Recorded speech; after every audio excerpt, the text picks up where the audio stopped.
Good morning. Oh, someone's here already. Good morning. I probably hit start just like 2 minutes too soon, but that's okay. I was ready. Hi, Peroska. How are you?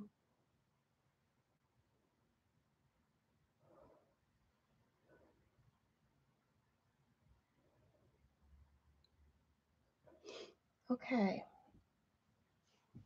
I'm kind of set up completely different. Well, it is 7 in the morning for me, and it's very foggy outside, which is kind of cool. I've stitched so much this week to make sure that I get this project finished. Well, the stitch goal. It's been a little ridiculous. That's okay. I'm doing well. I always get like excited when I know that I'm gonna go live. I don't know. There's nothing scary for me about going live. This is going to be beastly, just so you know. This part of his hat, I don't even know how long it takes me to work through it, but there's a lot of parked threads here. Like that's all parked. It's definitely the slowest part about working on this piece, but we're gonna do it anyway. So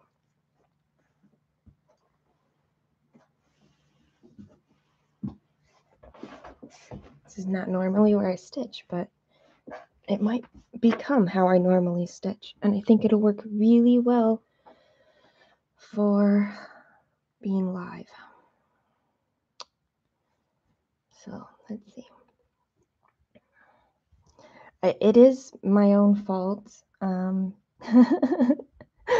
having all of this because it is max color and I wanted max color, so you do what I do. I'm gonna move this light. I don't. There. Let's try that. Okay, that's better.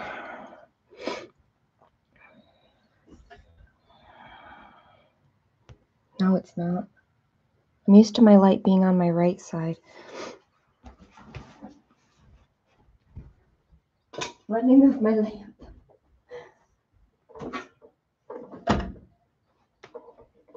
Here we go.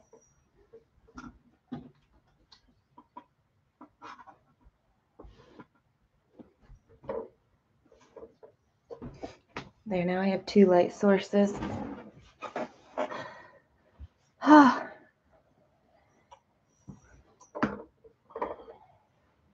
There we go.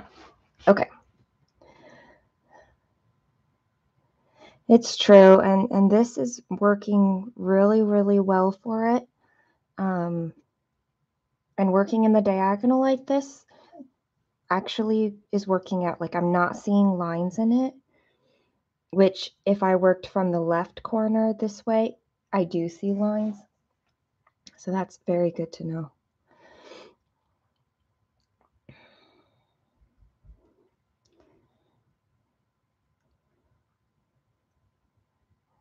And I'm really enjoying it. It's not like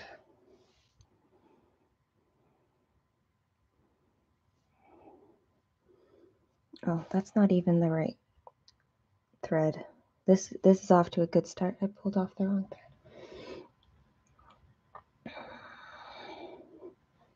So this is going to be very, very slow going. I did not even bother keeping count of the hours that I stitched on this week. Because it has been so many of just putting in the stitches.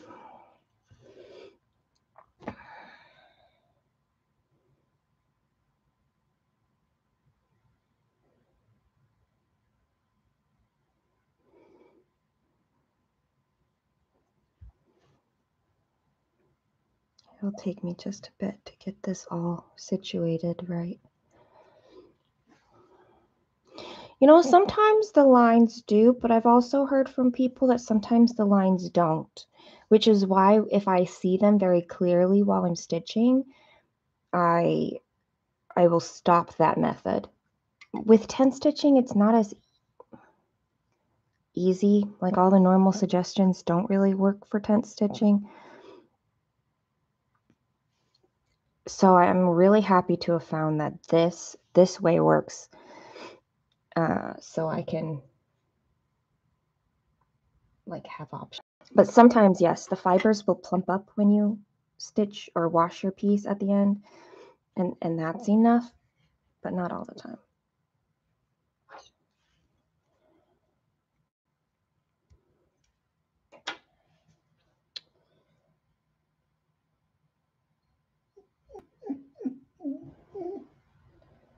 Let's see. I can park this again. It comes up here, so.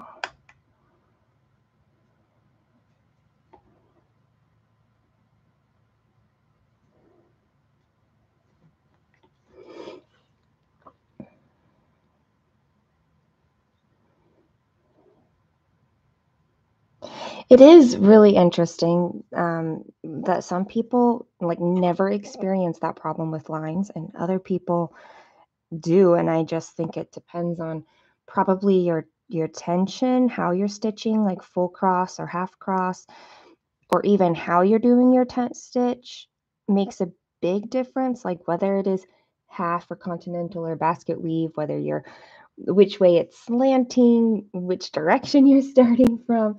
There's so many factors. And if you like hit upon the magical factors right at the beginning, you never notice that there's a problem.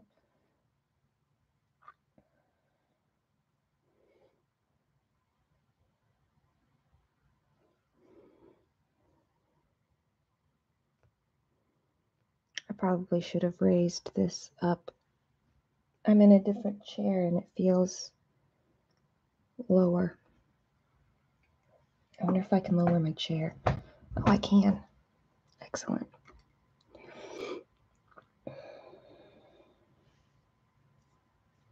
I also think it depends. Like there's a couple spots up here in this light area where if there is a backlight, I can see it. It's like in the very white spots. And something like that, I don't count as a line because I know that when it's finished, it's not going to be backlit. So like right now, I see no lines. It's textured because there's so much confetti and it's like kind of bumpy in places, whereas this is really, the red is pretty flat and up here is flat, but this part, oh my gosh. And here is so much confetti. It's textured. That's what we're going to go with.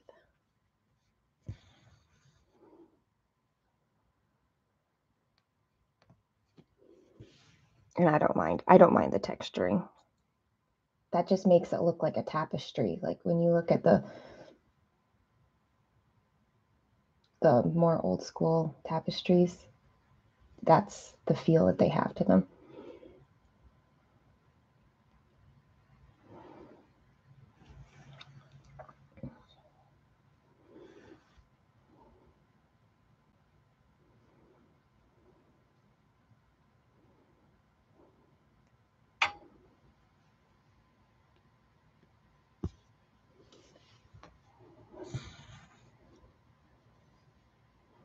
Honestly, parking has been a lifesaver on this because there are times you can't like get in here. Like it's so thick with threads.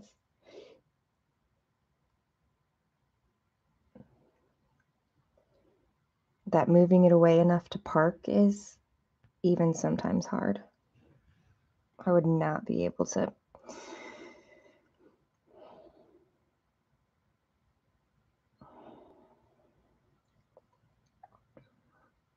It's slower, but there's no mistakes.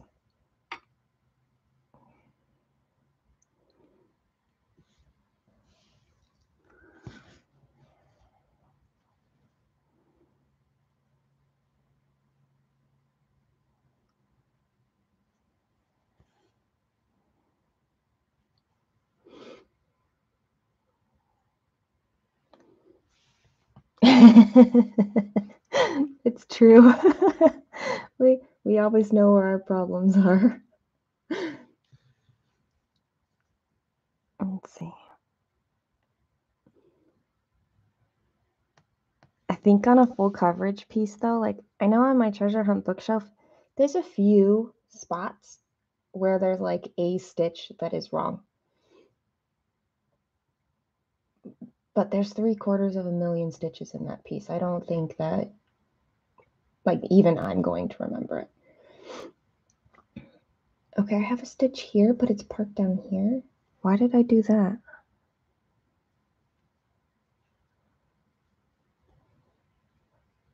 Let me find it. This one. Oops.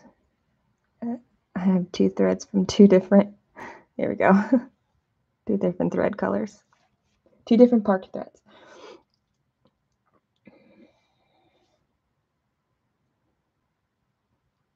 I think that's a good life skill, Peroska. Like,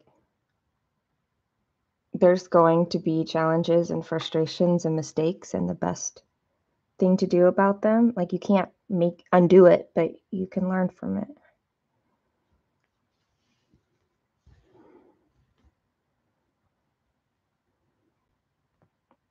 You can, like, do something better.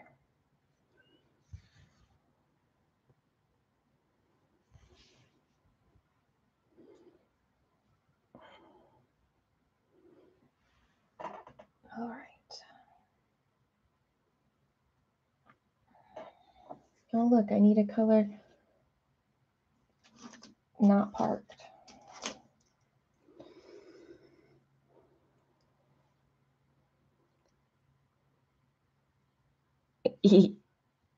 Very, very true.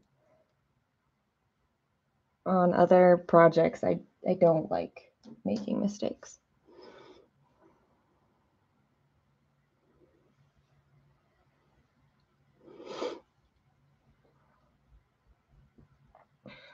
On other projects where it's very noticeable.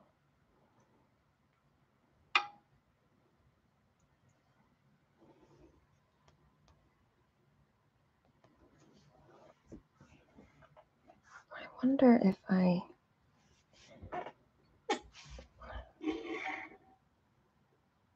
might need to adjust this, guys, because if I lower my chair anymore, it's going to put my legs at a weird angle. But I'm hunched over pretty bad. Not pretty bad, but it's going to feel bad after some time. Which means we're going to adjust the camera. Oh, I can just do this. How's that?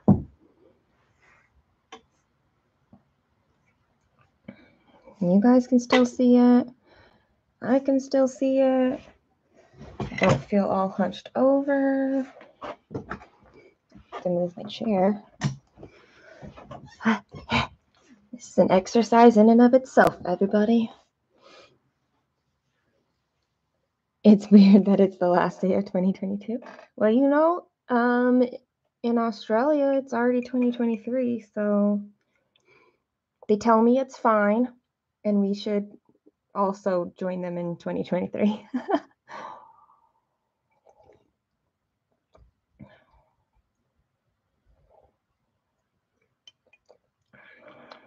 I want to update my camera for this, for live streaming, because I don't like how, it might not be my camera, it actually might be my, like, distance. It might be too close, but at the same time, I kind of have to be because of the way that it's being held. Oops, I forgot what I was doing. It's okay. We will deal with that later. Today, it's all about doing 441 stitches on this project.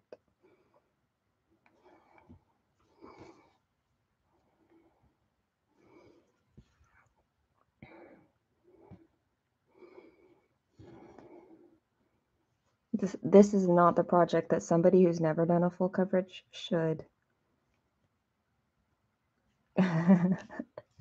make them decide whether or not they want to try a full coverage. Because it's probably insane just to watch it. I probably could have found a place to park that thread. I didn't though.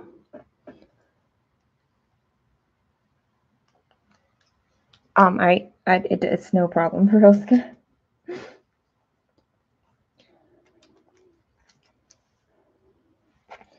I am not bothered by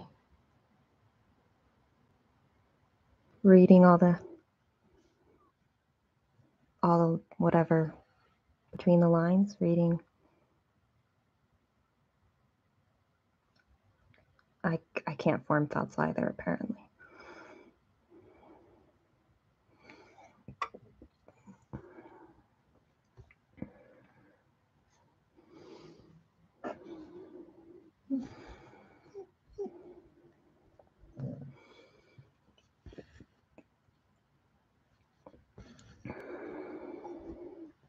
You know, I've thought about what I would recommend for like a full coverage for a beginner.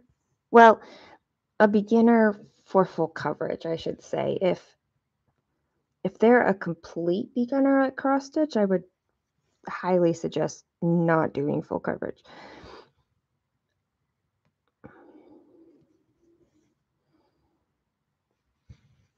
But I would the problem is my first full coverage was like,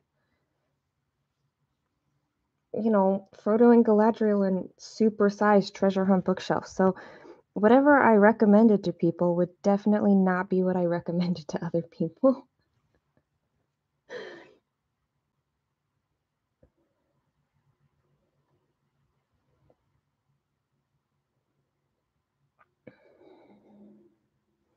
I think projects like Hannah Lynn's Girls, I don't remember. She has all of the like strong black lines and then you fill it in with color. Those seem pretty easy, but you may not like stitching on them. Like, I like the look of them, but I'm not sure that I want to like stitch one.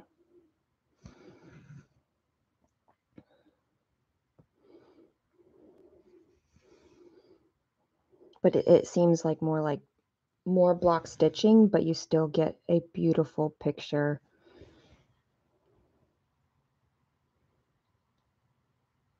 from it.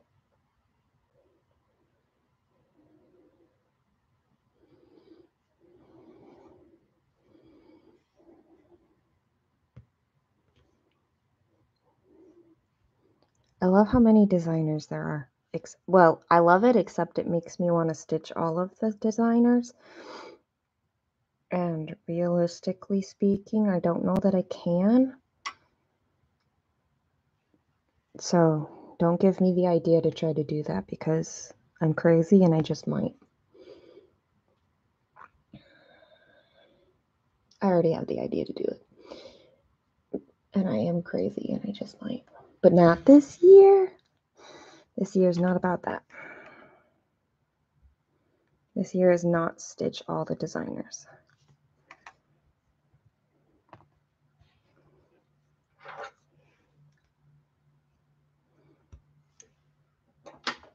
There's such a wide variety of styles that depending on your taste, you can find something that you like. And if you can't find anything, then perhaps cross-stitching is not your thing. And that's okay. That's not going to be anybody here. We love our cross-stitching.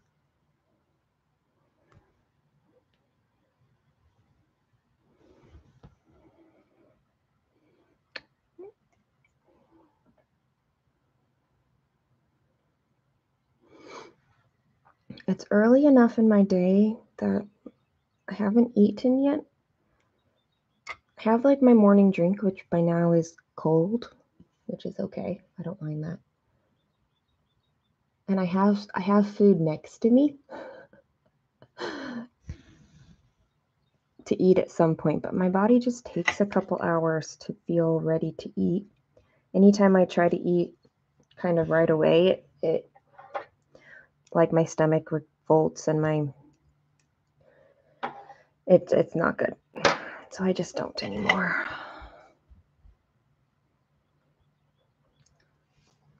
I just get hydrated and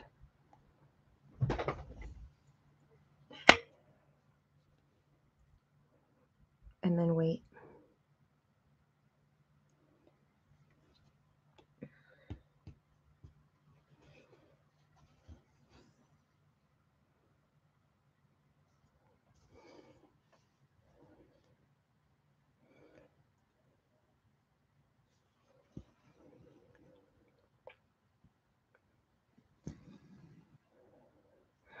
So yesterday, 1, 2, 3, like last night, I posted a video. It's very, very long.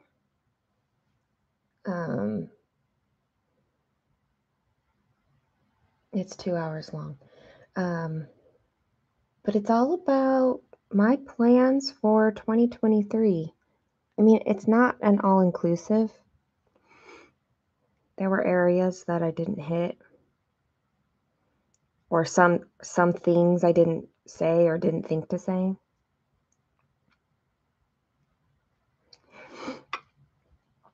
But before that video, before I filmed it,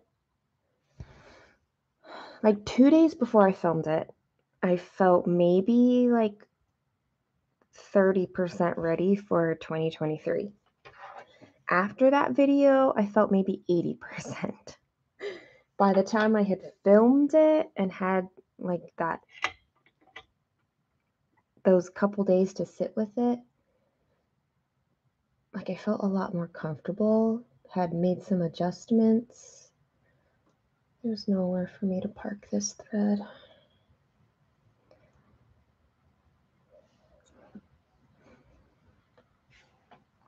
Like bring it on. Whatever it is, bring it on.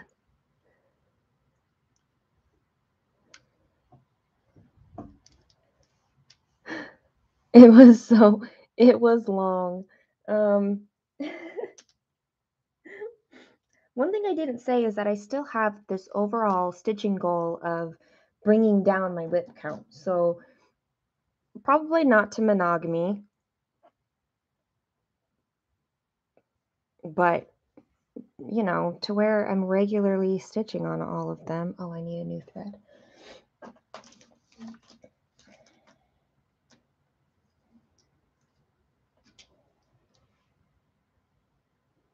I admire anybody who is monogamous on big projects.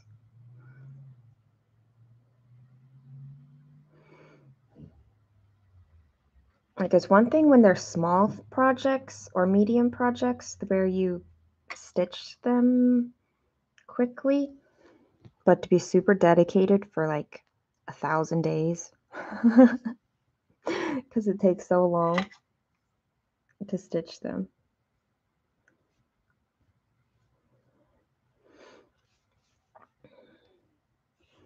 I think I'm down to like 23 projects. I'm gonna finish one today, but I'm starting one tomorrow, so that is a net washout.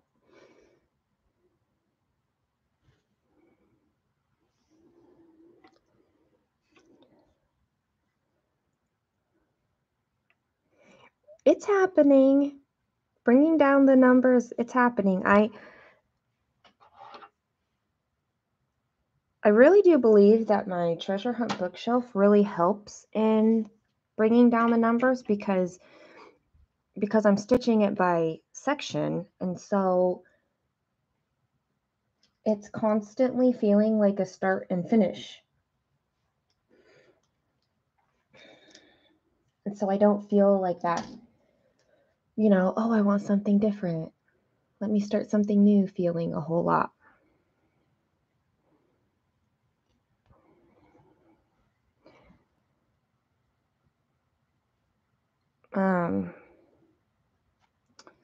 But I also have, like, I need to finish 2 items before I can start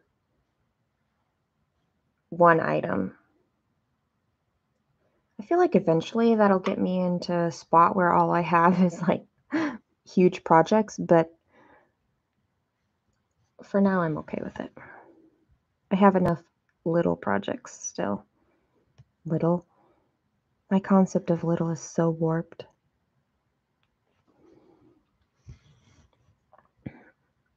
Because it's gauged against projects like this one and supersized treasure hunt bookshelf.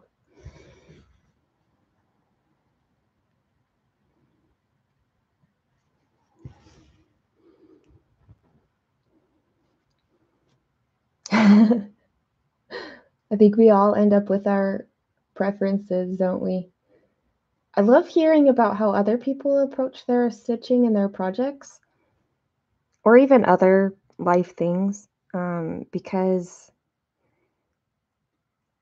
it might give me an idea on how I can tweak or something I could maybe implement or try out. Like, I would not have tried stitching the diagonal from this corner if it weren't for my last stitch with me on this project. When somebody said that the way that they 10 stitch, it's slanting opposite mine, and they can start from this corner and see no lines. So I thought, well, since I slant the other way, maybe if I start from that corner.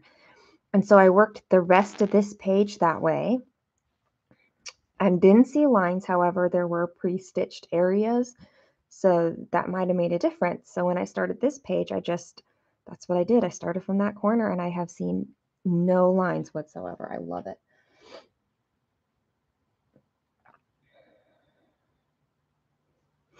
Enough to where I'm kind of wondering which other projects I might try this on. Like, it's possible that I have some other full coverage pieces that I can head over to the right side of the project and work my way this way.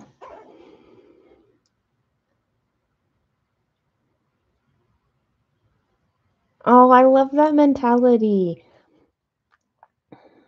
about cross stitch. Like, I think also people who don't cross stitch, they remember kind of like old school, not modern, but also not like the sampler old school. They're thinking like the stuff in the 90s, which, don't get me wrong, is not bad.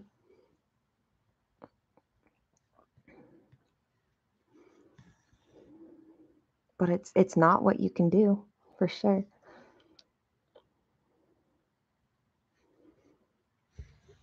And this community is so good at that, Peroska. Like, we cheer everybody on. It's fantastic.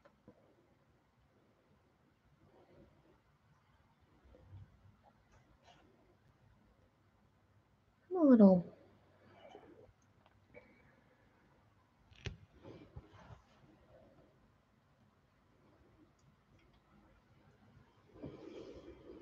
Hi, Donna.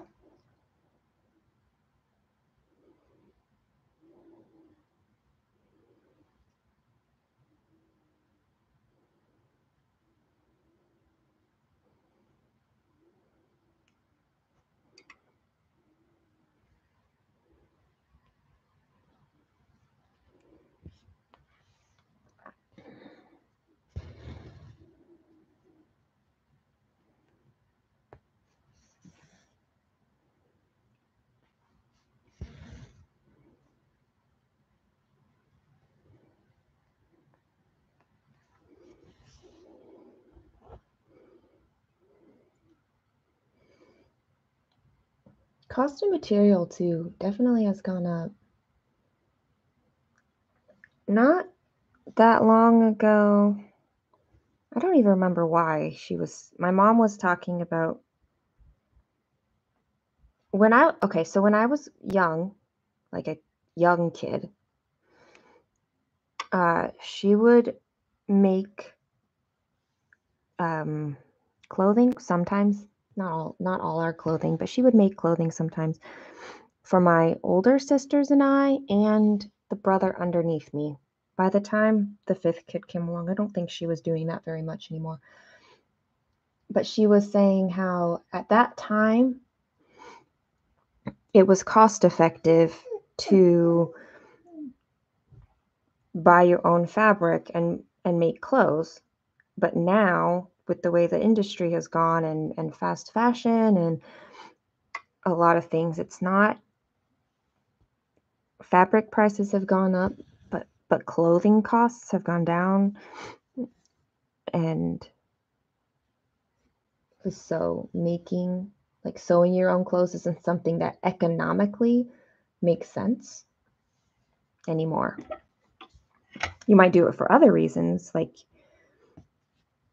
you have a very specific style, or oh wait, I can just,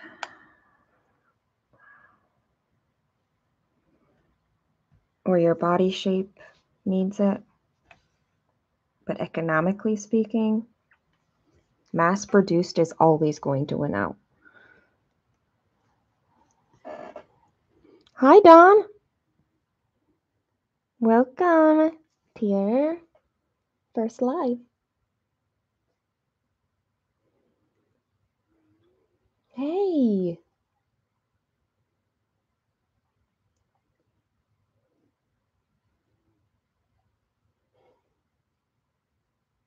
Is Komari?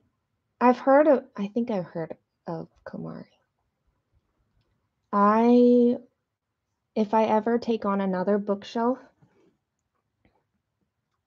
it's going to be that one. It's going to be the Once Upon a Fairy Tale supersize max color.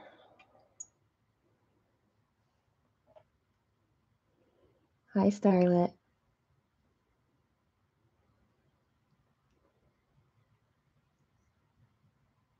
Man, yes, people who stitch big projects monogamously, like, I could do it, I guess.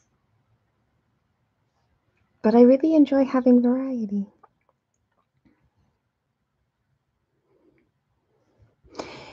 I look at it like my reading. I learn more from reading when I have a variety of books that I'm reading concurrently.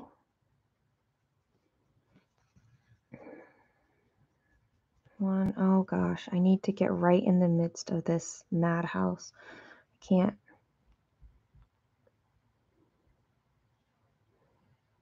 Right there.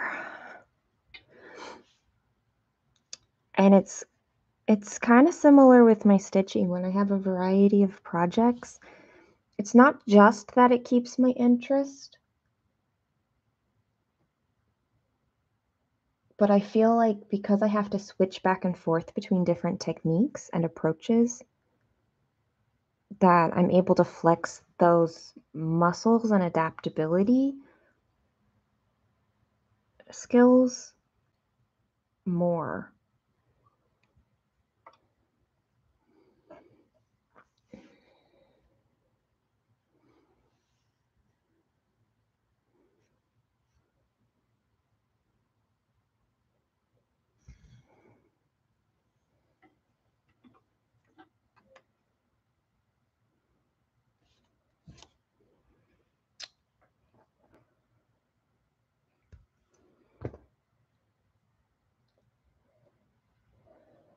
Let's see here. And when I'm reading, it's that oh shoot, this one that I just parked, and the last one I just pulled out the tail. We will have to fix that.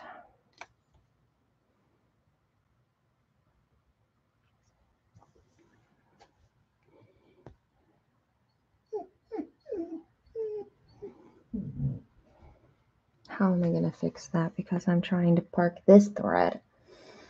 Okay, this is like my sideways arrow thread. And this is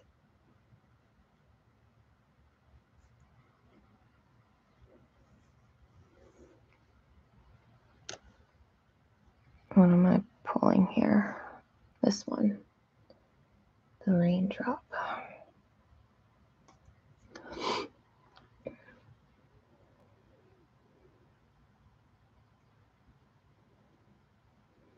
Oh. Good morning, Shauna. And Sonia.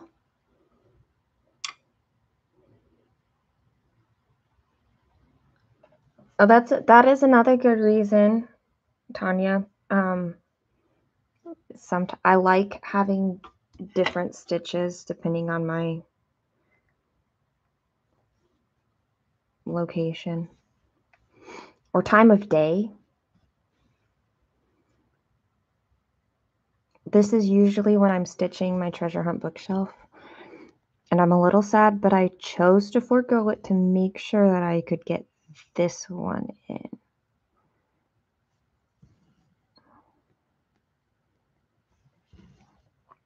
Okay, I fixed that thread.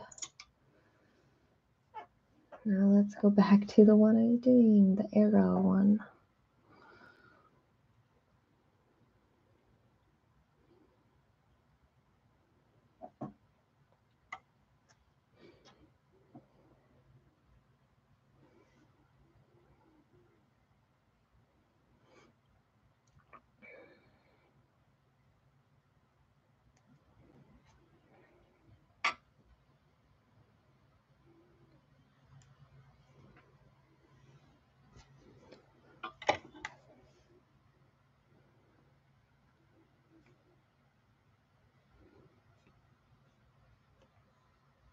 Let's try this again and try not to pull out my thread.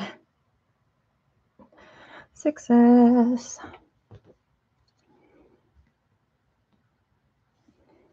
And I love that these parked threads are meeting up with my previous page.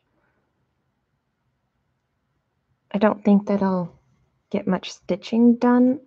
I probably won't get any, but it's fun that it's meeting up. And so next time I pull this out, whenever that is, I don't even know when that's going to be. Sometime next year. Like my two pages will connect, and that will be fun.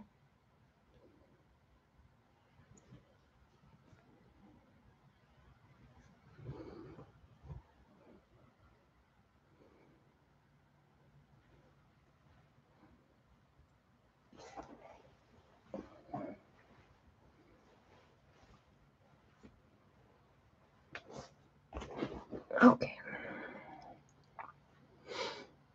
I'm 36 stitches in, you guys. We're 40 minutes in, and I have 36 stitches.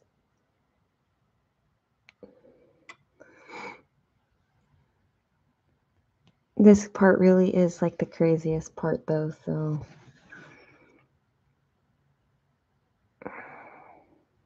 what can you do but keep going?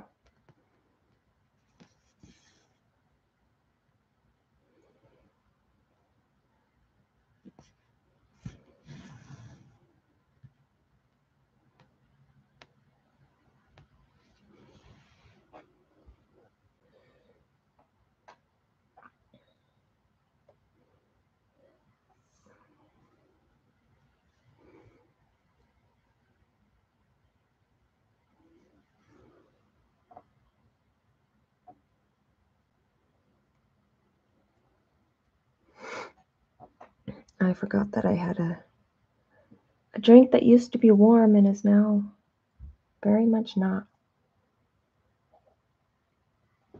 but it's still tasty. It has eggnog in it. I don't really like drinking eggnog straight.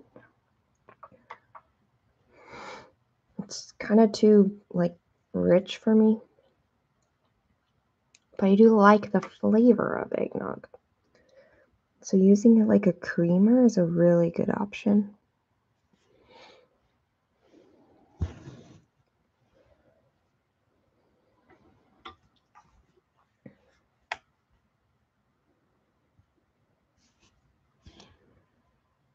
I keep losing where I place my scissors. Just need to set it on my lap like I'm used to.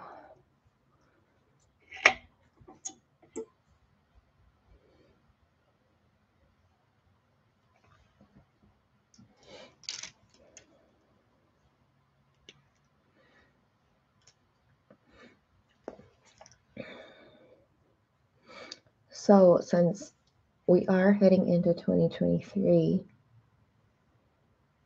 and y'all have the benefit of that like crazy long video I posted, what are some of your 2023 plans?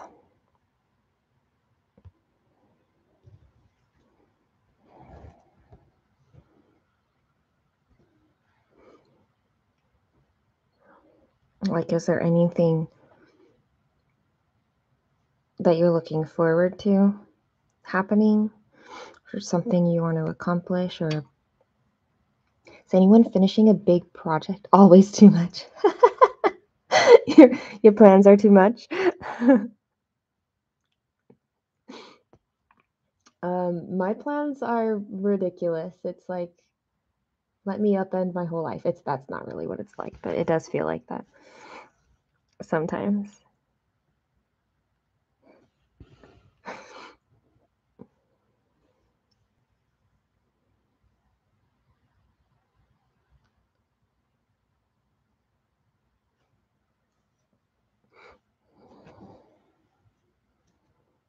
I think that's kind of probably how I am, Dawn.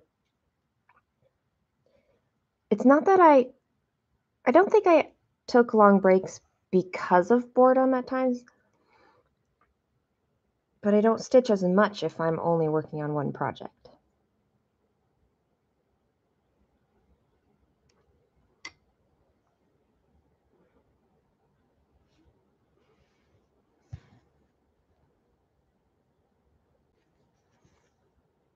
And so maybe that is a boredom interest thing. Look, like I would still work on one piece. I just wouldn't work on it as long. Ooh, quilting with your long arm.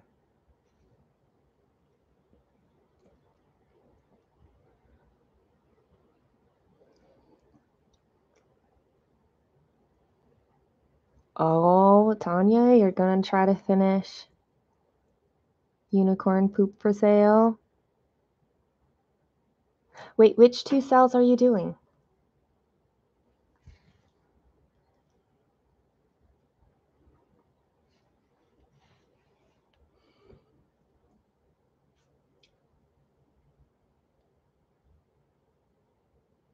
Oh, that was a bad call.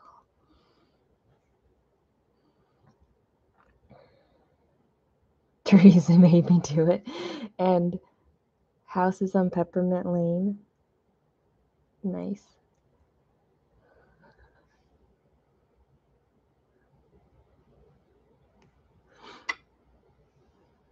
I love all the opportunities.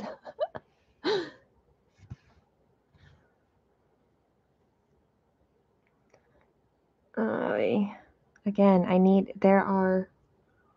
right in here. Let me in. There we go.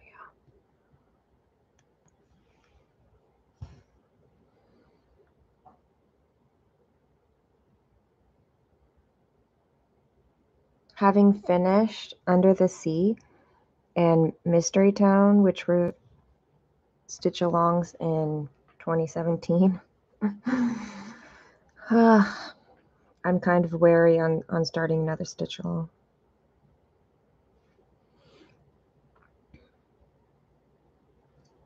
Stop it, people. Y'all make me scroll too much. Yep. Or when people give you ideas and they're like, do this. Like, no. Sometimes I have to put my blinders on, and other times I give in.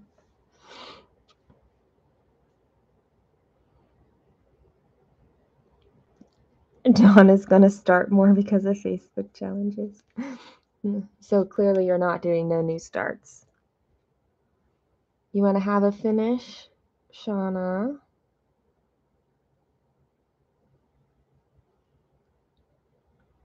Well, you have all that black to do in the dragon piece, so pretty certain that's halfway. Probably more than half. That piece has so much black.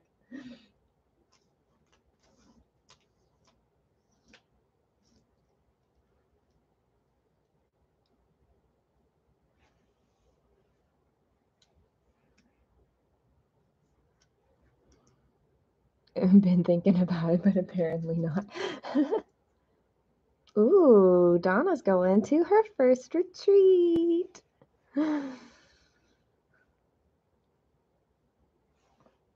That's exciting. I loved my first retreat and I cannot wait to go back. It's in like 70 days.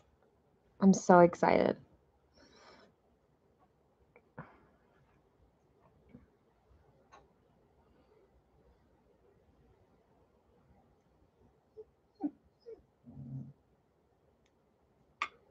All right, I've hit the top of his hat officially again, like this curve. And so if I thought that I was going slow before, it's nothing compared to what it's going to be.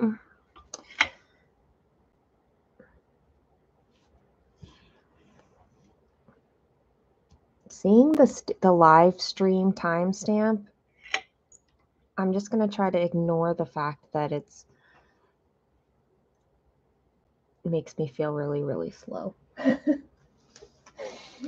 If I look at it.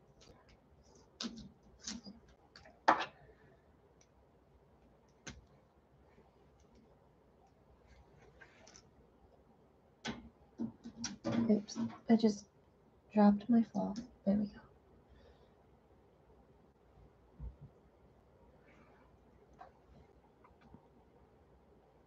It's like every stitch in this row is a different color. They're all parked, but they're all different.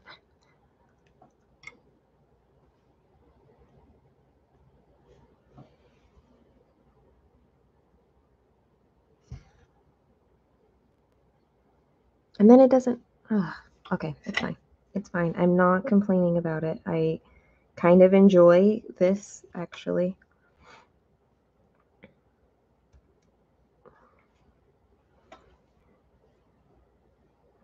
I love how much of a challenge it is. I think that's what I like.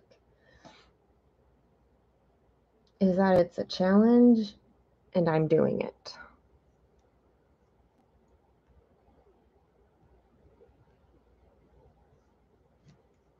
That tells my, like, the deep parts of my brain, my non-rational brain part, that I can do it. I can do hard things.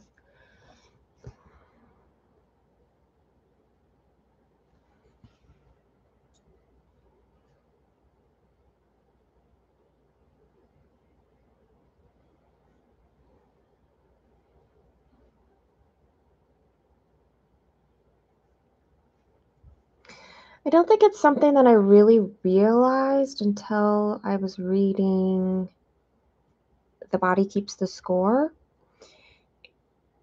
I liked how it explained the science behind what is happening, or what happens. And one of those things that stood out is how we have two aspects of our brain. Like, we have the rational brain and then we have the emotional brain, and the emotional brain is the part that developed first. The rational brain develops second. And so a lot of times we can't explain what's happening because it's happening in the part of our brain that doesn't have rationality, like it doesn't have words. But it's also not good to solely try to live in our rational mind and not accept what's happening in that emotional brain. There's another word besides emotional brain, but it's close enough for right now.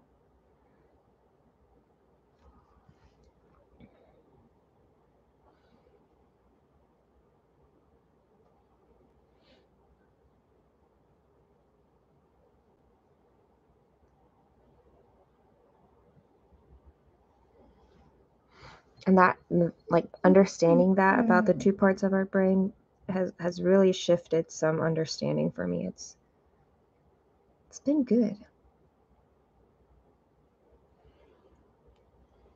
It's a great read. I recommend it to anybody,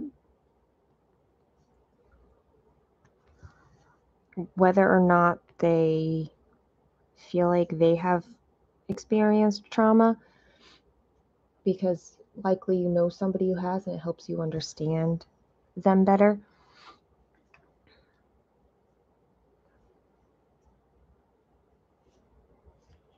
I loved it. The Body Keeps the Score. It's by a Dutch scientist, I guess. Bessel van der Kolk. And I know that that's not how you say it, but I'm not Dutch. So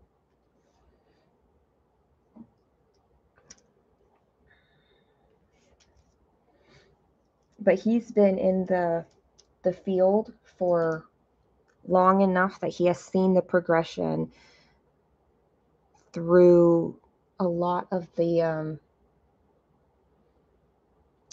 trauma diagnoses happening. Like in the very, very beginning of the book, he talks about how PTSD was not accepted as a diagnosis until like in the late 80s. And when you think about how recent that is and how the way that the healthcare system is set up, that's when like studies can happen and things start to happen. Like in the 80s, like they knew that it was a thing, but it took so long for there to be language and understanding surrounding it. And so there's still so much to learn and understand. It was a fantastic read. And one day I'll reread it.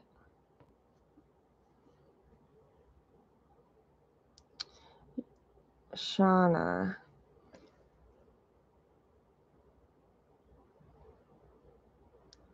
Shauna, you've almost has the outer border. That's great, because that's so much black. I know Lara's going to be focusing on that next year.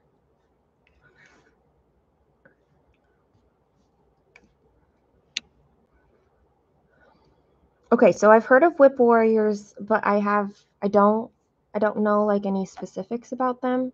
Are they focused on getting finishes? Is that like their thing?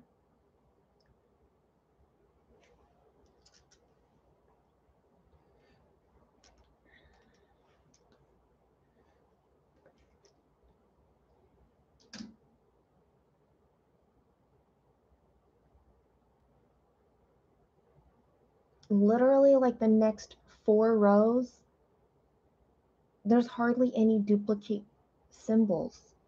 Like, this is insane. This is insane, and it's gonna look so good, and I'm doing it to myself. I'm not.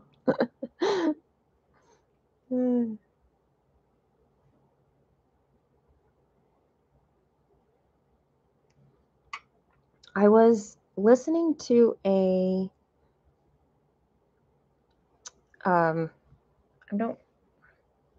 it was a video call, but it was recorded so I wasn't listening to it live. So anyway, a video call recording. There we go. I was listening to it yesterday, and it was about traumatic brain injuries and art and nature. And it was John Muir Laws, who, if you are unfamiliar with him, he's a really, really big nature journaling guy. He's fantastic, and his YouTube channel is amazing, but he also goes and speaks and stuff. But he does these calls with other educators, and they have guest speakers, and I'm not entirely sure how it works. That's okay. This one, he brought in, her name is Celeste, and she is the founder and runs a nonprofit organization called Bridging the Gap. And her story is that she was in a car accident that left her with all kinds of amnesia. Like, there's two kinds of amnesia, and I can't remember the names, but like antegrade and retrograde. I don't know. I don't know those terms specifically, so I could be completely wrong. But she basically knew nothing. It wasn't just that she didn't know who she was or anybody around, but she also didn't know where she was. Like, she didn't know what the hospital looked like. So when she woke up, she didn't know. It was like a complete blank slate. She was like, for all I knew, stethoscopes were pieces of jewelry. Like, that's the kind of memory that she had. What she had no memory. She had no context anymore for life. She said it took a while for somebody to realize that she wasn't feeling anything on the left side of her body, because she didn't know anymore what pain was and what it wasn't. Like, she didn't know that she should be feeling something on that side of her body. It was so fascinating, but she talked about the role that being out in nature and then doing art in nature, not just that, but also with people. It was so interesting, and she showed examples of her work, and she's like, it doesn't matter your artistic skill. Sometimes she's like, I don't draw with one style. She doesn't just draw, she like watercolors, and she uses a variety of things. She's like, sometimes she's like, here, this is one. It's like letting my inner 5-year-old out, but it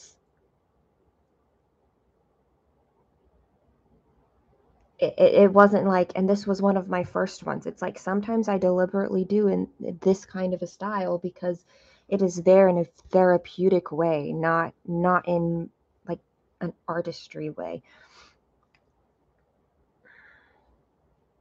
She never recovered over the amnesia, by the way. It's not anything that righted itself. She's had to like learn everything all over again. It was so fascinating. I loved it.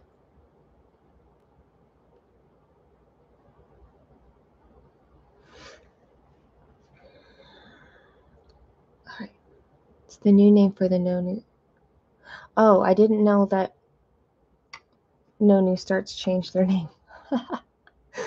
I'm not plugged in enough to know that.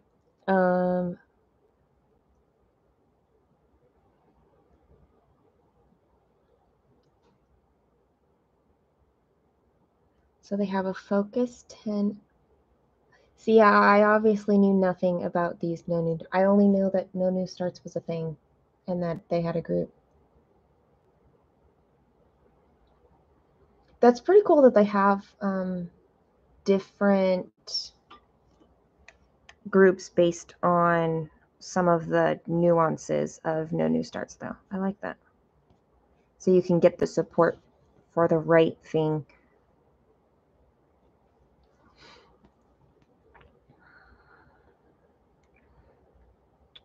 One,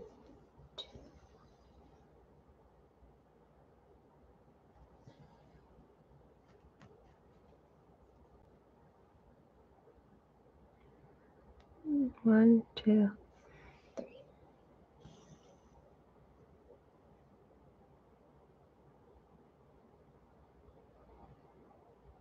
I'm starting to get hungry. I'm only 59 stitches in.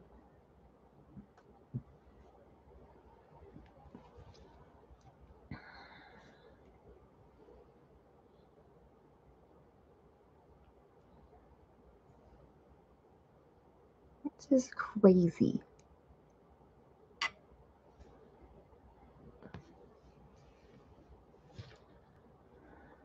Yeah.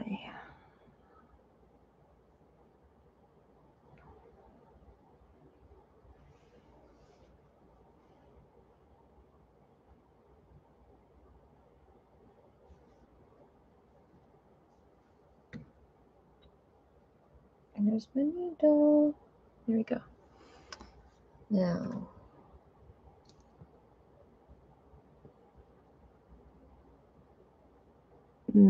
there.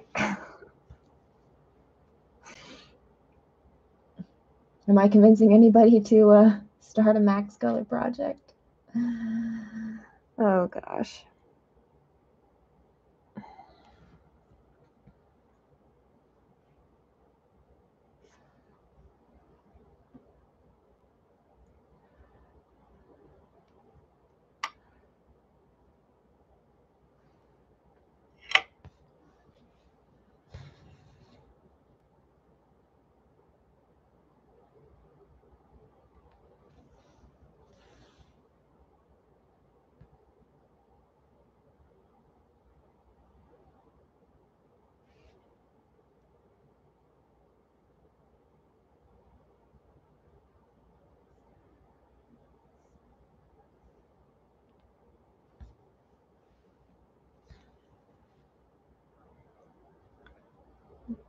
There we go.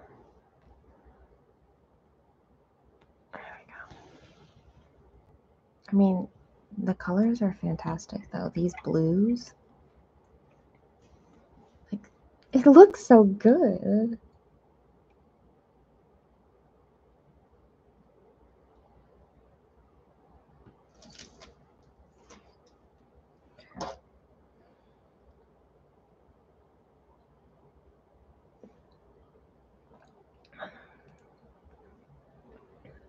There, my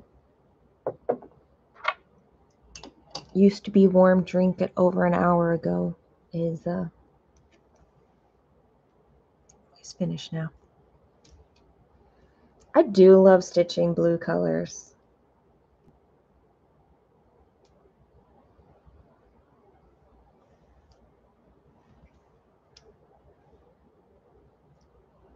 I'm not sure I have a favorite.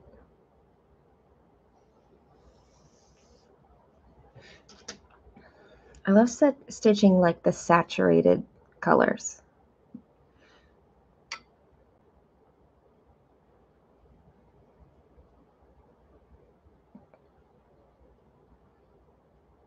But I also admire how other colors bring some of that subtlety and shading and 3D effect.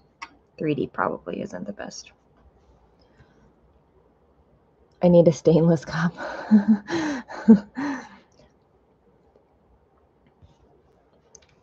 actually do have a stainless cup, but I haven't used it.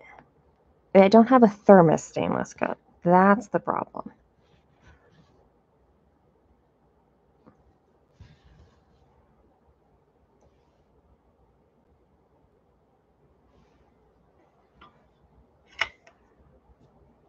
Maybe I'll finally get one in 2023.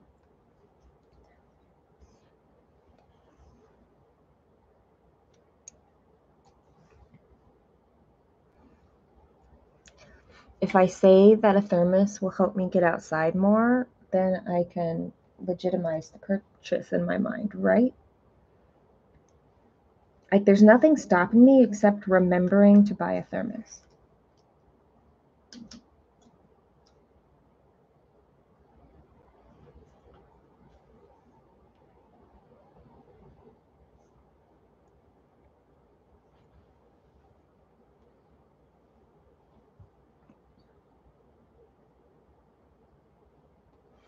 Somebody, on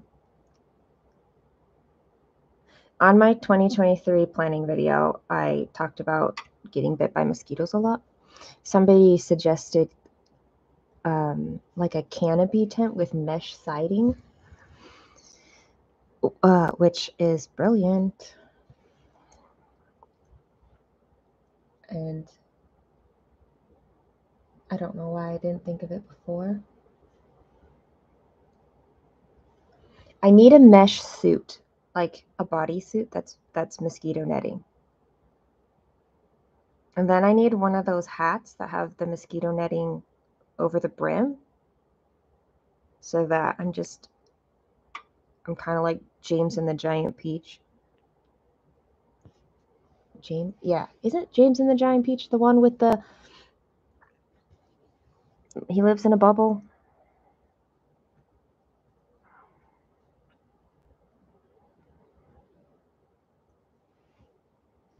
Because, man, even with repellent, and I've tried a lot of repellents,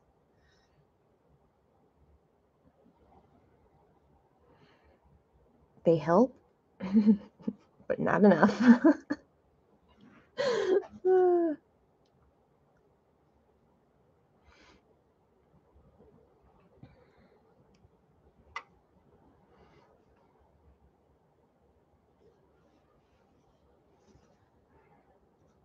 I would probably tear a mosquito netting suit. I don't even know if those exist.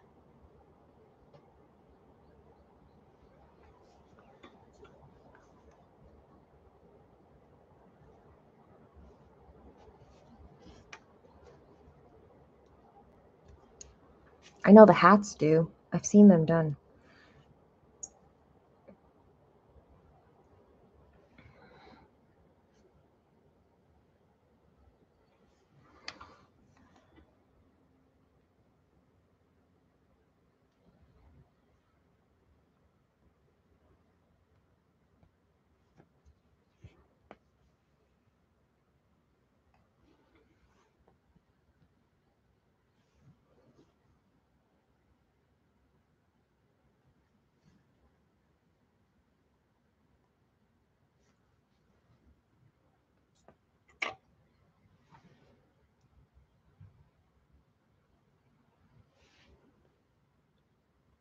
He lived in a giant peach.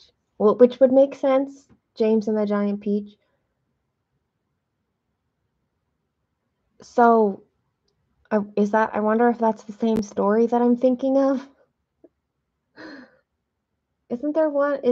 What did he live in the giant peach because he needed protecting? Like, that's the story I'm thinking of. Is the kid who lived in the bubble because, like, he had to in order to live. Like, he couldn't go outside of it.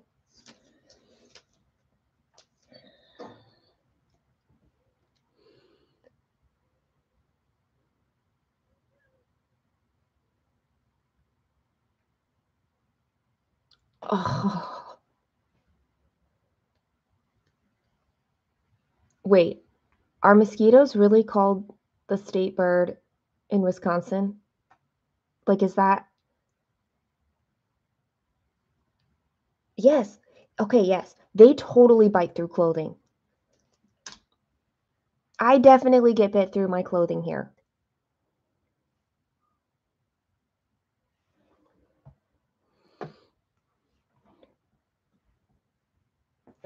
And it's ridiculous. Mosquitoes are a plague. I have a friend who read a book about mosquitoes, and she said she was disappointed it wasn't the kind of book that she was hoping on. It was basically all about how there were all of these wars, and the mosquitoes won every time. Hey, Samantha!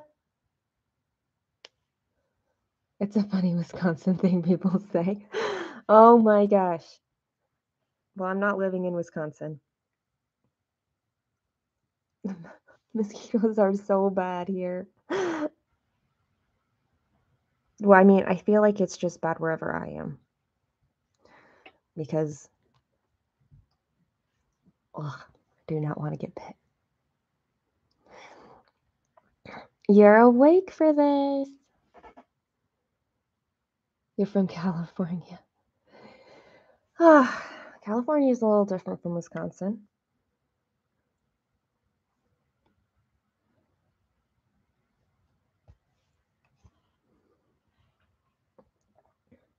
I grew up in Ohio, so there's mosquitoes there. Now I live in Virginia. We've got mosquitoes. They look different, though. You're barely awake. That was kind of me an hour and a half ago, so.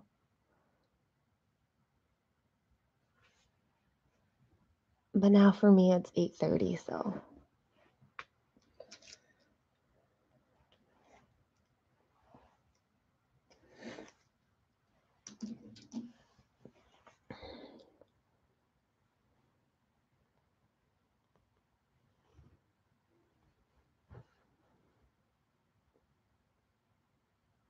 How cold is Wisconsin in like, I mean, it's really snowy in the winter, isn't it?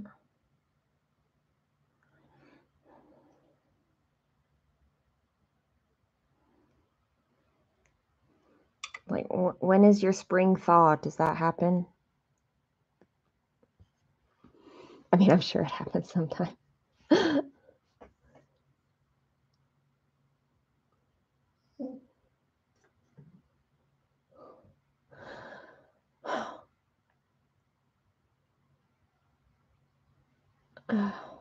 So I'm not sure that living in a peach would help me with mosquitoes anyway, so. And I wouldn't really want to live in a bubble.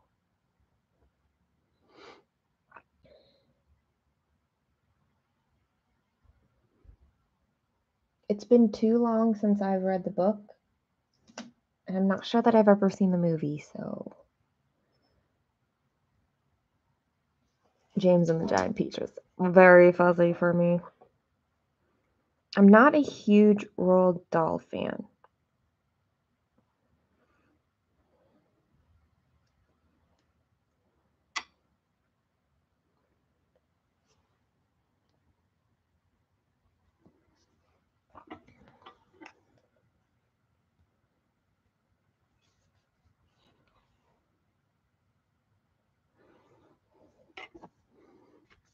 We should have like a who has stitched more than me on this live, because I'm at 70 stitches right now.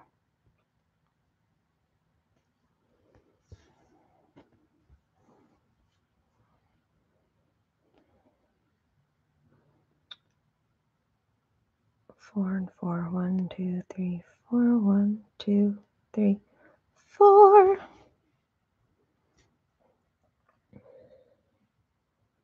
Just wait until I get down here to the red, and then I can zip along like it's gonna feel so fast.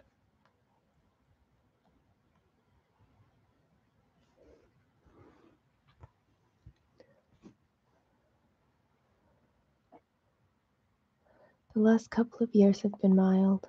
You were told. So I'm guessing it didn't feel mild to you since they were your first experiences. Negative 20s and 30s. Wow. I mean, yesterday it was in the high 60 degrees for me. So that's kind of my weather. January and February tend to get cold, but not. I'm not in the part of Virginia that gets like a lot of snow and stuff. Where am I? Right here.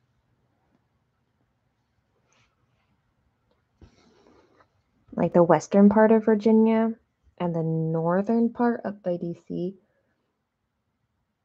they will get snow. But I'm by Richmond and we don't get much snow. Sonia is undoing basting stitches. Well,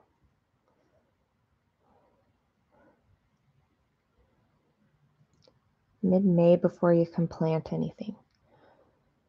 Wow. Yeah, you just, between the mosquitoes and how long that is, nope, Wisconsin is out for me. I'm not sure that I want to live anywhere more north than Virginia.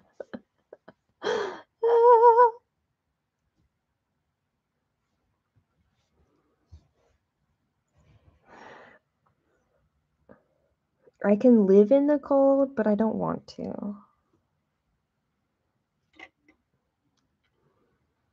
-6 last Thursday and 64 this Thursday. Yep, that's the kind of weather where people get sick because of how yo-yo it is.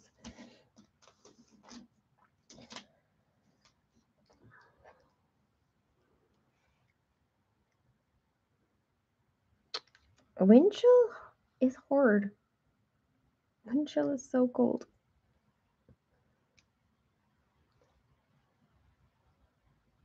Oh, Tanya, being in the camper at -28 would not be fun.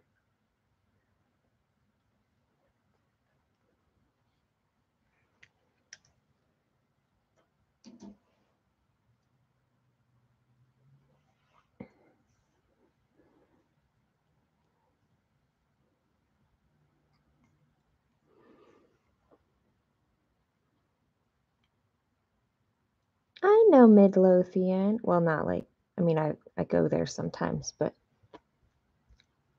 it's like 45 minutes from me. I'm on the other side of Richmond and the east side. Oops, that's not how you thread a needle. Midlothian's the like southwest.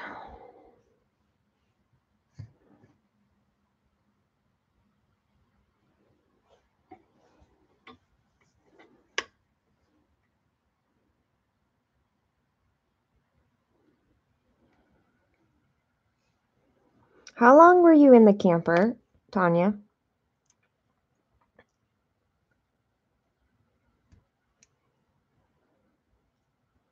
I feel like most people who are doing van living or camper living, they're traveling in such a way to where they don't, like, they have mild weather, so they're not dealing so much with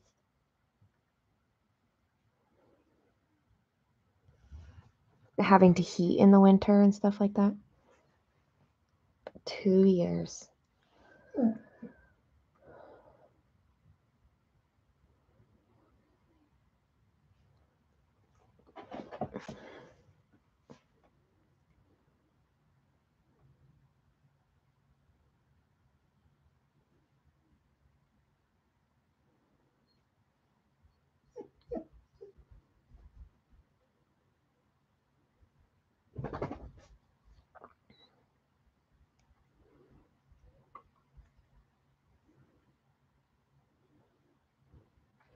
Yeah, I really want a travel van, but I don't want to live in a travel van. Like I just want it to travel in.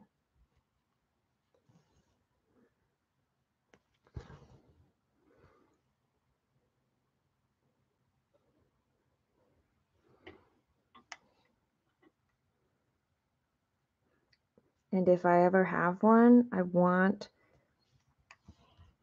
one that is like easier for maintenance because I know what vehicle you have makes a difference.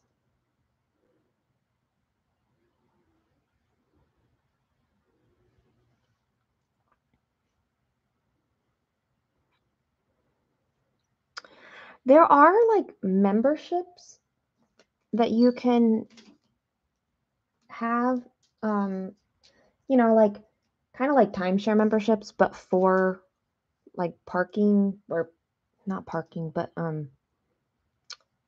campsite, campgrounds. That's what it is, campgrounds. And in the western area, like Utah and that kind of area, they have a lot of like public lands parking that's free, like campsites. It's a first come, first serve usually. And it's usually very, very primitive, but if you're in your own vehicle, then, it's fine. But so depending on where you are.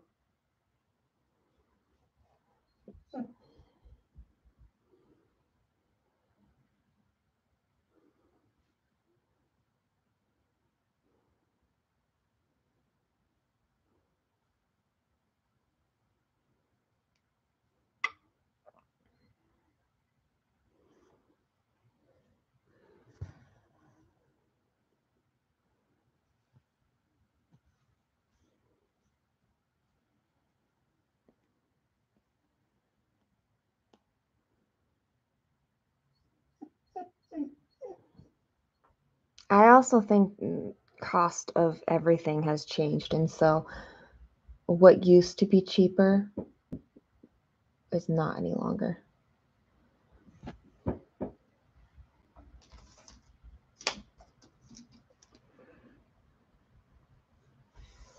But maybe people still have like the mentality of it being cheaper. Or I suppose if you're used to living in a city, like New York City or Chicago or something like that, then I can imagine that it still is cheaper. I know during the pandemic, so many people moved away from the cities and found like their cost of living decreased a lot just by doing that.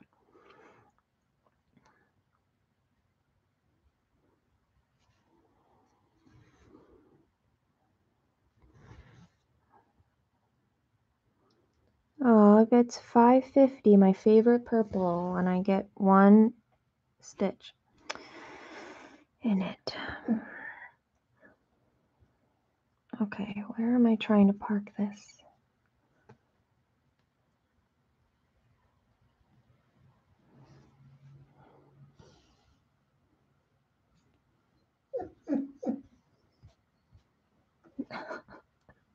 Can you tell that there's one purple stitch right there?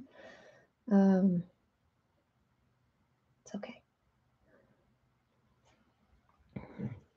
Look, when I hit 100 stitches, y'all, we're gonna celebrate.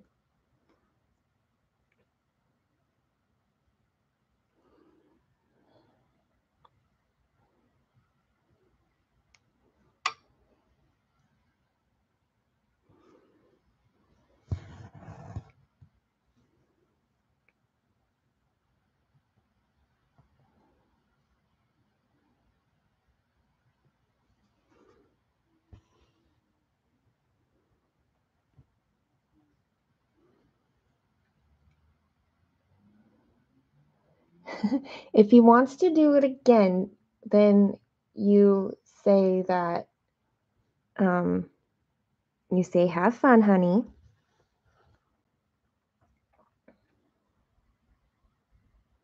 Come and see me sometimes.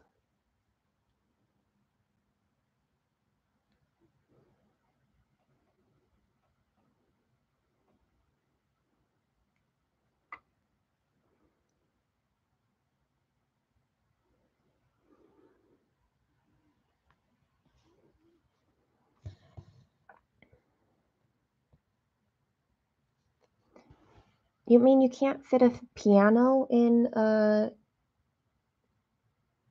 camper or trailer or van? And where's my piano? Where's my books gonna go? Where's my cross stitching? Like, I can be minimal, but some things just you need still.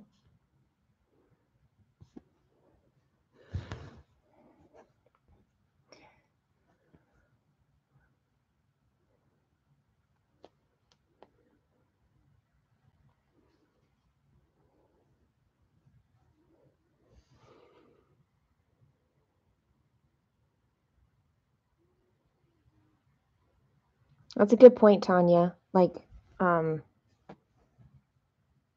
you definitely don't get like that privacy factor ever.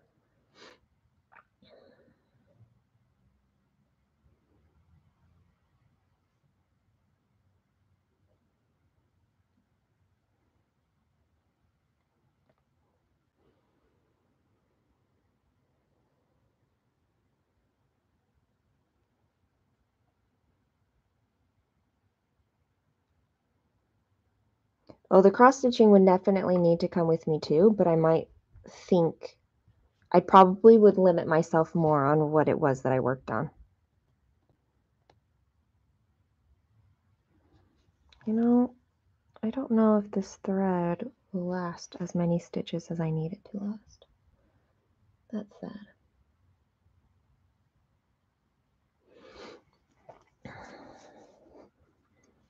I mean, let's be real, when you have huge projects like this, you could just take 1 or 2 projects for a couple years and maybe have it finished by the time you were done. Cross stitch and chocolate were lifesavers. That's awesome. I got cramped in an apartment. Like, I live hard at home between homeschooling and like I said, having a piano, having stitching, having books, having beds. Okay, in the apartment anyway. Sometimes there comes a point when you can't do it.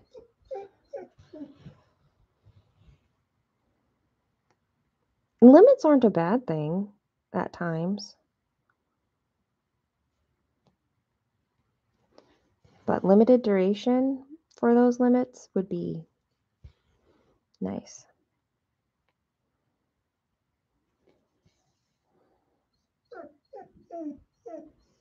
You're okay, puppy. You're okay.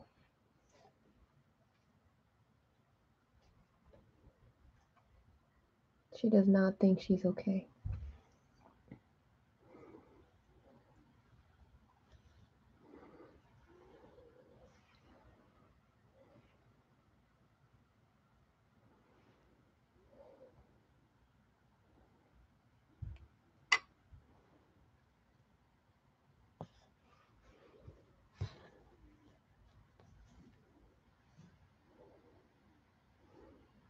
Oh, where? Here it is.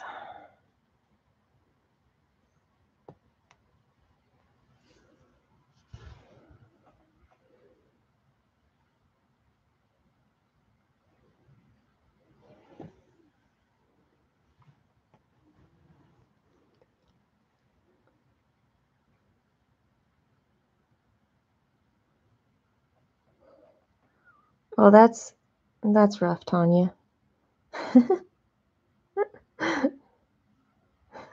To know that it was like the living situation that led you to do that, that makes it hard.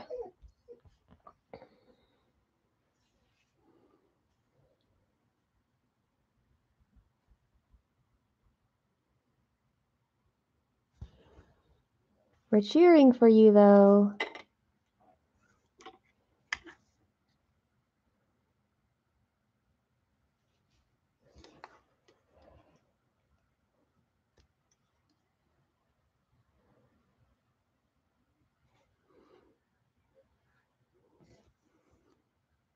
Oh, cortisol is awful.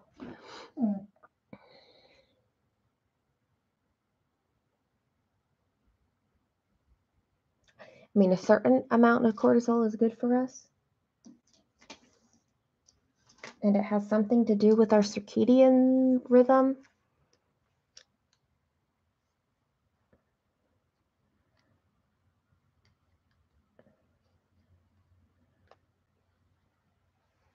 But stress? Not good. Okay, let me let my puppy out real quick. Out of my bedroom. She'll have to do something at that point. Come on, Pip.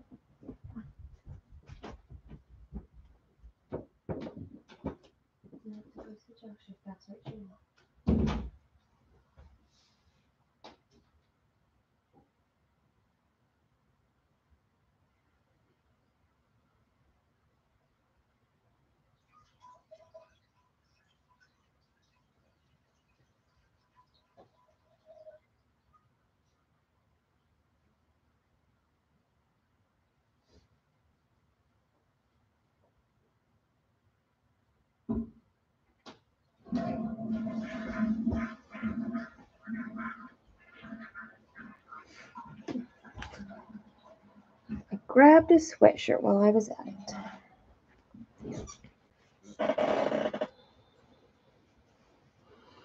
Progress is being made, though. Yay, Tanya.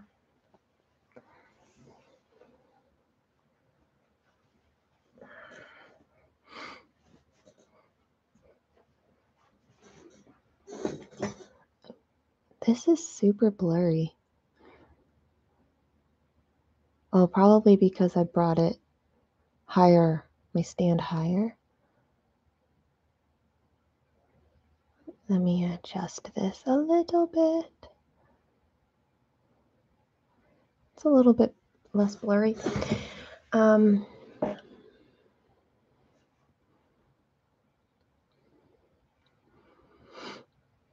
I'm convinced that what we eat has more effect on our weight than exercise,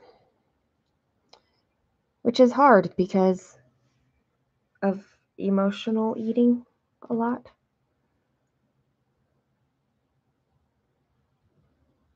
Hey, this is funny. I just see an email come through that the gym that I joined before it opened just opened. Just in time for the new year. We'll see. I think exercise has to do with it too, but I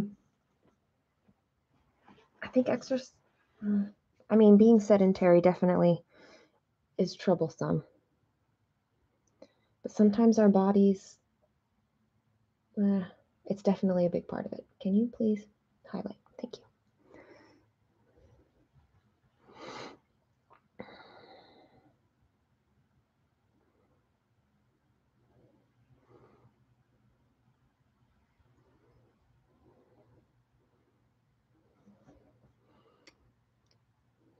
My favorite mentality about it is that it's practice. Every time that you make a choice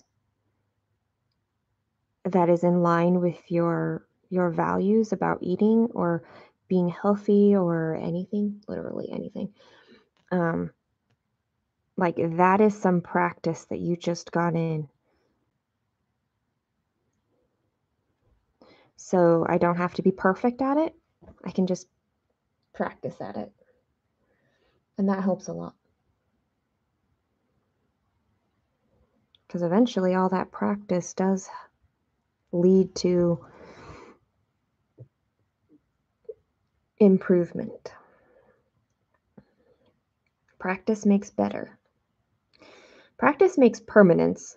It doesn't make it perfect. It makes it better and it makes it permanent.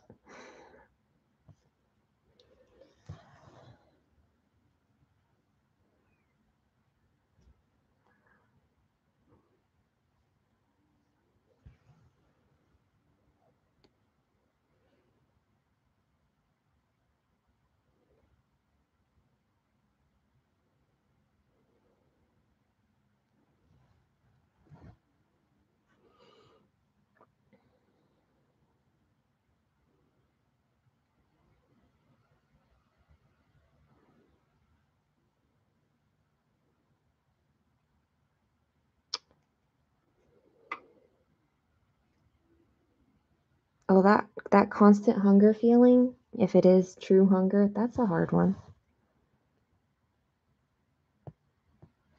Though it's probably more mental, like you said, it's probably more mental than, or not mental, but like your body is definitely adjusting to that.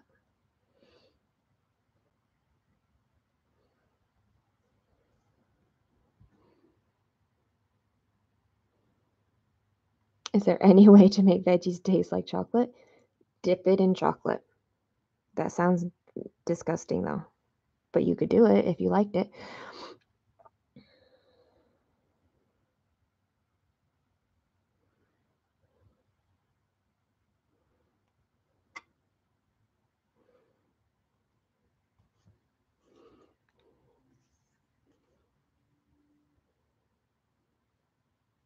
Hey, you enjoyed, oh, in my planning video, you enjoyed my planning video? I kind of traveled everywhere, didn't I?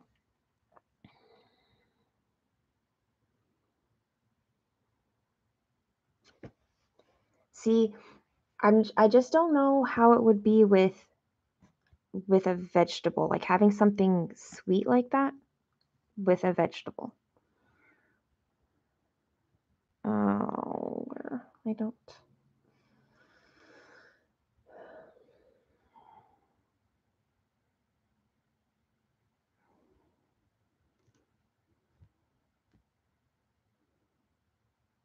even know where I'm trying to get to.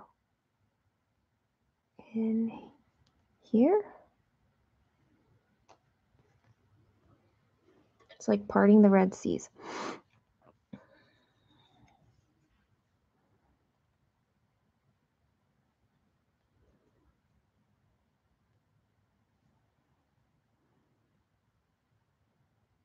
Right there.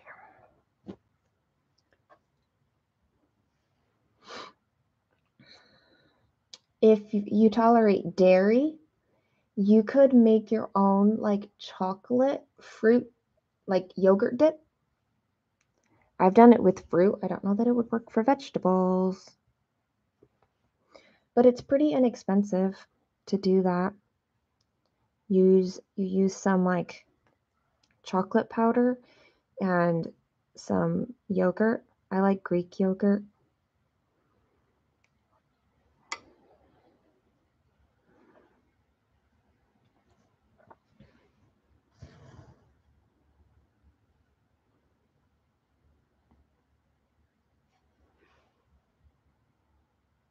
Nope, this is not the right spot to try to park this.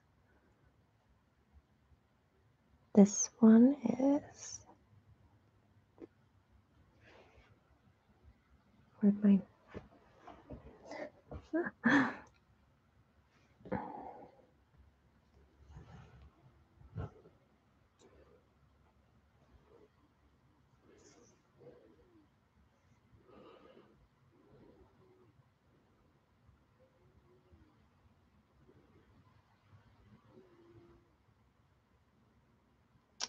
I agree. And about how sometimes you need to feed your soul and treat yourself.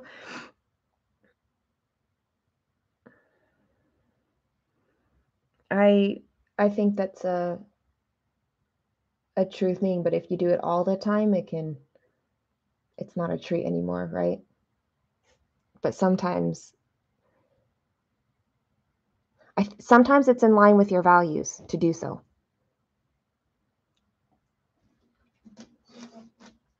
And you have control over that choice.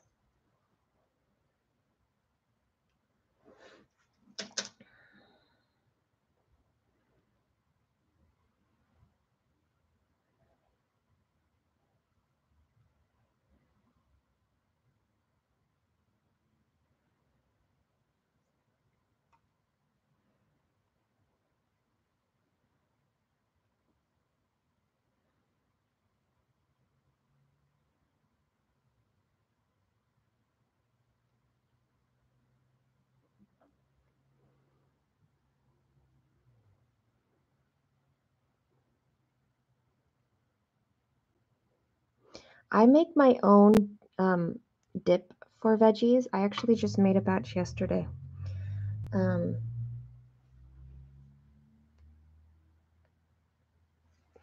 I really like that for vegetables.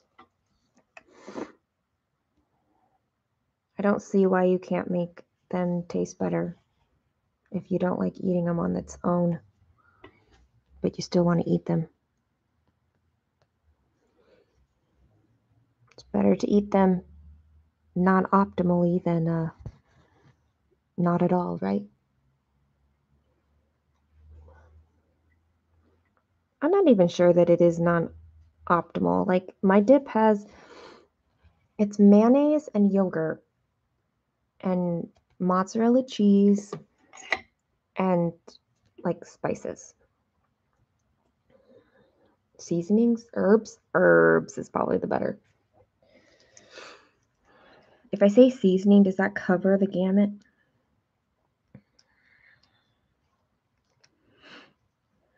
I don't consider that unhealthy. I suppose if I were just going to eat it plain, it would be unhealthy, but I'm not. I'm eating it as a dip for my vegetables.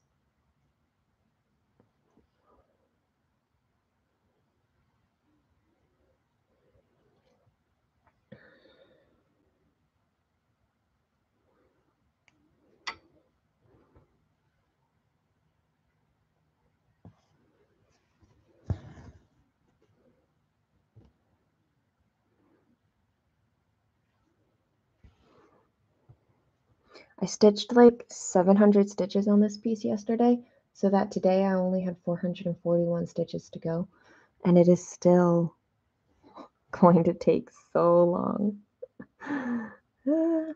And then when I finish this, I need to finish my temperature library, which has a good 600 stitches or so left. 500? I can't remember. Like it seems like a small amount, but it's not actually a very small amount.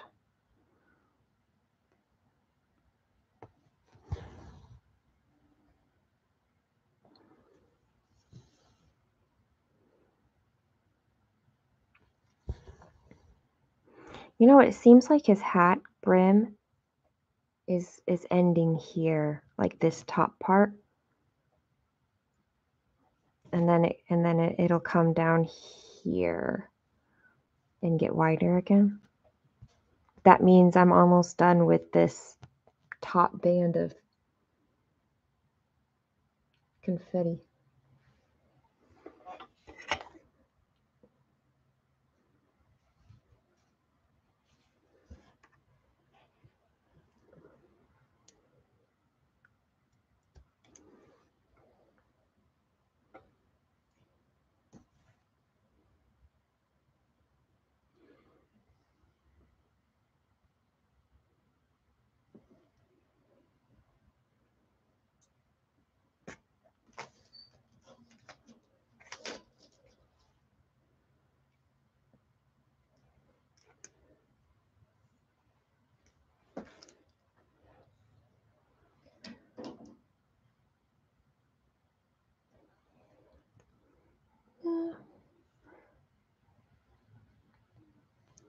Think I'm losing my mind now. You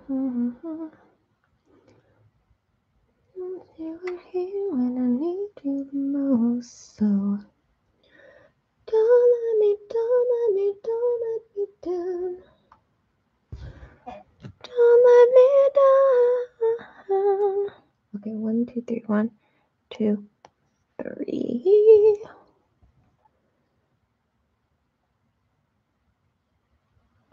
There's symbols that I keep seeing. I'm like, I've not even seen this symbol yet.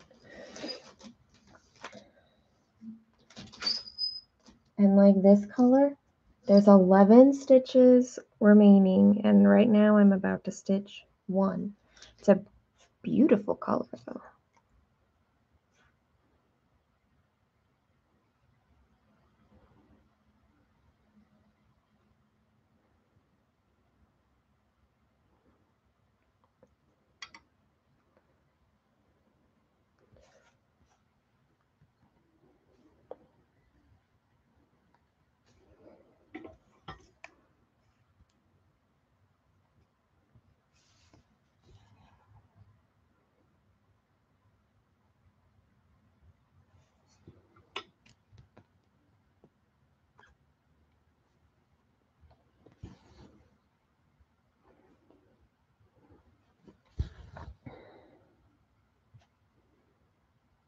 I feel like I'm halfway through this brand. Oh, yeah.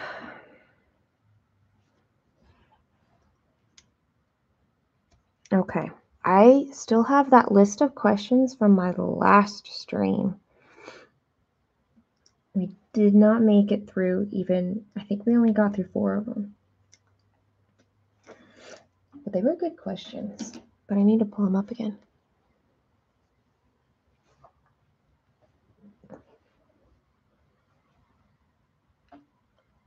Yes, Yvonne Gilbert really does. I like her style. Not as much as I like Amy Stewart probably, but I still like a lot of her stuff. And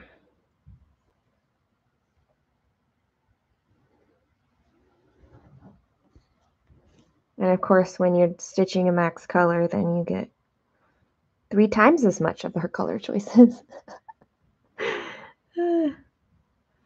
Okay.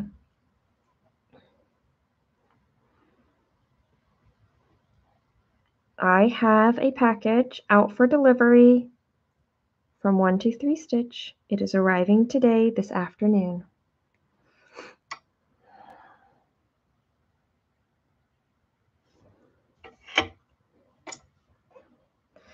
Which is good. I'm excited for that. All right, would you rather questions. It's a list of 100, and we got through 4 of them last time. So the question is, would you rather win the lottery or live twice as long? And I would like to live twice as long. But twice as long as what? I mean, and what was my quality of life in that twice as long? Like, am I healthy? I suppose I get control over that a little bit. Although I have good genes in my family. Like, out of my 4 grandparents, only one of them has died. And he was in his 90s. So, where am I parking this, right? I don't know where I'm parking this. Because I can't see.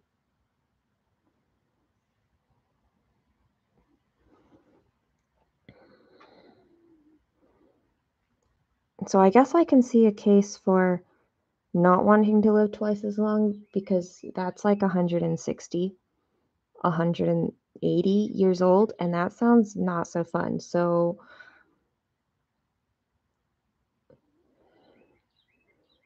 I need down here.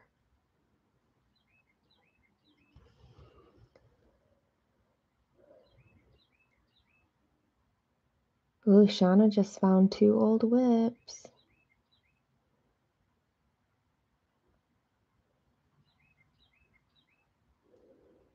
I don't think that's terrible, Tanya. Like, that's a real thing, and I think that you can do a lot with the money. So now that I'm thinking through how long I would actually live if I lived twice as long, I'm not sure. I think I would do a lot with lottery. Twice as long gives you more stitching time. That's true. Lottery, but win it anonymously. Oh, that's okay, Rachel. That's a good point because all the stories about people once. You know what I'd do if I won the lottery? Okay, we've talked about this before. Like, that is when I go and see everybody. It's when I go and travel and visit you all.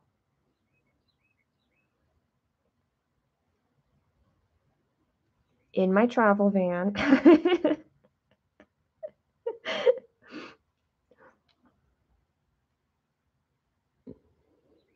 Yeah, family and friends, quote unquote.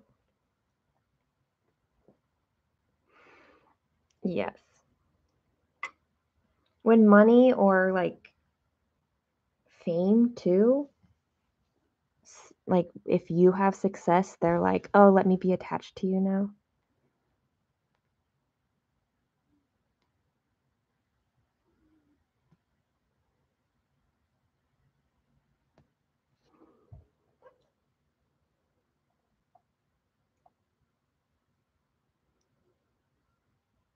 You don't need to live till you're 160. See, that's where I'm starting to think. Because I was like, oh, twice as long, of course, but I think it depends on how long your life expectancy is.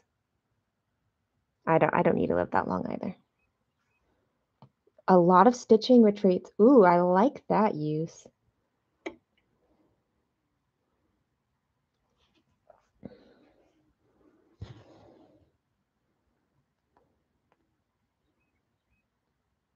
I think I would host a stitching retreat, and I would rent out a place that was like well suited for it, but not like a hotel kind of a place or conference center. I think I would want to do something like a I don't know, like a castle. Is a castle well suited for this?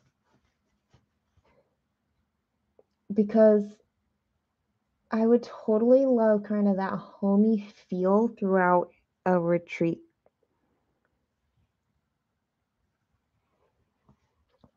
Good morning, Jen. Jen, look, I'm using the little kitty cat. I have used it non-stop. Oh, that's another good point, Samantha. Samantha, remind me, do you go by Samantha? Or do you prefer it shortened?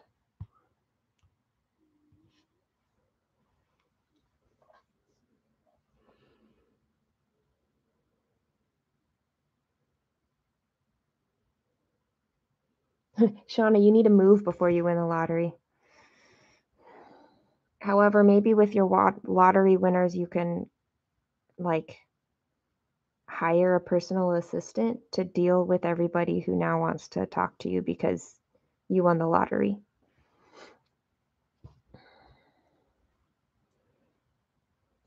There are ways we can work with this once you win the lottery. Also, the amount of taxes you have to pay on winnings is ridiculous. Sam. Okay. That was kind of tickling in my brain. Sam was there, but I wasn't totally sure. My threads are getting really tangled because I haven't combed them in a bit.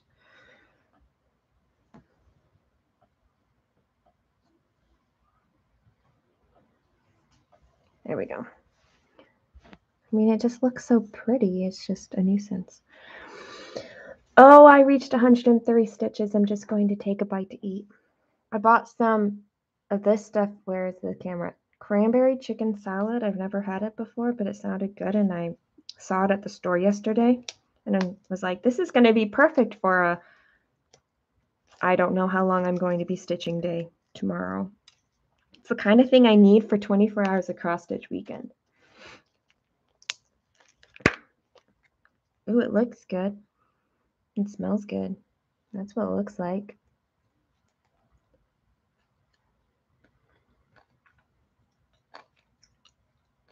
Oh, it tastes good too.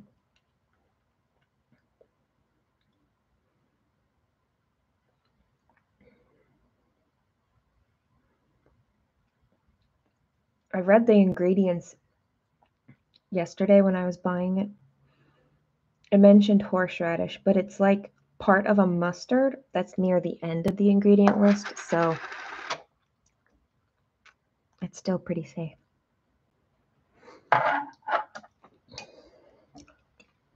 And I'm using this teeny tiny little spoon with a long handle. It's actually my drink spoon, but okay. I'm not really just going to sit here and eat instead of stitching. But I'm hungry.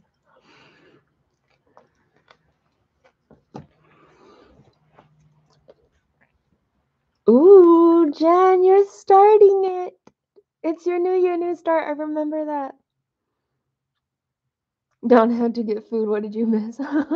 We were talking about whether we would rather win the lottery or live twice as long. And ultimately, we decided on winning the lottery. Anonymously, if possible. It is a dumb amount of taxes, but it's still a ridiculous amount of money. It is true. Jen, I am so jealous that you're starting it. Hey, Steve. I don't have Triscuits. I'm literally just going to eat this with a spoon. Plus, I think Triscuits would give me crumbs right now.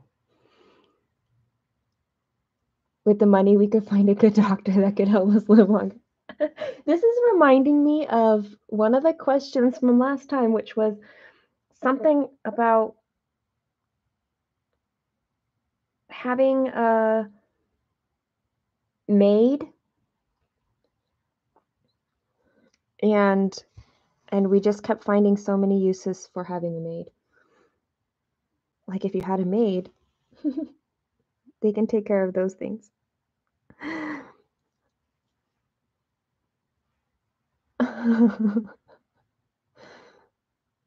This cranberry chicken salad is very good. I'm enjoying it. And it's nice to have something in my belly.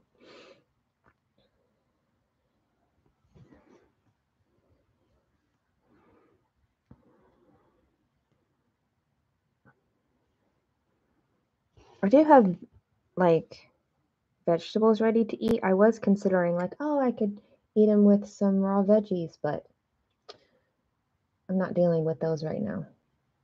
I don't want to use my fingers for food and stitch, even though veggies don't really leave a residue.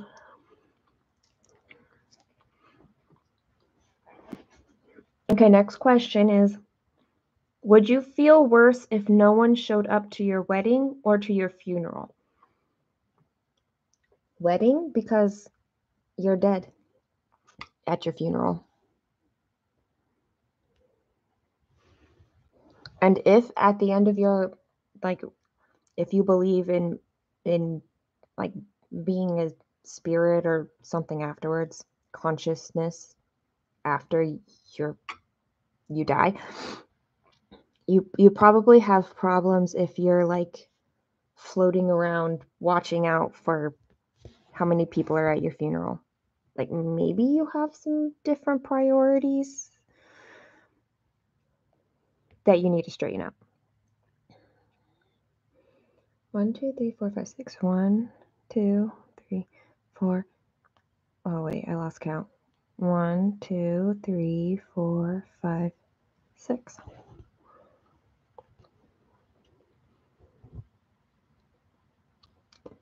Hey, energy lady. Either of those would be terrible, but I wouldn't know if people were not at my funeral. I mean, it would probably be an indication, like an indicator of the life that I lived. But would I know? Like, is it even possible for me to feel bad if people weren't at my funeral? No funerals even necessary. I have a cousin. We had an aunt die many, many, many, many years ago, and I remember at her funeral, my cousin told me, like, at my funeral, I want this, like, he named some, like, very, very happy song. I want everybody to sing this song and have a party.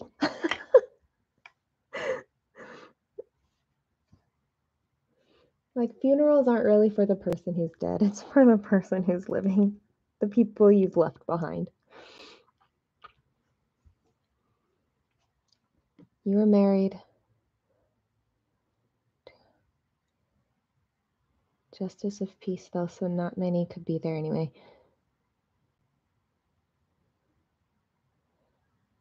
Would the groom also not show to the wedding? Well, in that case, oh, that's awful. You don't want a funeral, you want a wake. I love that. Somebody's always going to show up for free foods. This has very like Christmas Carol vibes to me going on here.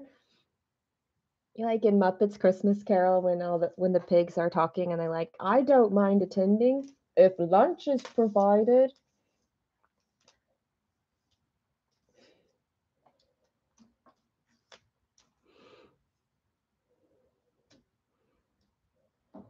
Yeah, I think I love the mentalities of like funerals being celebrations rather than very sad. My grandfather's funeral was I feel like it was a good mix because he was Samoan. I guess technically he still is. He's Samoan, and so there was a lot of that cultural influence there, and so and music was a big part of his life. So there was a lot of music,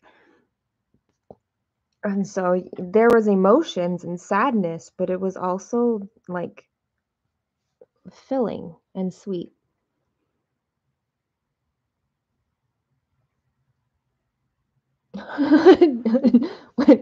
when Dawn's dad dies, she's going to a bar. That's hilarious. Hi, Diane. I have made a lot. Well, the last time I stitched this project on a live was like 13 days ago, and I was on this page. So yes, I've got all of this confetti going on, but I can't say I've made a lot of progress today. I'm 109 stitches into today's stitching, and it's been 2 hours. Like, this is brutal confetti.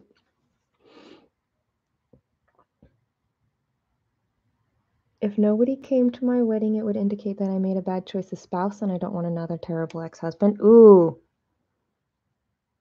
Ouch. Yes. What is going on here? Oh, that's just that. Okay. Or your spouse made a terrible, like, the person you were marrying made a bad choice. So it's a bad indicator either way, right? Although, to be fair, we just went through this like shutdown period just like a couple years ago, that whole shutdown period of COVID. Like, how many people got married and couldn't have people attend? So there are like legitimate reasons, I suppose, besides I'd rather get married with nobody in attendance in situations like that than not.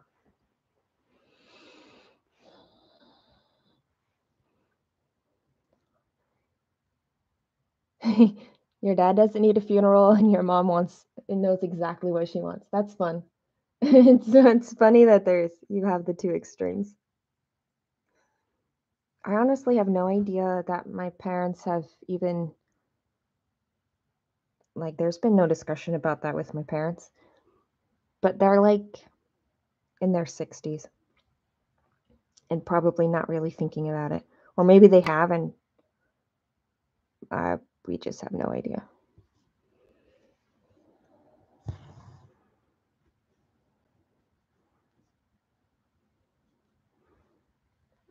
One, two, three. There's some strict orders to go to a bar and have fun when I kick it. He needs to remember that life goes on and there is still joy to be had. I like that. I think maybe I would have like save up funeral costs, but the funeral costs are like go on a cruise, you know?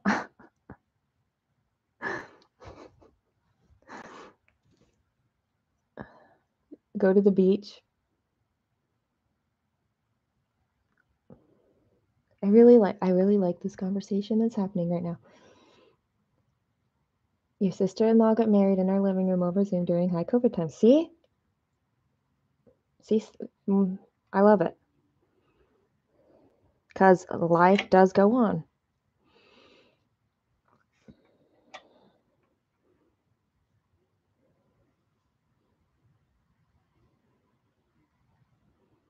You didn't go to your brother's wedding because you can't stand her and the person she made him into. Oh, that's sad. That's hard. And it is also hard when you're expected to like show up despite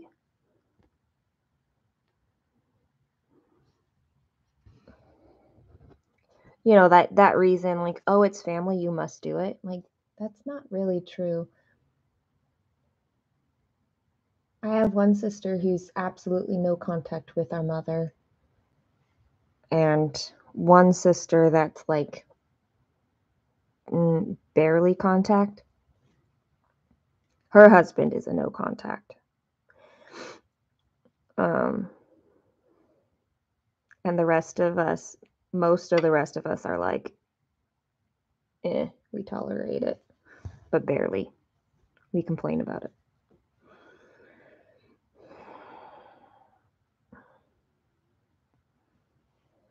I don't feel like, I think that there's a certain amount of tolerance that family gets, but they shouldn't get like a free pass just because they're family. I think that's what I'm trying to say.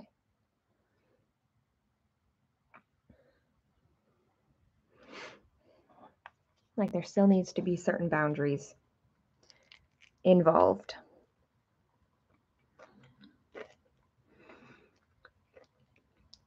I think the only thing missing from this cranberry chicken salad are nuts, like walnuts. But it does have celery in it, so you still get some crunch. It's very tasty.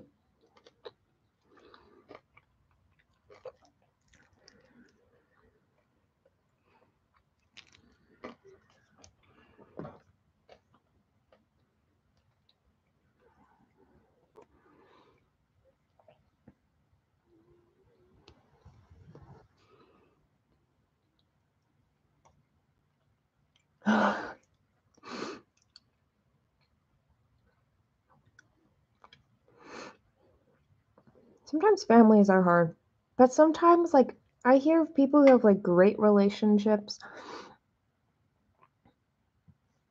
with their family, and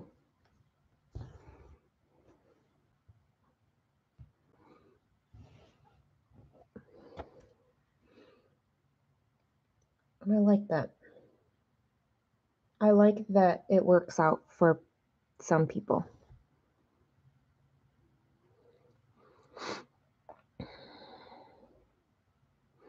We've definitely have had group therapy sessions when speaking about mothers here, so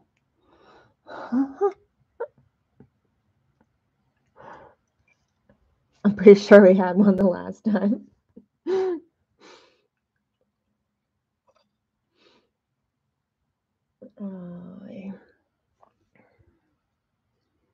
Right up here.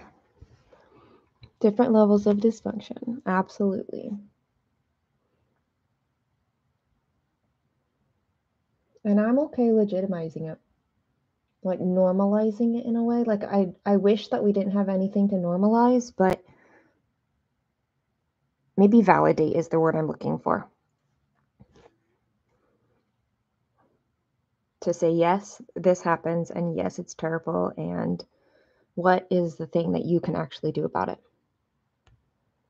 Is it terrible to say you prefer? No, Rachel. It just is. Like, it doesn't have to be good or bad. That just is.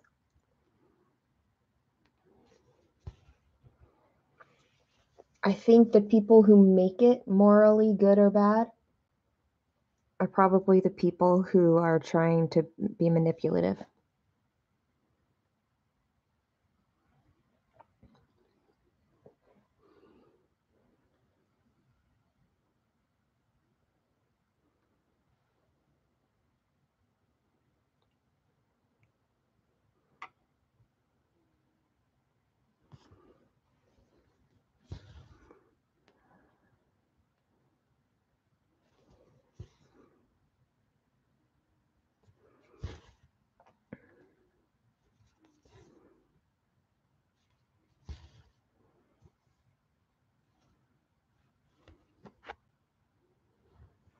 Somewhere over here, I need to park a thread.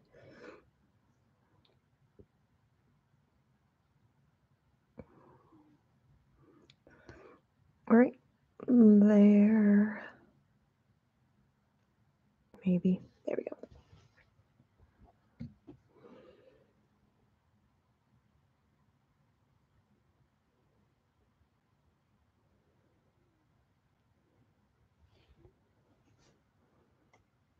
This is such a slow way of stitching, but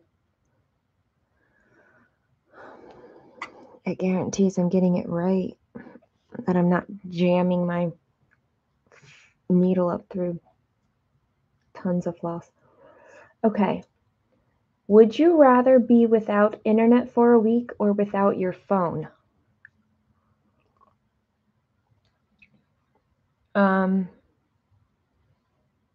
Okay, well, if you had your phone without internet access, that would make it basically like a dumb phone, right?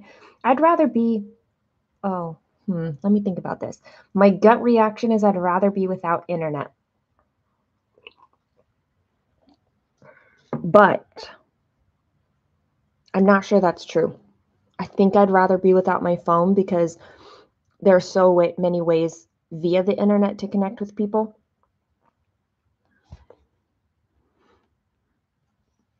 And so I do think that I would say phone.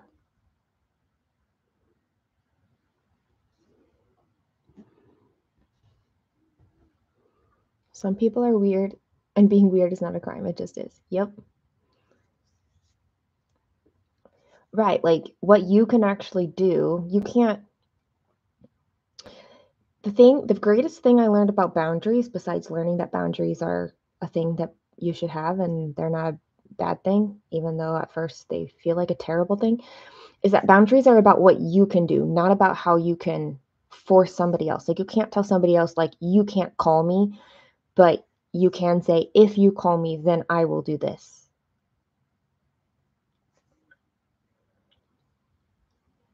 Jen and Tanya say the phone because you can do, yep. That's where I was going, Tanya, is that you can pretty much do anything over the internet.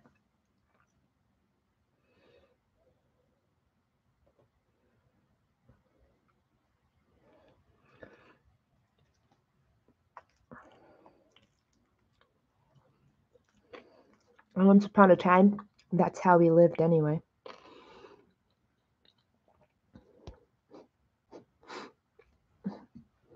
There was a time we lived without the internet and phones. Except like a phone on the wall.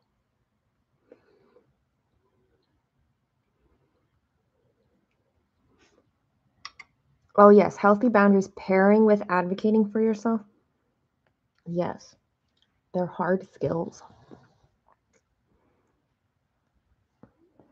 For me, anyway, they're hard.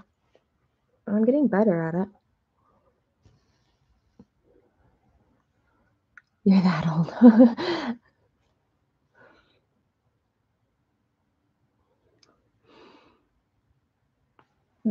I know, dial up.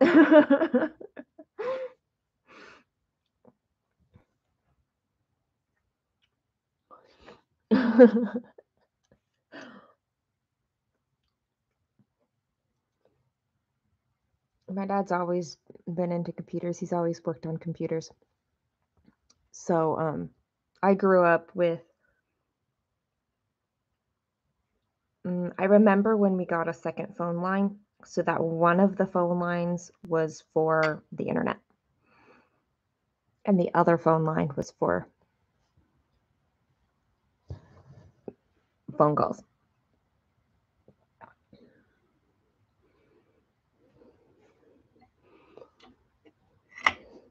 Napster. Oh my gosh.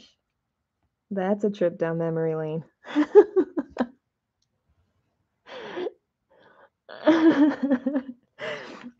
I was homeschooled, so I didn't actually ever experience that at school, but oh yeah. I remember Napster though.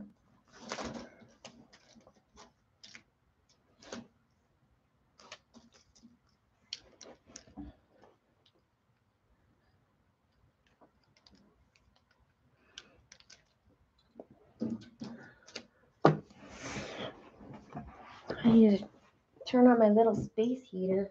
My house heater's not.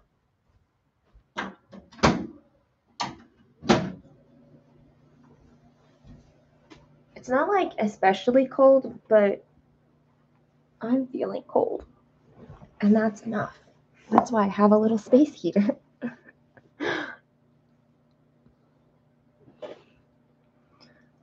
Oh, I'm so close to the red part.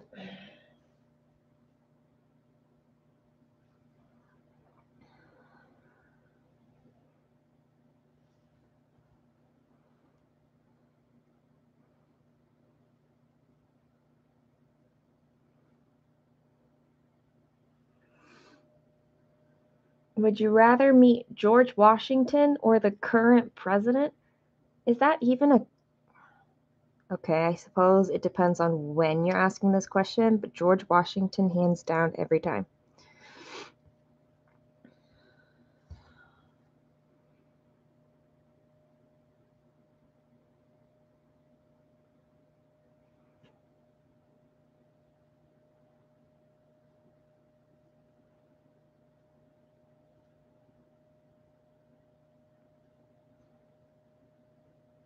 All right. Where's the... Oh. It's because there's a parked thread impeding my view. You know too much about George Washington. Yes, but would you rather meet the current president over George Washington?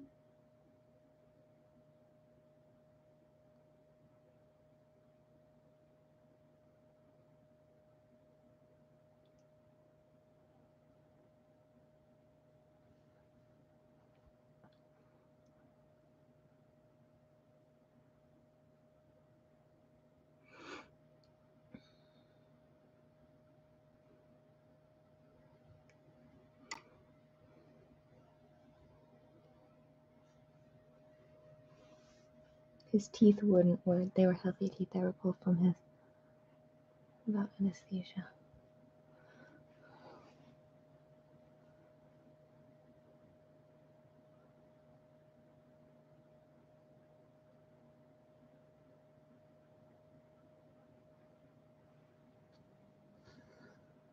I think there are negative things about anybody.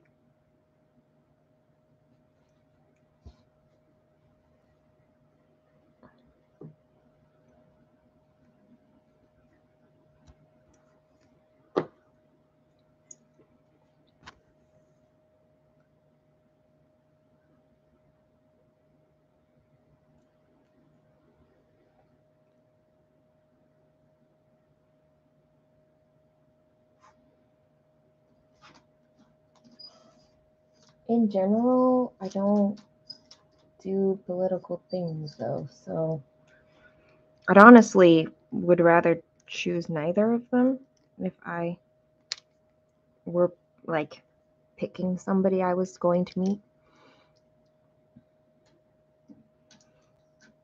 They are both still alive, so yes. It's a current knowing.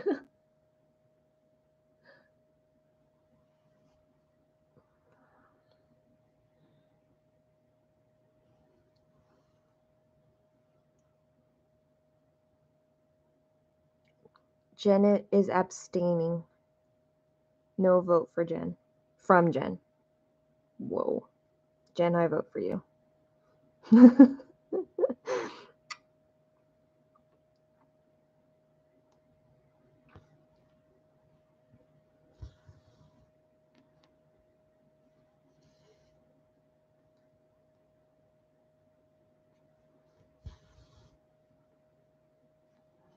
Whenever I think of who I would want to meet dead or alive, I never think of like the famous people.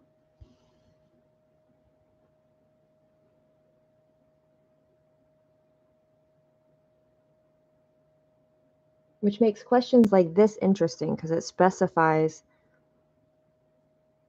and very much narrows my limit. Narrows my limit, my options.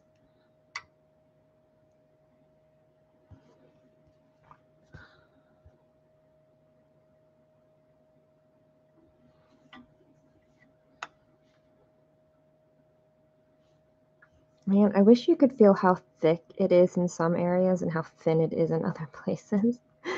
This project.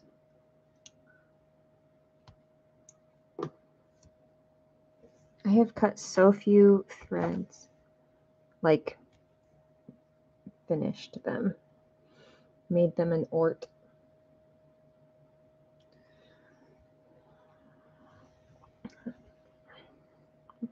My phone didn't want to stay on. I don't know my next question. I think I'm losing my mind now. I don't know why that head song is in my head. But it has been all day. From the moment I woke up.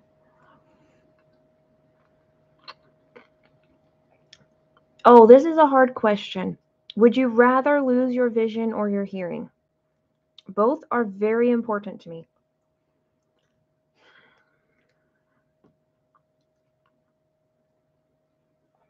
I think hearing, but that would be so hard.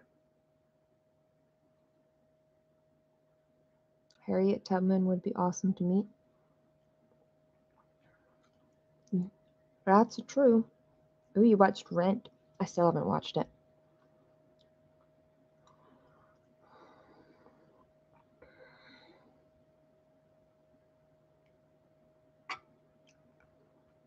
I just think of all the, like, I don't know, the loss of music and the capacity that I have it would be so hard.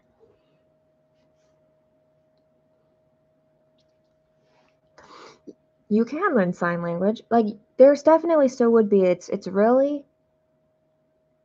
the effect it would have on my connection to music. It would have to be re-navigated, kind of like Beethoven when he went deaf. But Beethoven is Beethoven and I am not him.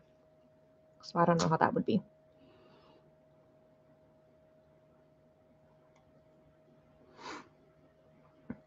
But I can't actually do the playing of the songs themselves. Well, I could, but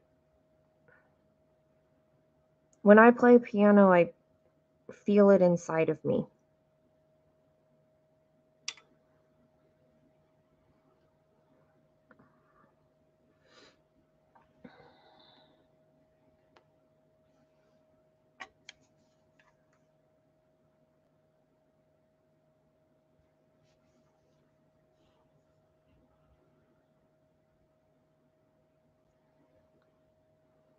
I think ultimately I would still choose hearing.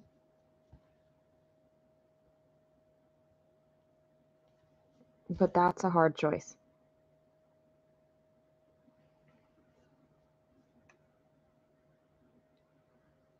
I like all my senses, please and thank you. Like, let's not lose any of them.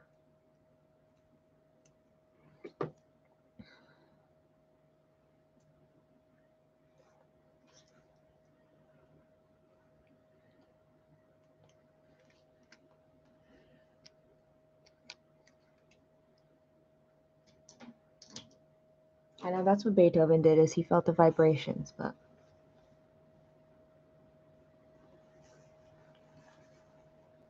I think there's too much going for sight, and hearing is a little more limited in what I would gain from it, which I think is why I choose hearing.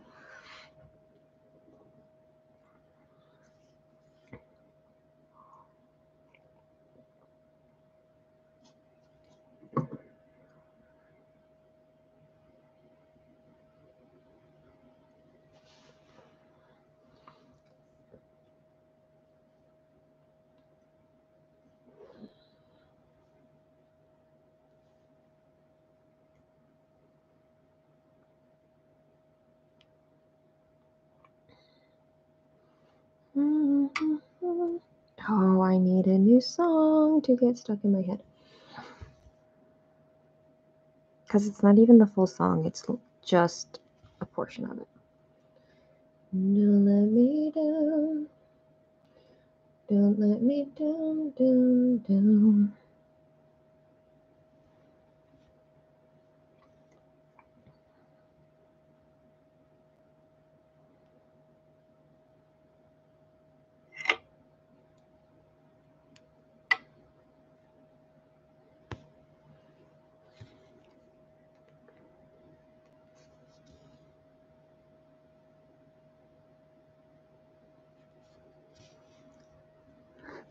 That's what my daughter says. And I don't believe her because she still has the song stuck in her head once she plays them. I think for her it's just an excuse to keep to listen to the song. It's not even a song that I've heard recently. It's just something obviously sparked it.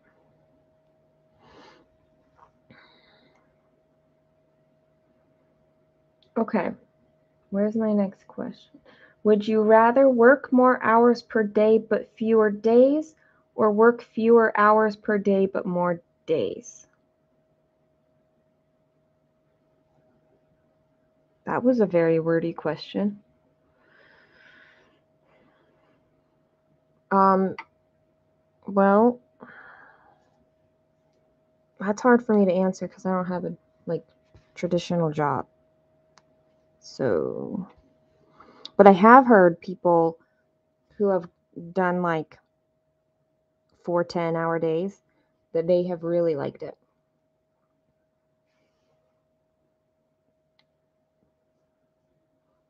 More hours per day. Getting there is the worst part. Getting used to the more hours per day, or getting or the travel time, the commute.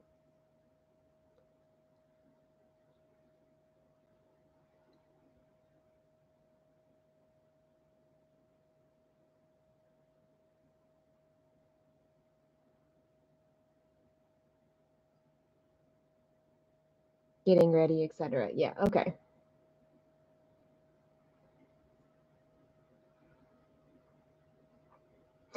I get that. Sometimes leaving the house is a chore.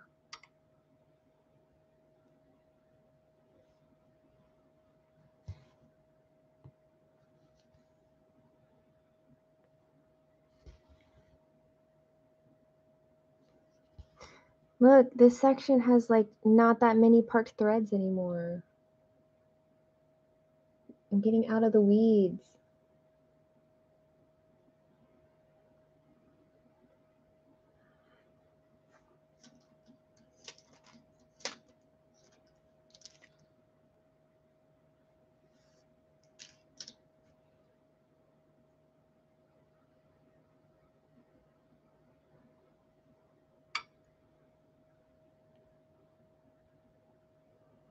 Your commute is less than 5 minutes. Well then, you don't have that far. It's true, but going onto campus can be annoying sometimes. Even when I was a student and I walked to my classes, I guess I've also been a student and had to drive, but I've done it both ways.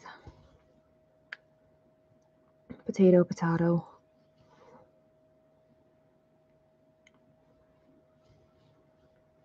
And I suppose as faculty, you don't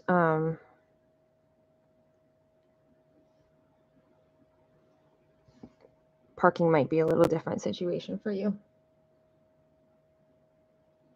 Oh, was that even the right spot?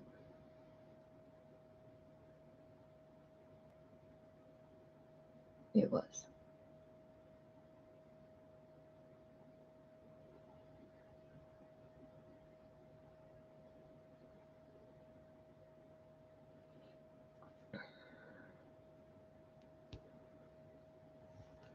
Look, I just have 300 more stitches to go.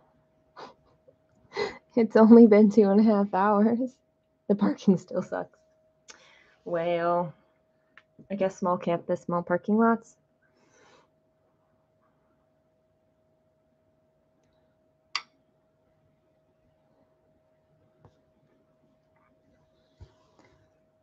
I haven't had to deal with campuses for a long time.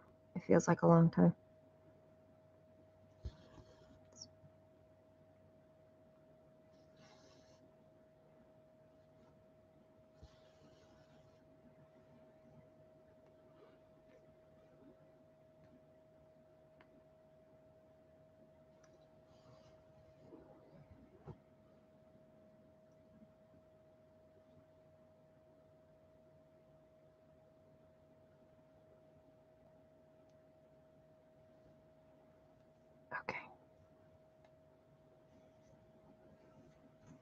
feel like I will actually be able to stitch a little faster now.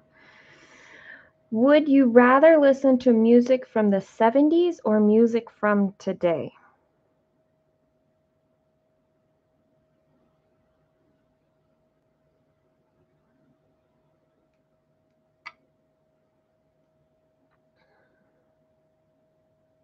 I know some music from the 70s, but I don't know that I know a good representation of music from the 70s.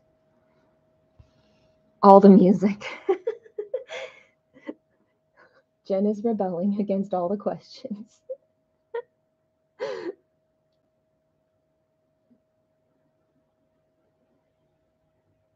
I don't listen to a lot of modern music either, though, because I don't know, I don't listen to the radio, I listen to curated music. That doesn't mean that I dislike modern music, I have a hard time with a lot of new things constantly. I need them introduced in a controlled manner.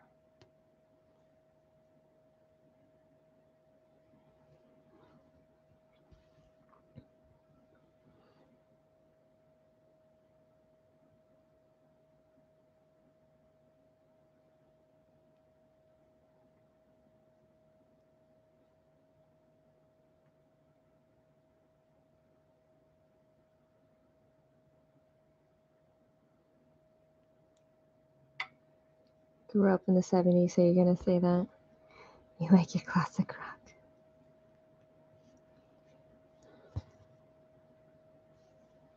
I know, I feel like this is a non-answer for me. Shauna says the 70s. I'm gonna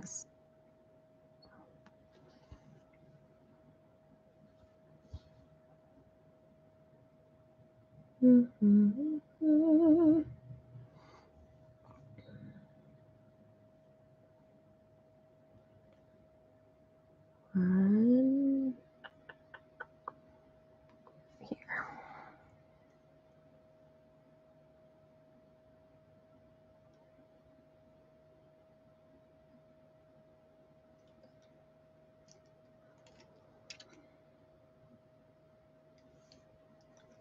I feel like I just don't know enough about the 70s. My parents only listened to some music from the 70s.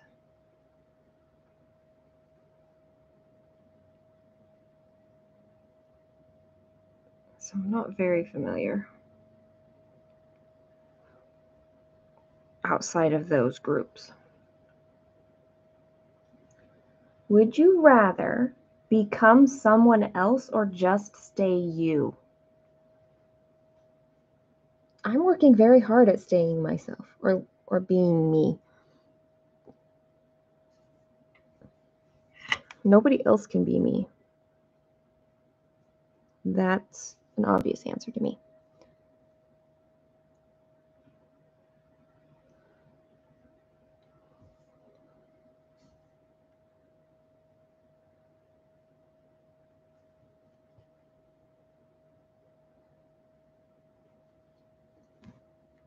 Did they win the lottery?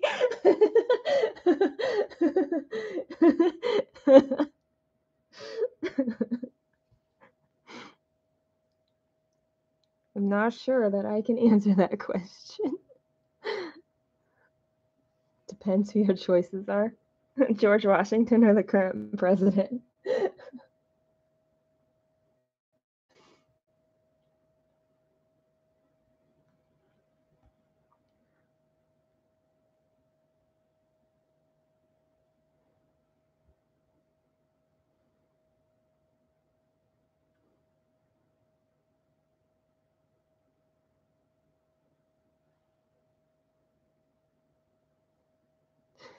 Did they win the lottery?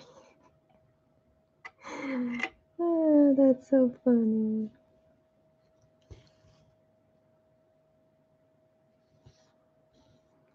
I'm stitching with red. There's a lot fewer colors in the red section.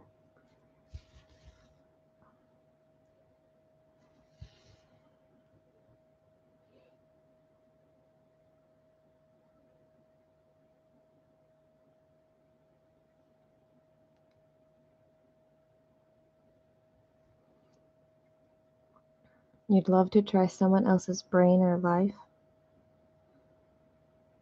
I think that's why I like watching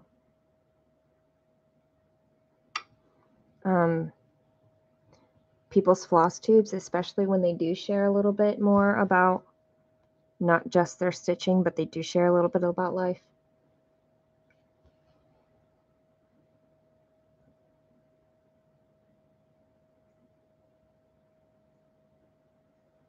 I'm still not sure that I'm willing to give up. I have lived too long feeling like I was trying to live somebody else's version of who they thought I should be, that I'm kind of unwilling to consider living as somebody else now.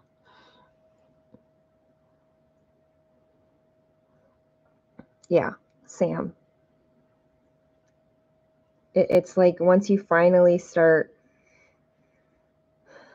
like knowing yourself and living you, like that deep authenticity of yourself, I don't want to give that up.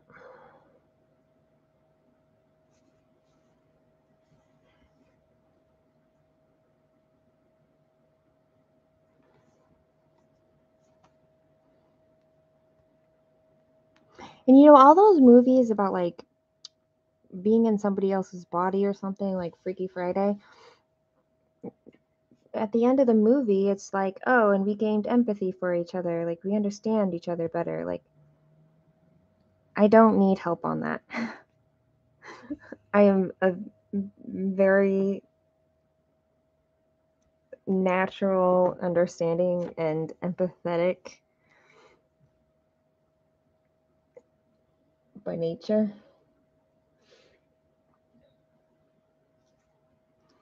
I don't need a Freaky Friday kind of experience.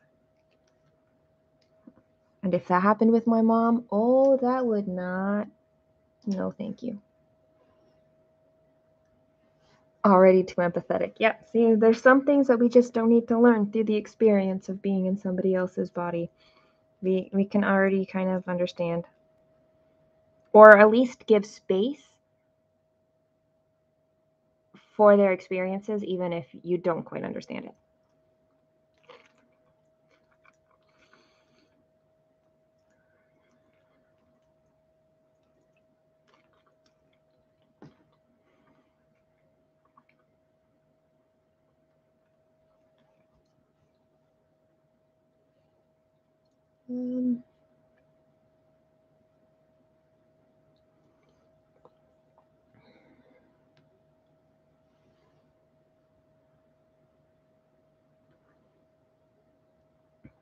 I only have.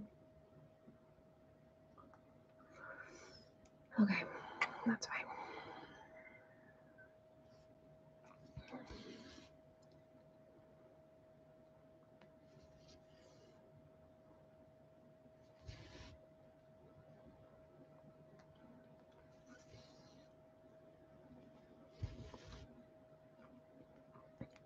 This color has 6 stitches on this row, and it makes me so happy.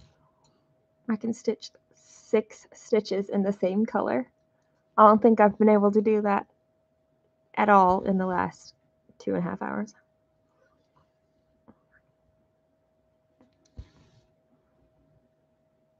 Oh, look at them. I could probably keep going, but I'm not going to. Not yet.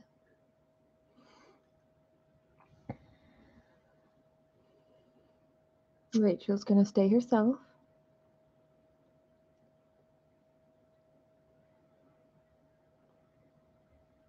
Good for you, Sam.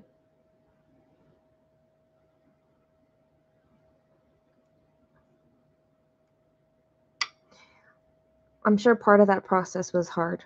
Like either the actual cutting off or coming to like accepting that that was a need. And Dawn, you're trying to figure out how I'm doing my parking. I don't mind explaining it if you want me to.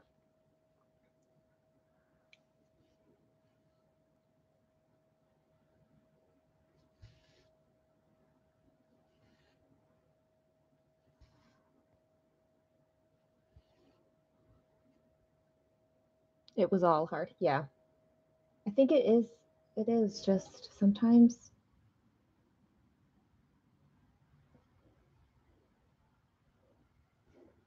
like setting those boundaries at first are hard. It's easier to live it after you've been living it a while rather than set them in the first place.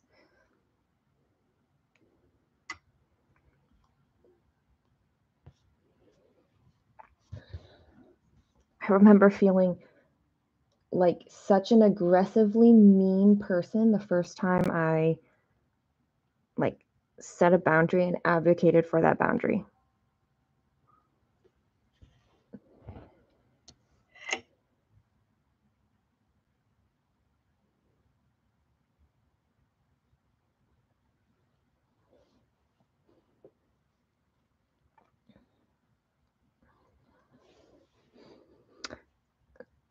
Okay, Don, so if you're used to parking already and you just do it in 10 by 10 blocks, is that what you're doing?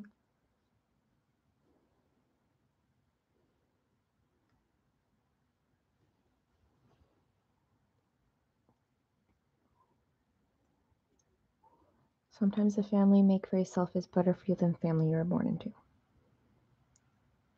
Absolutely. You finally got your mom to distance herself from her toxic family, and they're still terrible. Toxic people often don't understand that they're toxic.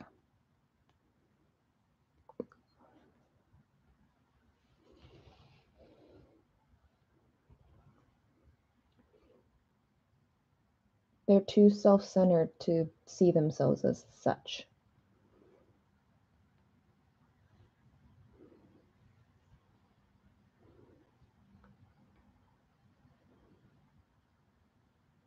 The quote is misquoted.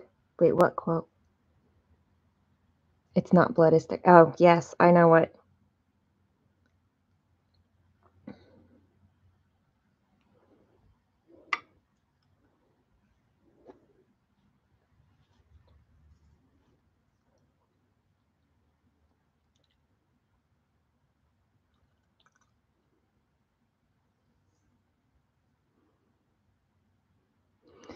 When you go to the new block, you start with the lowest park thread in that block. Oh. Interesting. I'm not sure that I've ever seen somebody work through their parked threads that way. In this case, there's so much confetti. Like, there's actually a lot fewer parked threads than, say, like when I was right here, the parked threads were so thick that I'm kind of snaking through and stitching whatever comes next. When it's more clear like this, I have a little bit more flexibility if I wanted to. But when it's so thick like this, I just snake through. It's so much easier to work with. Keeps my sanity levels functional.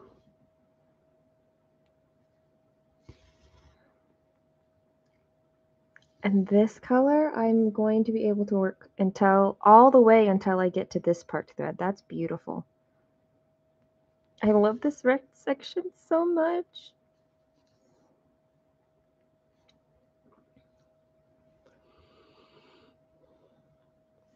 The blood of the covenant is thicker than the water of the womb. Oh, rather than like your physical blood. I feel like I've heard that before.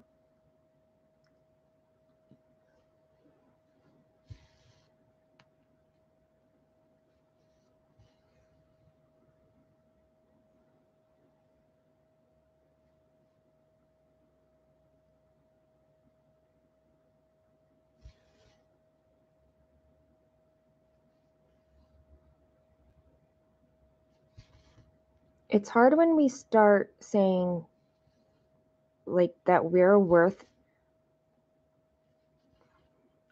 taking up space, and then also I know I had to fight a lot with the feeling that I was becoming self-centered because I was saying like this, I'm doing this for me, or this is important to me.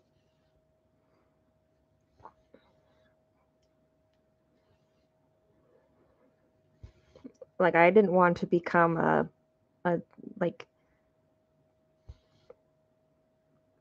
I didn't want to become what I was trying not to become.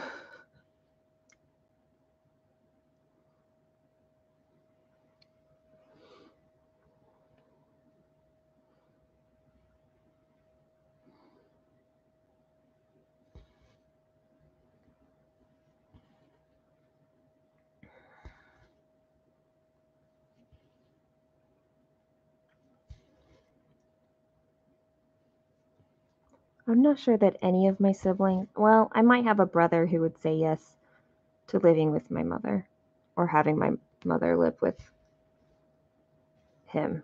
Maybe. I don't think his wife would.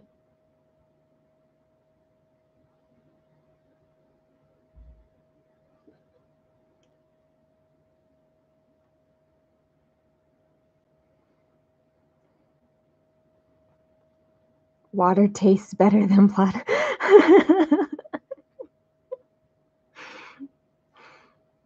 True enough. Can you make it taste like chocolate? I'm not a big chocolate person, y'all.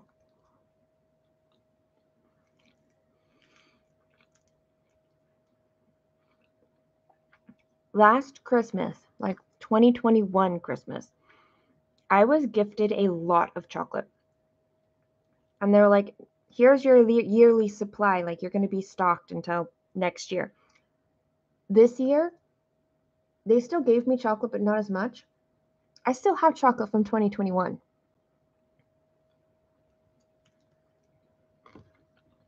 Like, I haven't worked through all of 20. I have a backlog now.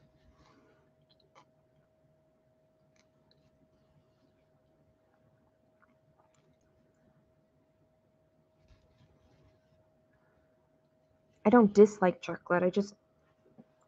I'm not a big sweets person, I guess, in the chocolate sense.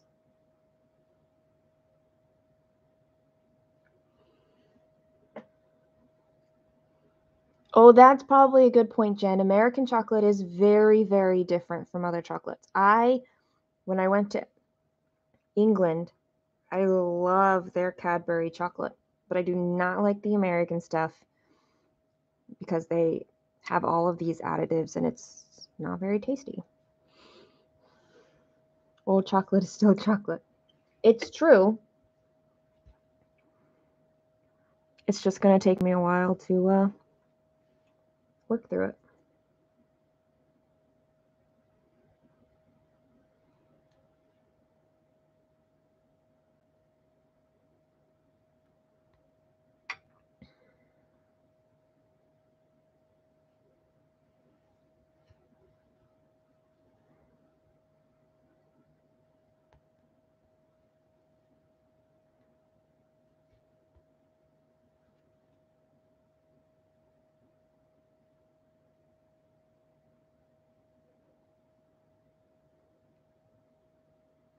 Well, it sours the milk and then they put in all of the sugar in order to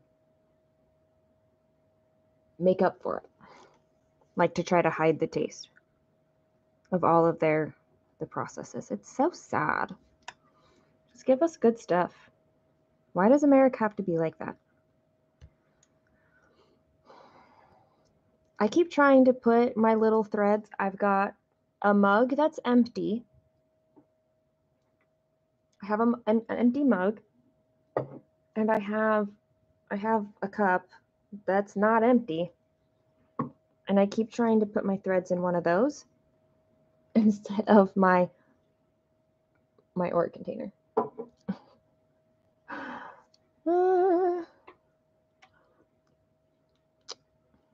All the chocolate from different countries. That's true.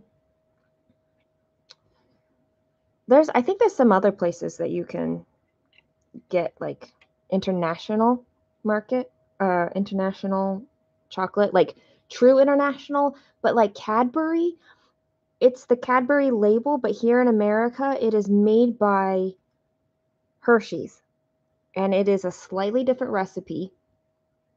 And so it is not the same. So you could be thinking that you're eating chocolate from England, and it's not.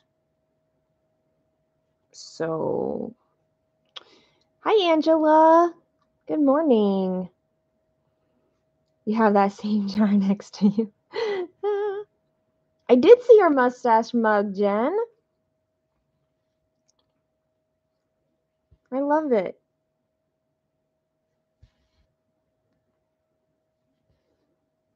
This Ort jar, by the way, I emptied it. It's a pint size.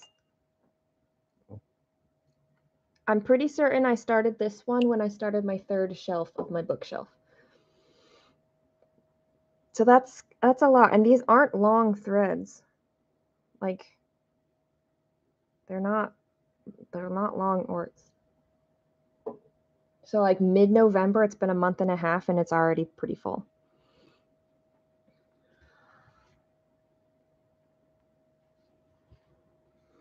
Good morning, Carol.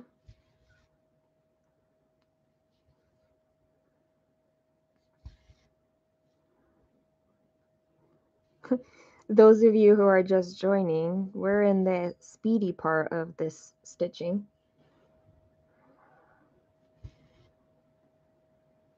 Not the slog of confetti that was all the way up here.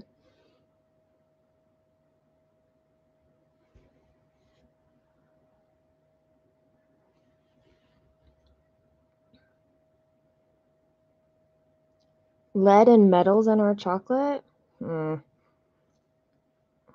Well, and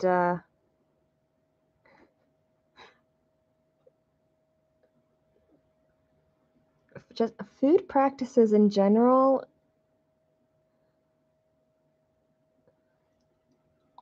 are sketchy. Yeah, the soil and water. At least it's just because of in the soil and water versus like, you know, what they're feeding to animals and stuff like that.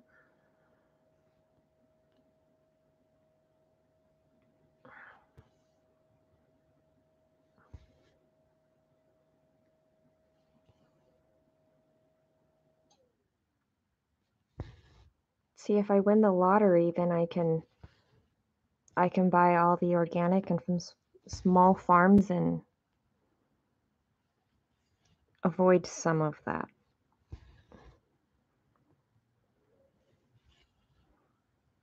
And it probably would taste better. I could order all the fancy, legit chocolate and probably like it better.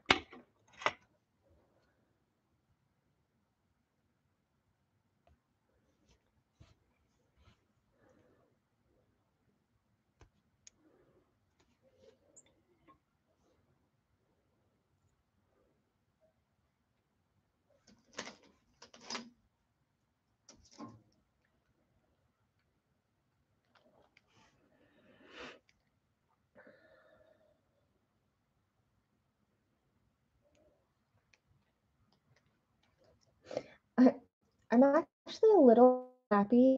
Like, I'm looking forward to a little slower pace of stitching after today. It has been so much stitching, like nonstop, that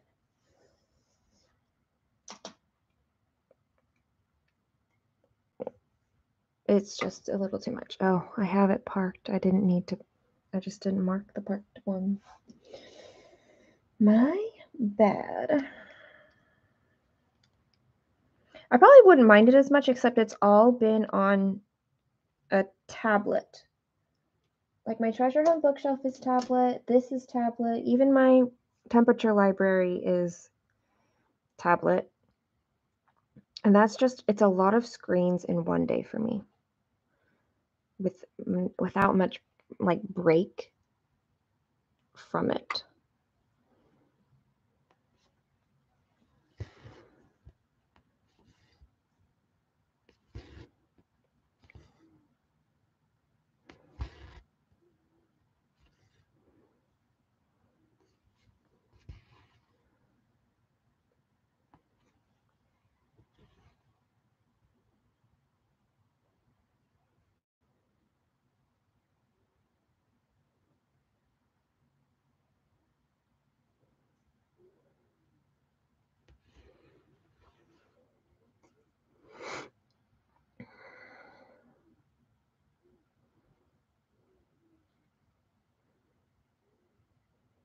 If this much confetti is what his hat is like, what is like his bag of toys going to be like?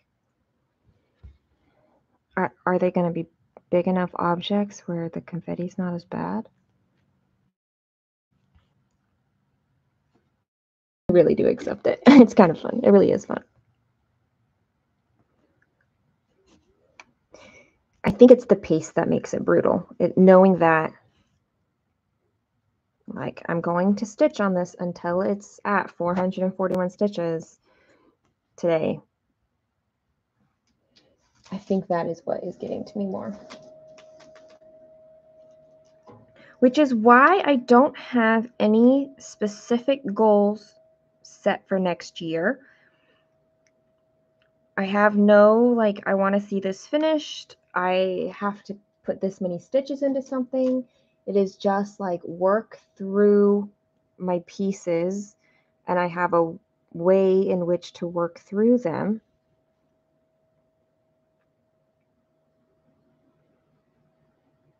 And that'll be good. It'll be fun. I did realize I completely forgot about one project that I'm going to be starting, and it requires regular time, so it's probably going to go on my Saturday slot, like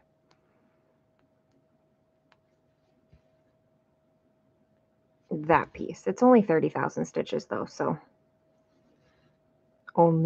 it's only 30,000.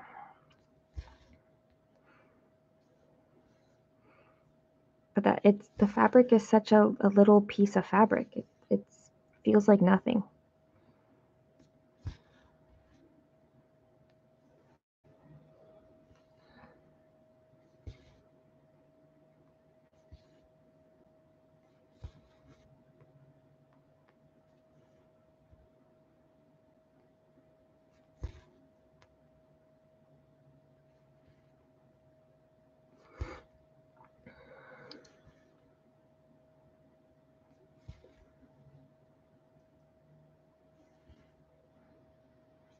Okay. This is going here.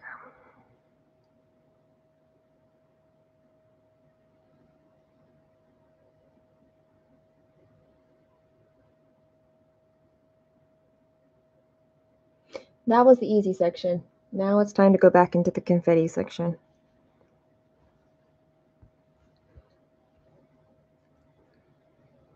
I'm at 224 stitches now, though. That feels better. Good morning, Michelle. Getting on your exercise bike for the first time in too long. I get that. It's nice that you have one, though. Like, easy access, right?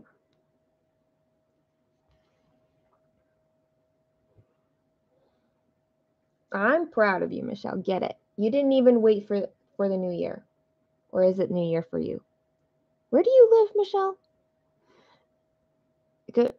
I feel like it's still New Year's Eve for you. Makes you want to pull out your full coverage. Well, I'm not going to dissuade you from that, Sam.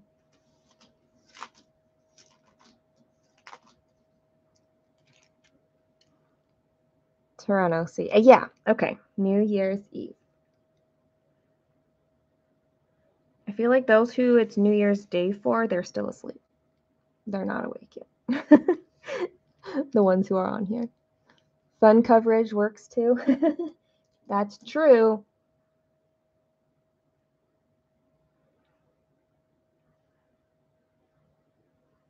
I got myself a Switch for an early Christmas present. And I got Just Dance 2023 on it. And I turned it on the other day and did some of the dances, and I'm like, oh, my cardiovascular system is in bad shape. But it felt good to do something before like the tick over of the new year.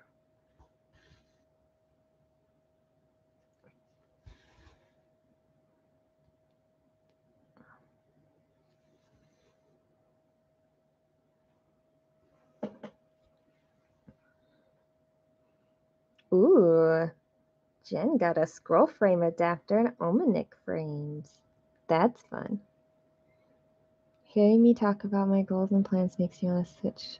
Set goals and plans, but I'm still in the mindset of stitch, but I want what I want. There's no problem with that, Rachel. Like, just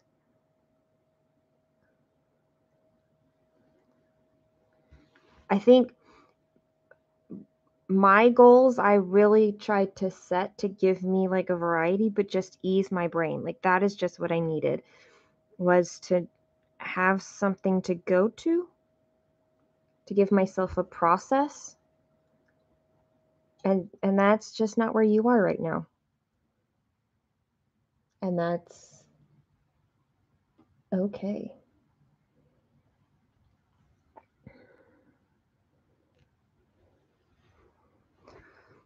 I'm learning which decisions I need to make and which ones are too much.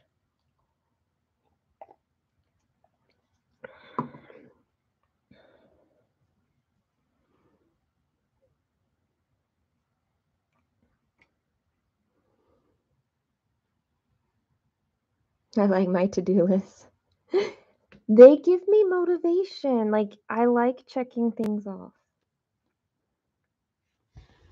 However, if my brain's not doing well, they are definitely things that go away.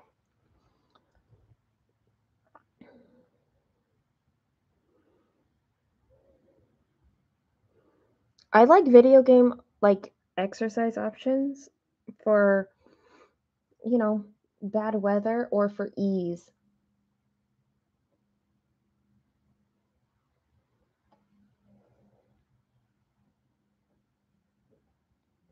And I like that it's dance.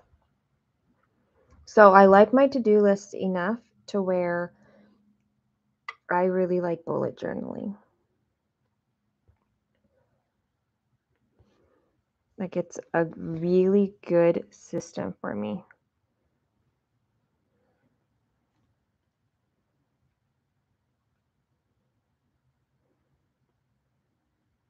My danger is in writing too many things down, because then I want to check off all the things, but I don't necessarily have energy, time, or like mental capacity for that. So I'm still learning how to work with that and how to allow there to be like open tasks that wait until another day.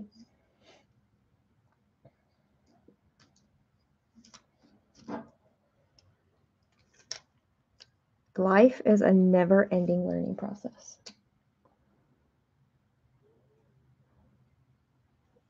Your motto is healing yourself.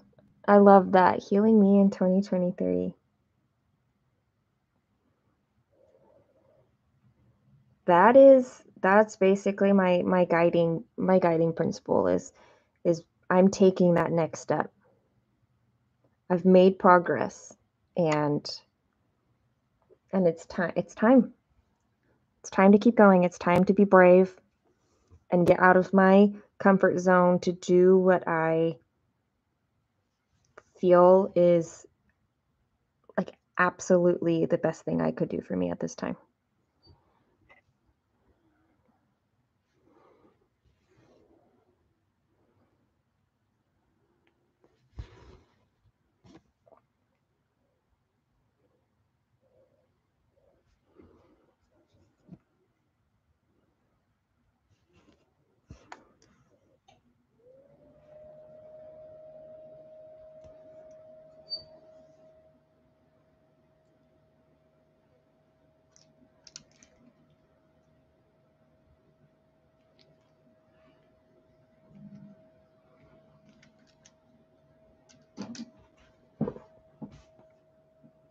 Oh, I need a stretch.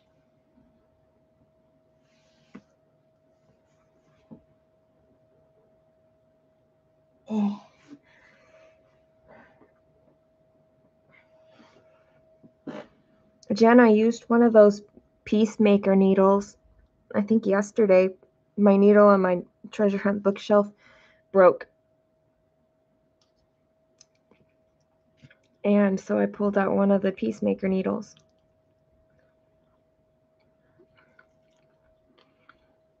The feel of the glide of a new needle is just a delicious thing.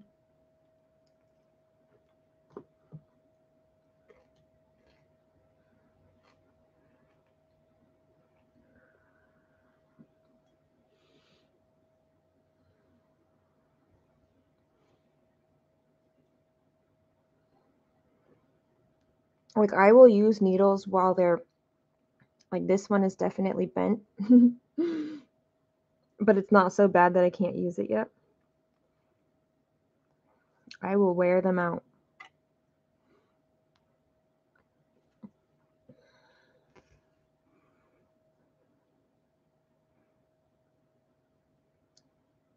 Oh.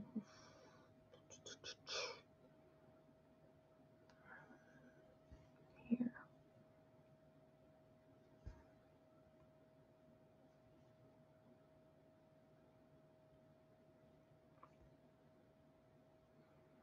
The fog outside is lifting, but it's still really overcast. Is this the right spot? 1, 2, 3. Yes, it is.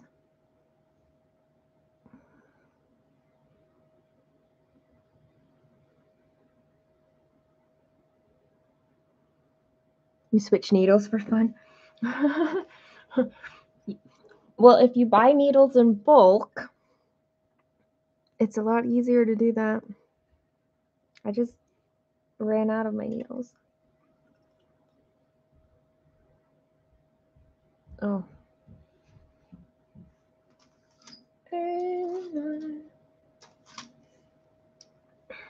So I don't have many New Year traditions, but one thing that I grew up with that I continue, all my siblings do this.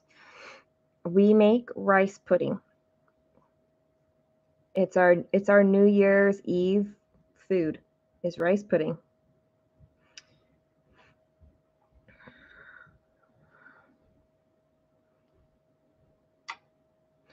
So at some point today, I need to make that.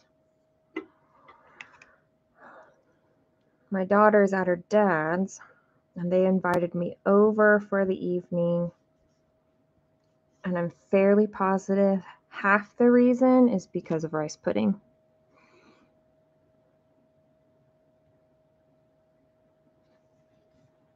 It's just going to be a basic rice pudding, though. Sometimes I do an orangey kind of rice pudding, which is delicious, but I don't think I'm going to do that one today.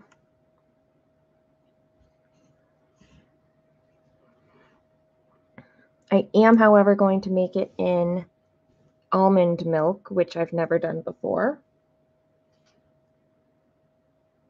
But that's what I have instead of cow milk.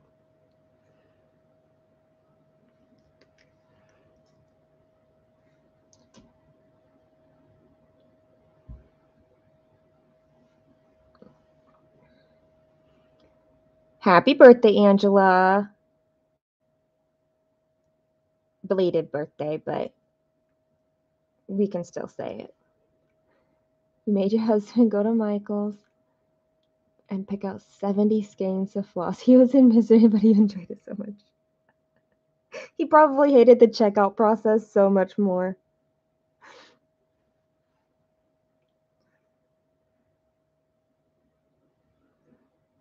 Like the counting of all the floss and the ringing of it up. And the look on the cashier's face when you go up and you're like, you have more than 2. Thanks for hanging out, Rachel. Happy New Year's.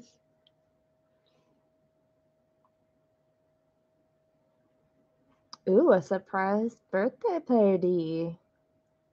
That's exciting.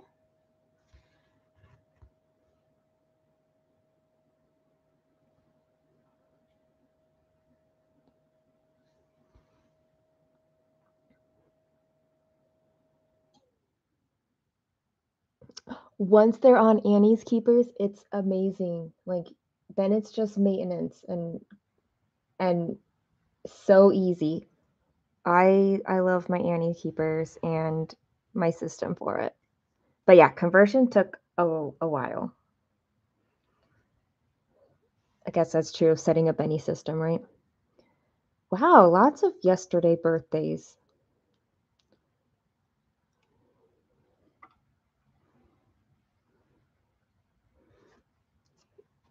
There are a lot of December birthdays going on.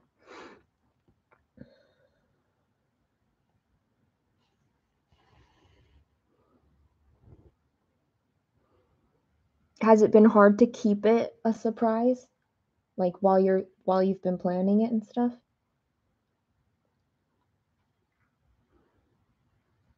Aw, happy birthday to your mom, Carol. 89. That is a long life.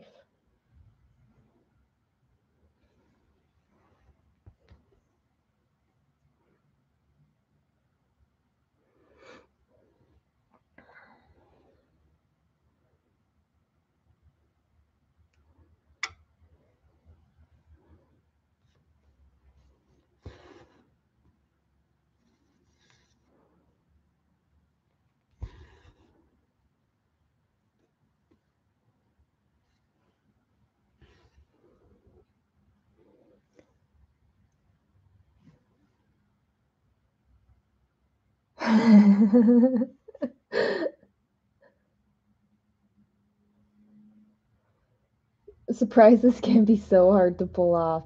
But that's so fun.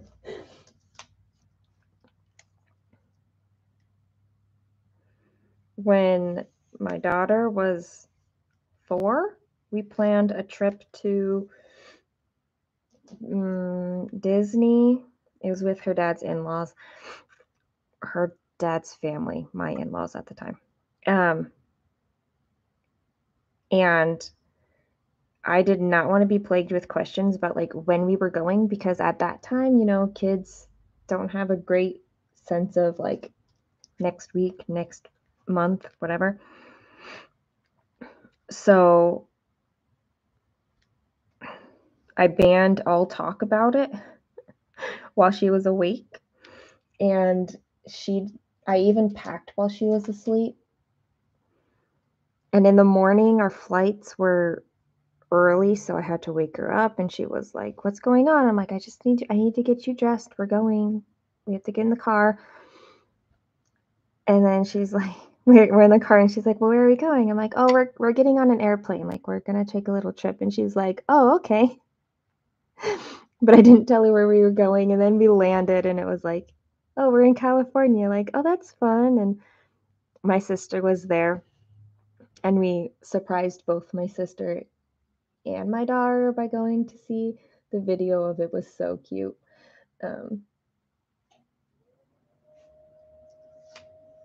And then we finally get to like we went from the airport to where my sister was because we couldn't check in yet at the hotel. And then we got to the hotel, which was like one of those Disney resort places that are right there attached to the parks.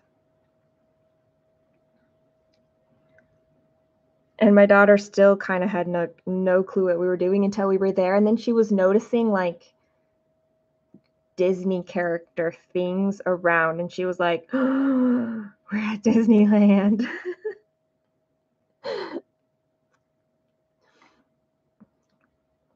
I don't do surprises very much, but I could do that with her when she's 4. I could probably manage to do it now that she's 13.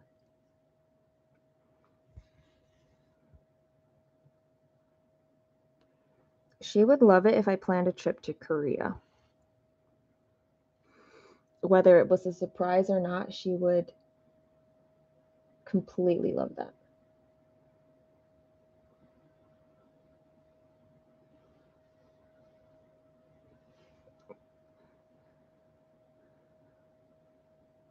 Your grandmother made it to 104.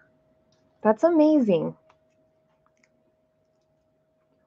Good genes for you then. Like, Michelle, you'd love a trip to Korea. My daughter would like die. The problem is that she's like an age I would have to get a passport. And how do you get a passport without her knowing?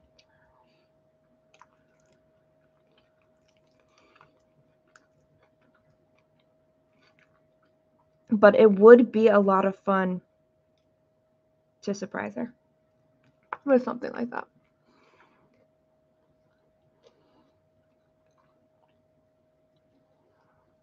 Is your 20th in this upcoming year, or just like approaching enough to where you need to start thinking about it?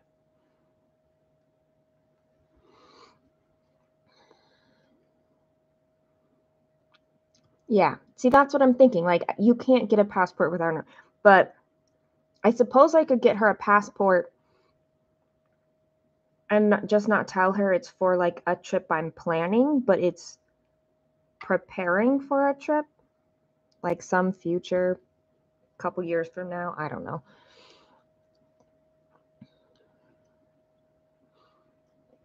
And she already knows I want to take her places. We have talked about a trip to Korea. We just haven't like really started planning. It's in 2023, so yeah, definitely time that you would need to start thinking about that.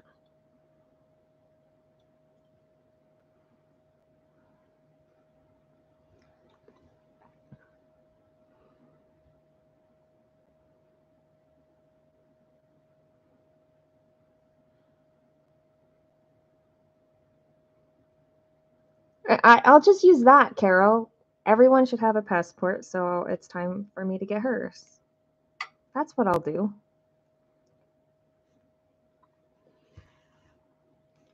I'm not even planning a trip right now. Why am like, but I'm thinking about the tricky steps. Yeah.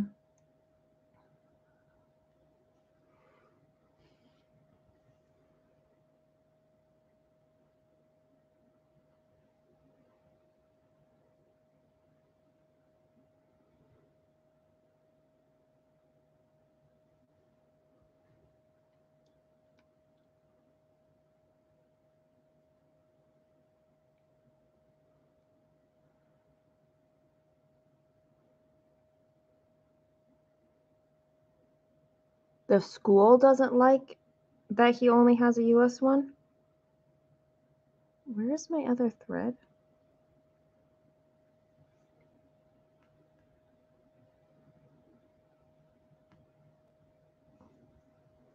Here it is.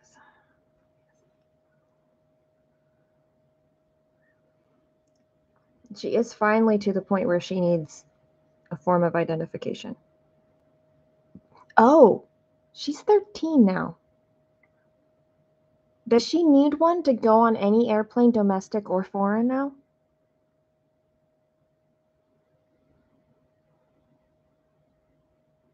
Oh, Customs doesn't like it. Yeah, Customs is picky.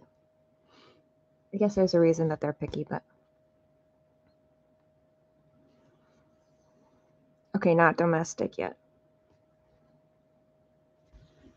Okay, good, because I just realized she is going on an airplane with her dad in, I don't know, January.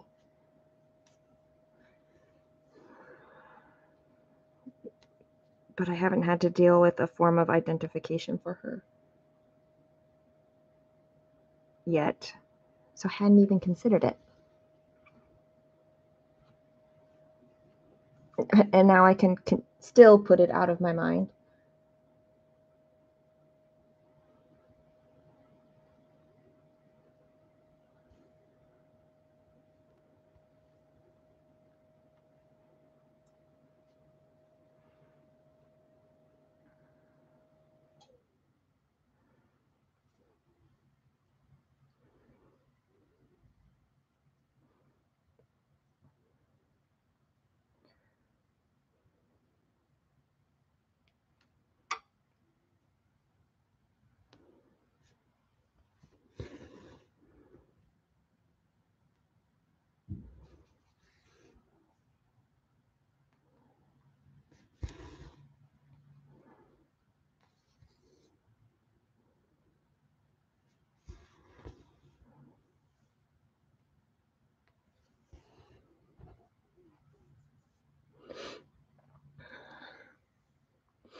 Eating more food.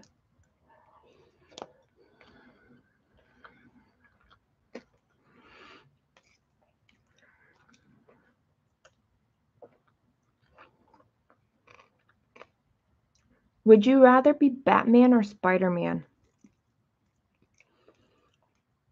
Batman. I don't know. If I can be Tom Holland's Spider-Man,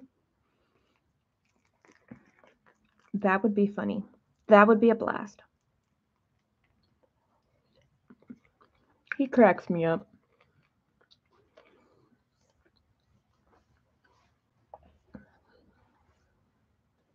Batman has the money. Yeah, but oh, you weren't here. We've already decided that we want to win the lottery, Michelle. So we'll have the money. Hey, Hallie. Good morning. Happy New Year's Eve. Morning of New Year's Eve.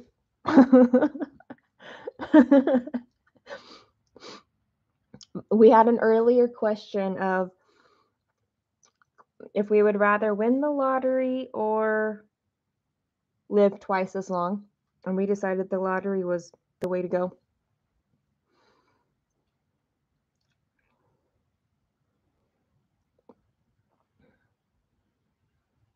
Ghost Spider. I don't even know that I don't think I know Ghost Spider. Carol would be Spider-Man.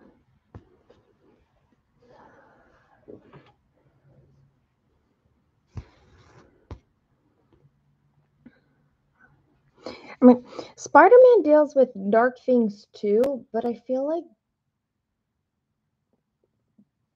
Batman is even more entrenched in it. Like he lives in a city that is, well, Gotham. He lives in Gotham.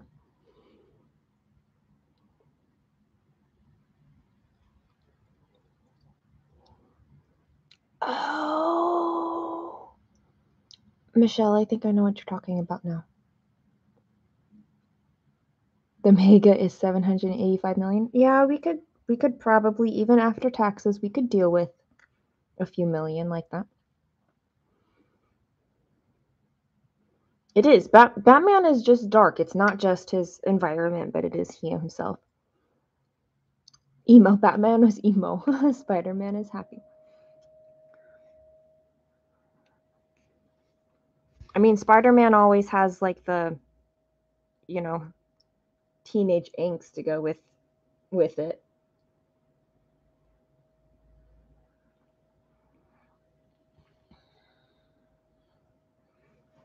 I actually really like the Batman movies. They are a huge challenge for me to watch.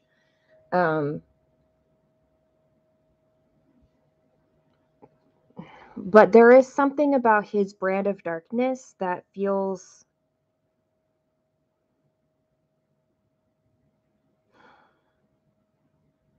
I don't know. It's like a darkness that doesn't feel bad. I've never tried to put that into words before. I don't even know if that makes sense.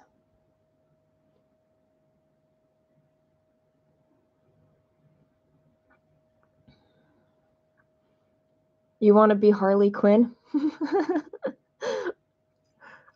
Jen, that's not one of the options. It's Batman and Spider-Man.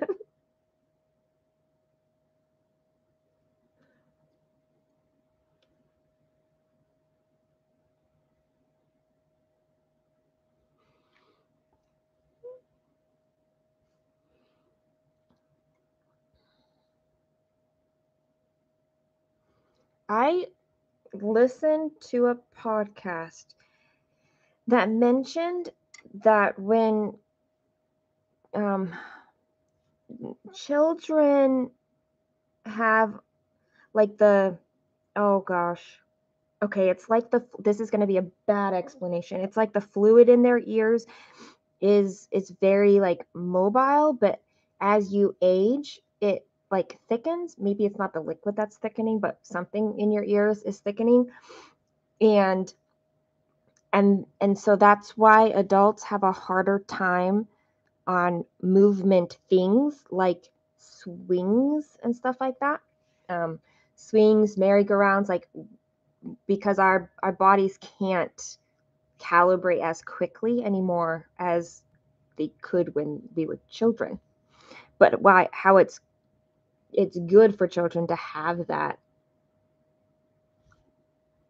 like calibration, that time to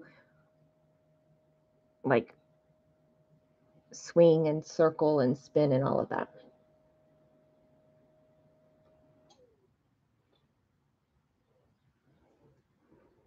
See, I love learning things, but that doesn't mean that I can re-explain them. Jen, you have life goals. And one of your life goals is to choose a different option for every question.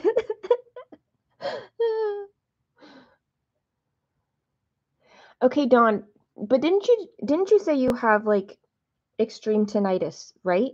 So I wonder if there is something related to that in some way.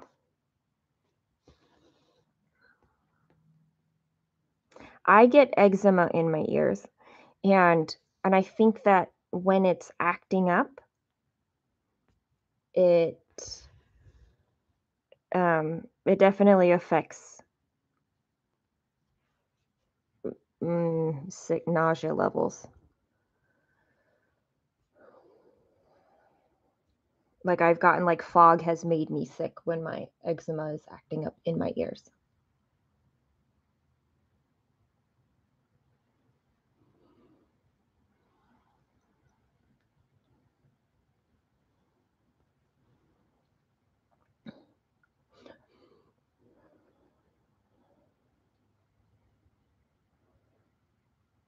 Yeah, it's not so fun because earwax will cause the eczema to flare, and it's hard to tamp down. Eh, it doesn't constantly bother me, so, but it is just something that I've noticed, um, like having problems that your ears help with.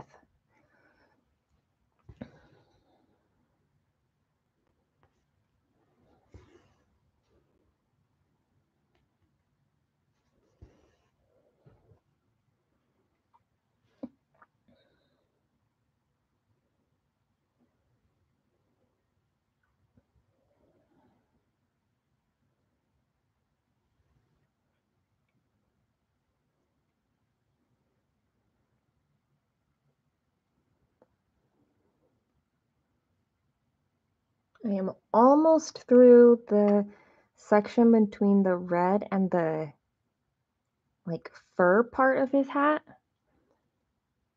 And this part is a little less confetti heavy.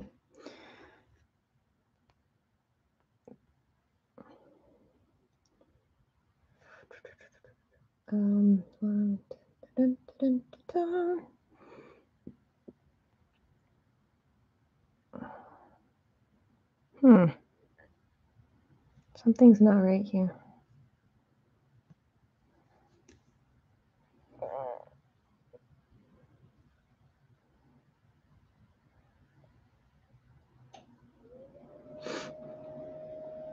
Oh, no, it is right. I wasn't right.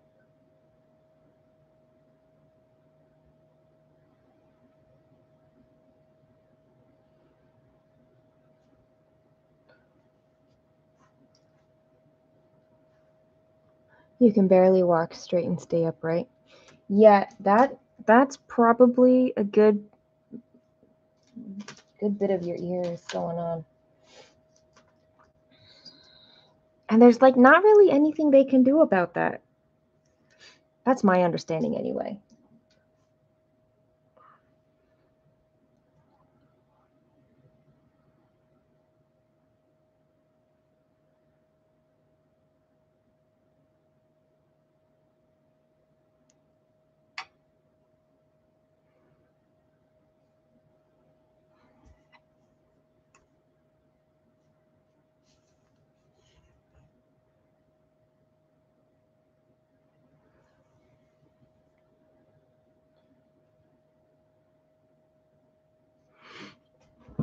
Would you rather be stuck on a broken ski lift or in a broken elevator?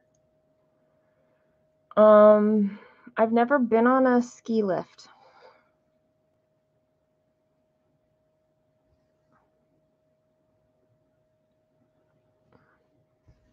I think I would, I don't know.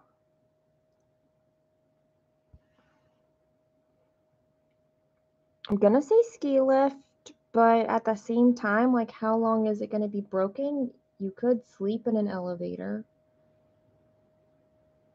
And like a ski lift, your legs are hanging down, so would your legs go numb after some time?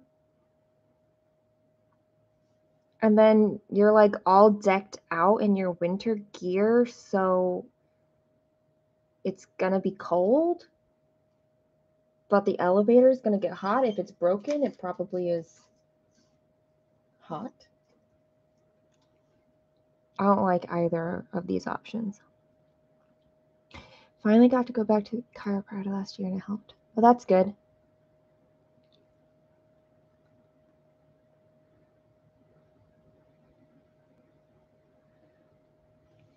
Every time I go to the chiropractor, he tells me, you still hold lots of stress in your neck and shoulders.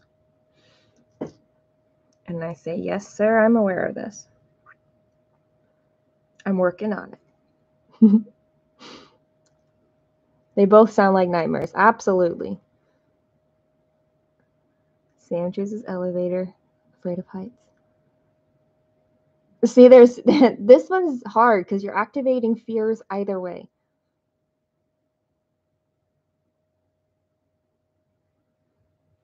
Yeah. Slab of granite. Oh, yeah. Rock hard neck and shoulder muscles all the time. It's one thing that I'm looking forward to with yoga is I think that this will help loosen it up. And it's cheaper than getting a massage like 3 times a week because I feel like that's how often I would need a massage in order to really make a dent in my muscles loosening and then staying loose. That's the hard part, is making them stay loose.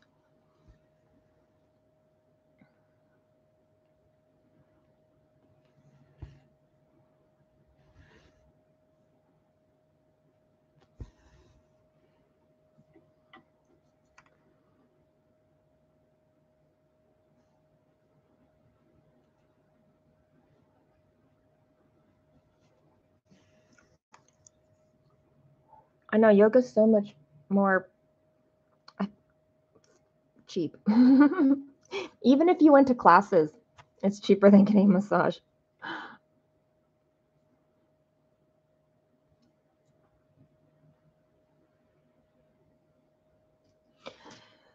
I love yoga for the mindset that it is your personal practice.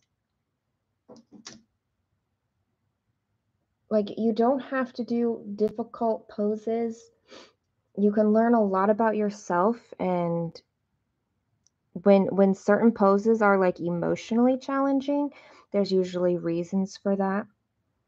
There are certain poses that are very challenging for like rape survivors because it places them in a more vulnerable position that activates those emotions. And so, like, being able to work through things like that, it becomes very like therapeutic and like personal. It doesn't have to just be an exercise regime that, you know, do the poses and get your workout in. Although it is that and can be that, it doesn't have to be that.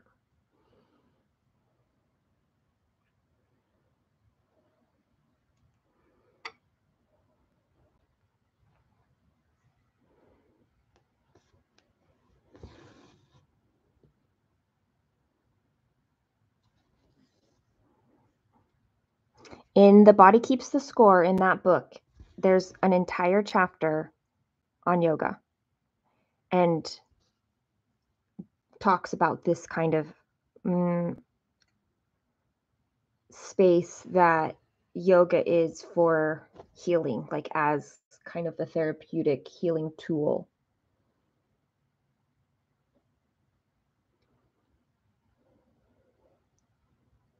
I need to figure out where my dog is. I heard my brother up, but I think he left.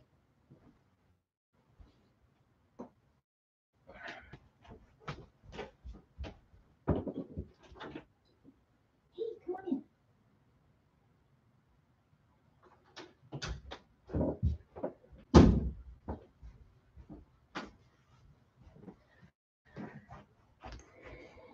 She was right outside my door. Just hadn't let me know that she was sitting there waiting for me to let her in.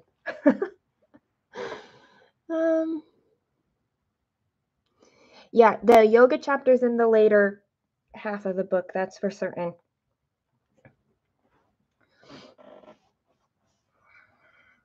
I think mostly what you hear about yoga is like the exercise benefits, or you hear about it in terms of like the meditative aspects. So was really interesting to read about it as a therapeutic movement thing and how your practice really is very, very personal to you in how you approach it. And even if you were in a class, like your modifications can be for therapeutic reasons rather than a physical, I can't get into this pose reason.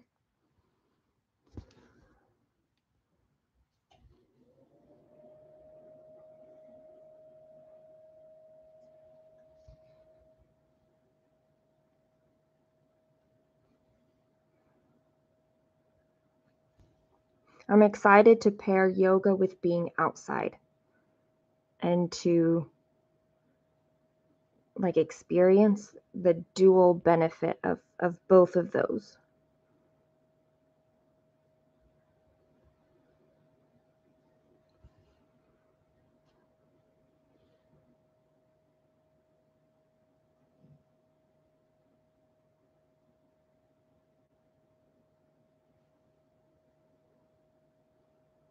You got brave enough for one class one time.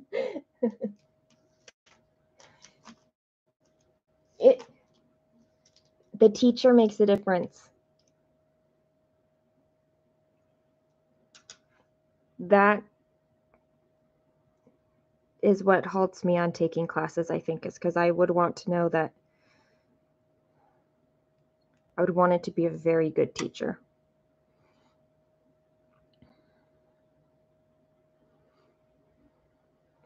Well, YouTube is perfect for you then.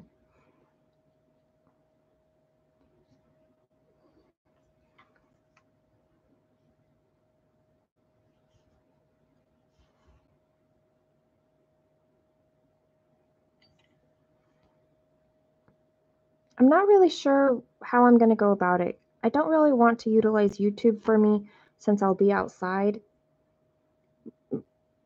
I might get a book. I don't know. There are books. I would need to research this very carefully because I only want to get one. But I want to have something to reference so that I can create my own flows.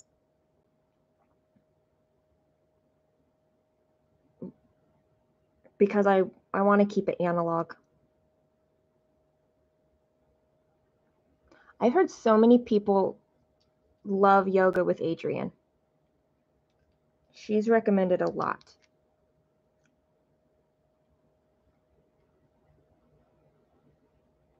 There are apps. The problem is I do want to keep it. I want to keep it analog. Something that I can. I know enough that I can get started.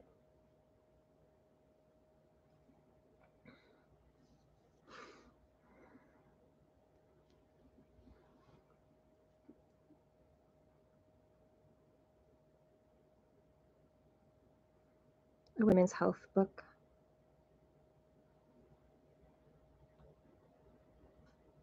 Oh, DVDs are good too.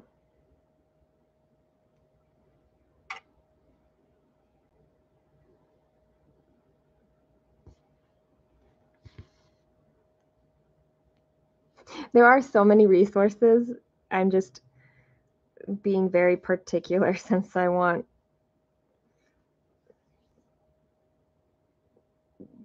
there's something specific I'm needing from yoga being into it, my life.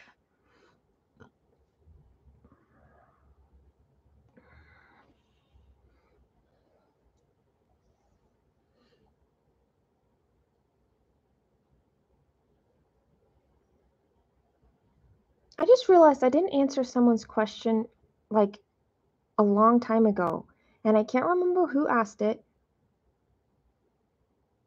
I think it was Tanya. Are you still here, Tanya?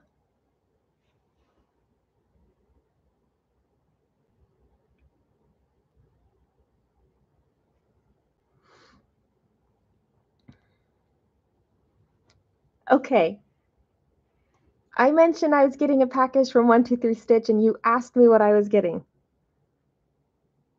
What triggered the fact that I didn't answer was that there's a delivery truck outside. It's not going to be my package. It's too early. But it's what triggered that I didn't actually answer the question. I'm getting the reindeer pattern for A Year in the Woods. It's the last one I needed. And I think it's the one I'm going to start with. So I will either start with the reindeer or the fox. I'm just trying to decide, do I want to start in the middle of my fabric or on the left side of my fabric?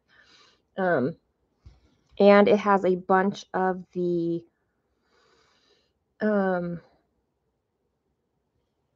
specialty floss for the series.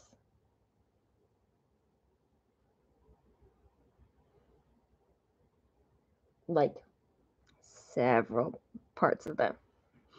You just started on the reindeer. Yay! I'm so excited to be like finally starting on the series. The reindeer was the last one I needed. And I can't wait to stitch all of them. You had a Secret Santa give you the whole set? That's a fantastic Secret Santa.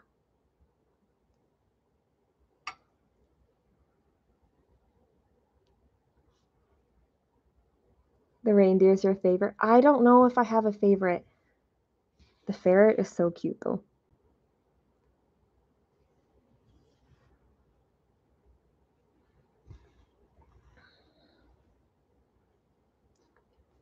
I love the fox, but because he was first, he's been done so much that I kind of don't want to start with the fox. The only reason I'm considering it is because it is in the middle of the three, and since I'm stitching them all on, each season is one piece of fabric.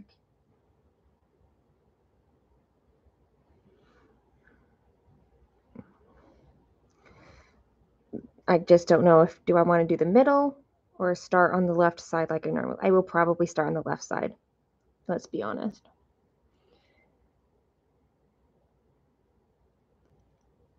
A random woman left them at the Chamber of Commerce and they told you they'd go get your surprise. Wow. That's fantastic. That is such a fun story. Like true Secret Santa surprise right there.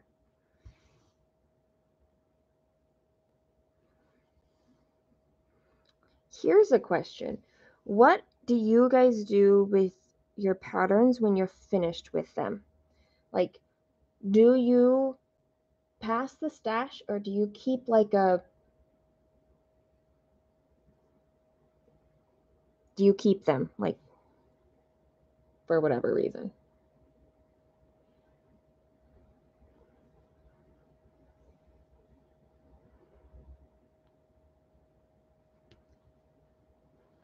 Like I know that some people keep like I don't know, a filing cabinet or something.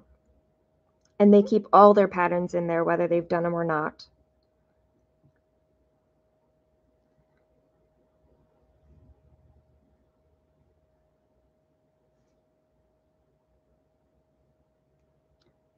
You've not done anything with them. You do throw away the ones from kits when you're done. I have just passed on some of them. I'm terrible and I need to send some packages out still, but they know that I haven't done it yet.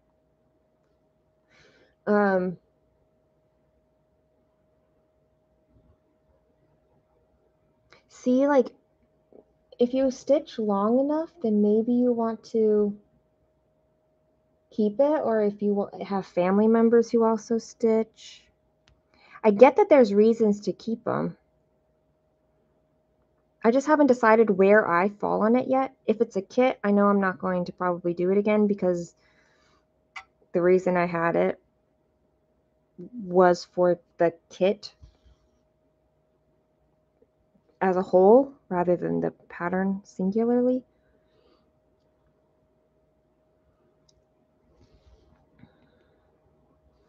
See, I have all of the calendar girls and I finished stitching them, and so now I feel like I'm kind of deciding, do I keep these?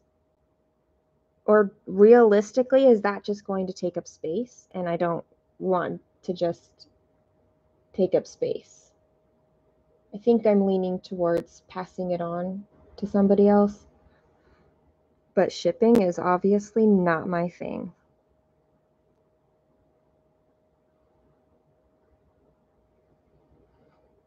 You keep things for no reason. Oh, PDFs are a good point. I do have a fair amount of PDFs. Those ones are just ones you keep. So it's not too much that you can do with that because you can't give them away. Legally, you can't give them away. I think, however, if I finish, I shouldn't say this. Never mind. Other things you love throwing out. Okay, I'm going to say this anyway.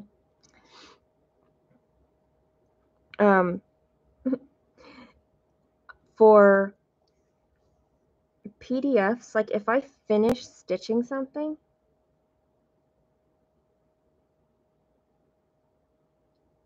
like is it really that much different to pass on that pattern than like a physical copy? I understand how like two people having one copy and the piracy of that.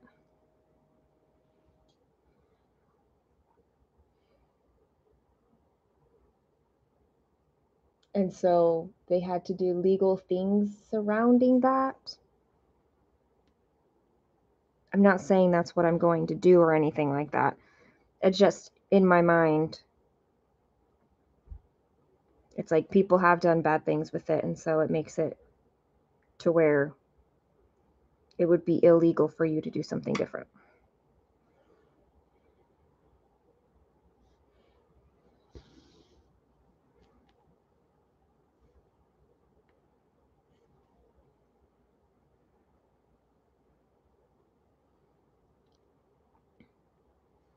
other things you love throwing out. Maybe you just have like certain things that you find value in keeping and don't find value in other categories. Just brushing the tangles out of this. Okay.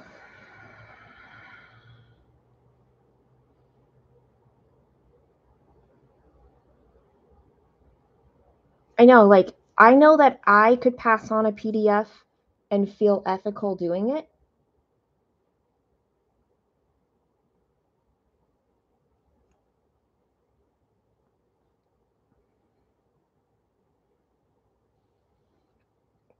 Even knowing that it's an illegal thing. Like supersize treasure hunt bookshelf, like supersize max color. I'm not stitching that again.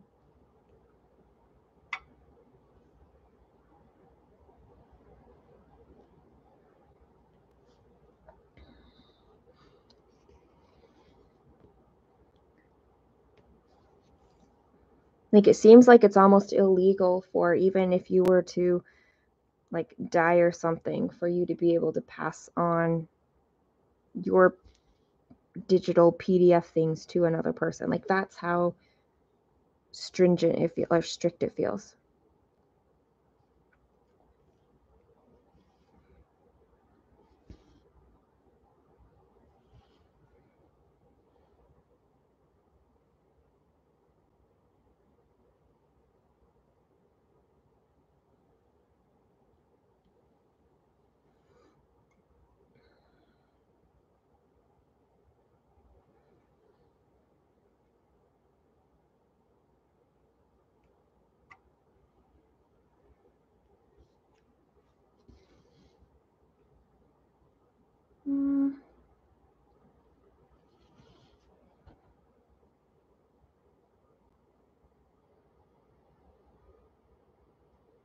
I will probably pass on the physical things because ultimately I want to keep the things in my life that are serving me, and I think having those physical copies that I've already stitched just in case is not a good enough, like it, that doesn't actually serve me personally.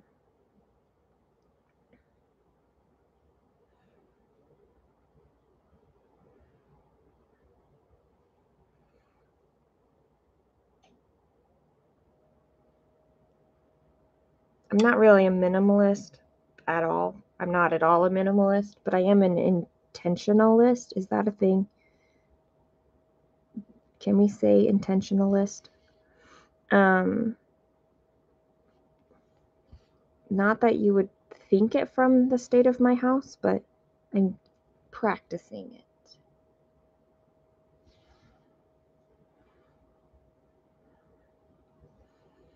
One, two, three, four, five.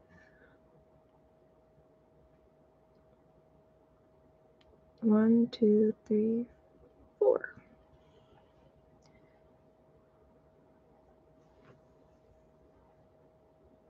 Everything in your house pays rent, so hanging on to a pattern you are done with costs you money. That's one way to look at it, yeah. Money that some people are fine with.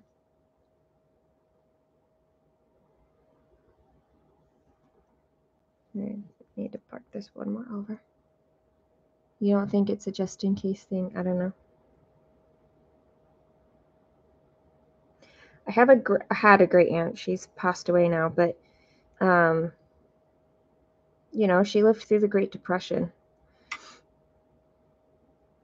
Saving everything because there was always a use for something and it was very needed was a mentality ingrained in her.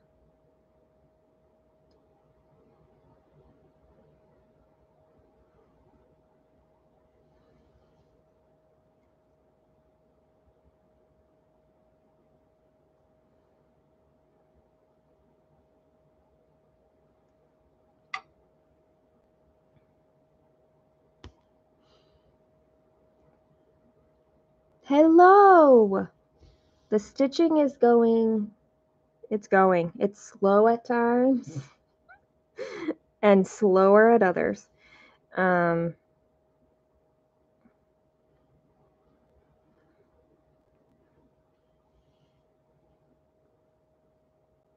knew going into this, if I streamed it, it was going to be a very long stream. I don't even know. Where are we at now? Oh, 4 hours. We're at 4 hours, everybody. If anybody watches this as a replay, I feel like they need a gold medal. Gold stars. And those of you who have been here the entire 4 hours, mega props.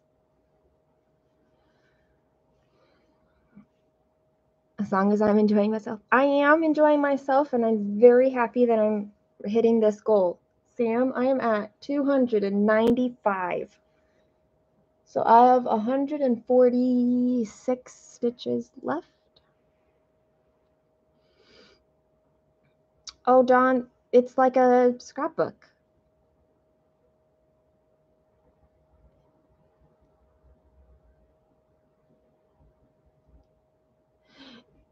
So Tanya, the other option between shipping things or throwing them away, because shipping is hard for me, and throwing away something that can be reused would be hard, is if you go to a retreat ever, or if you know somebody local who would go to a retreat, they have freebie tables and you can pass them along that way.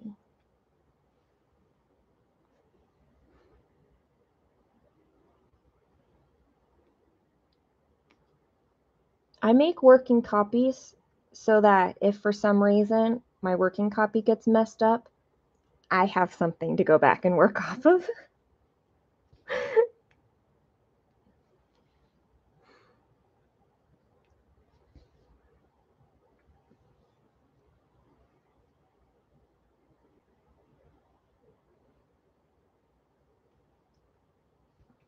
Yeah, the freebie table, like, people are so generous with what they bring and what you see.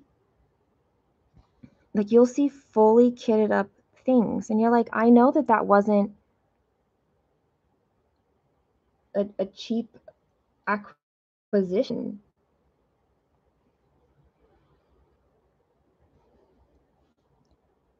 What's the topic? We are talking about what to do with patterns once you're finished with them.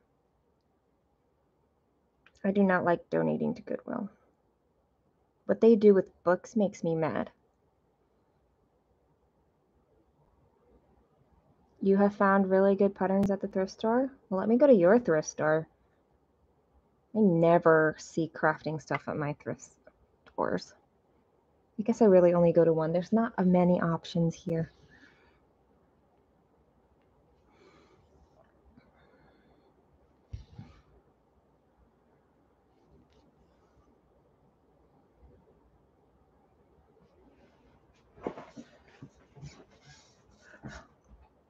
You have patterns from the 1980s that you still have?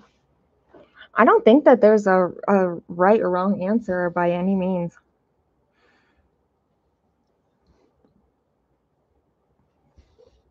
We've now determined that Dawn keeps hers for scrapbooking purposes. Like, it's a trip down memory lane. They become sentimental items. Is that what they are, Dawn?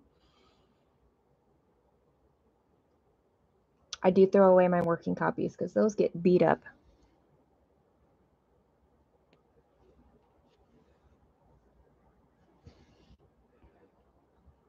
Beat up and marked.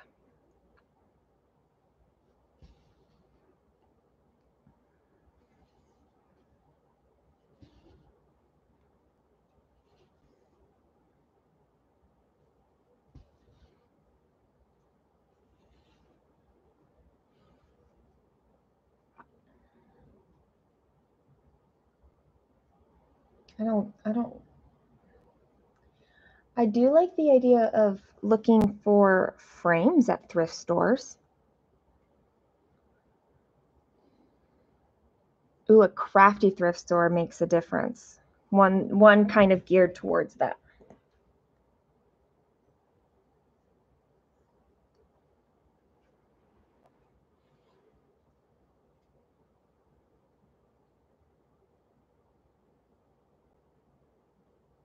Already stitched birds? Did you like the stitched birds at least?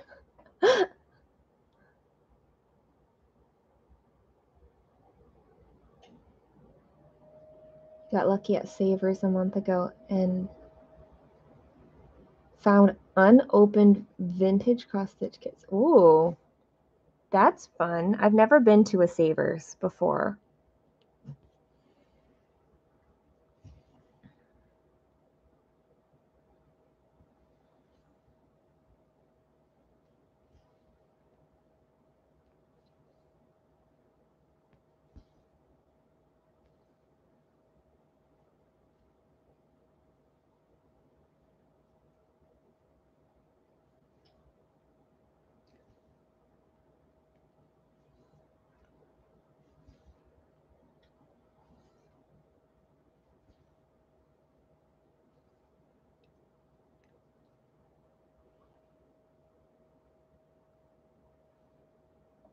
I'll have to go find them. I don't know that I...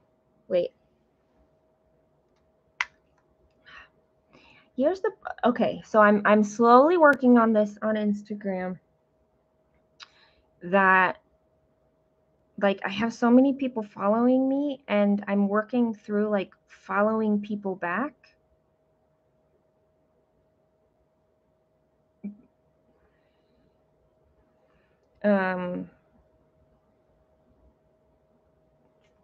But I'm so far from following everybody.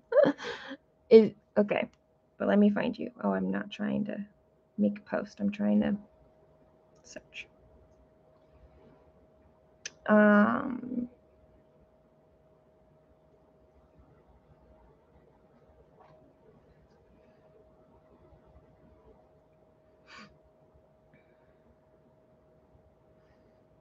Sleepless Stitcher 916. Oh, look at your puppy. He's so cozy.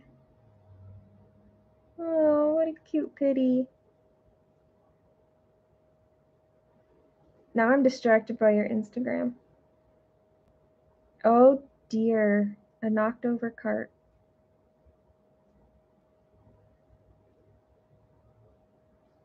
Okay, here's your picture though. I found it.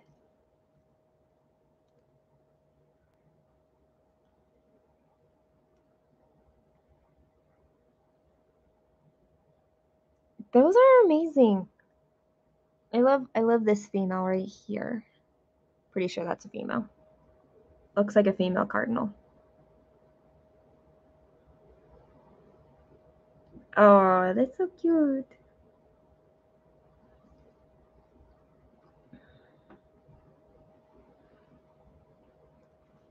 So cute.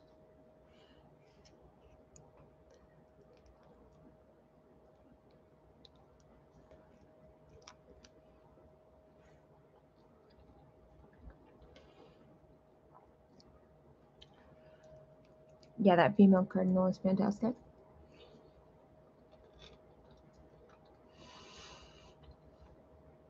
Carol, you're stitching a kit from the 80s. But you know, samplers are so big now.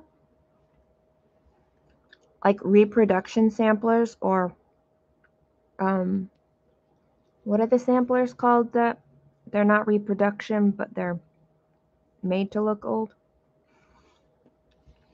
Those are really big now.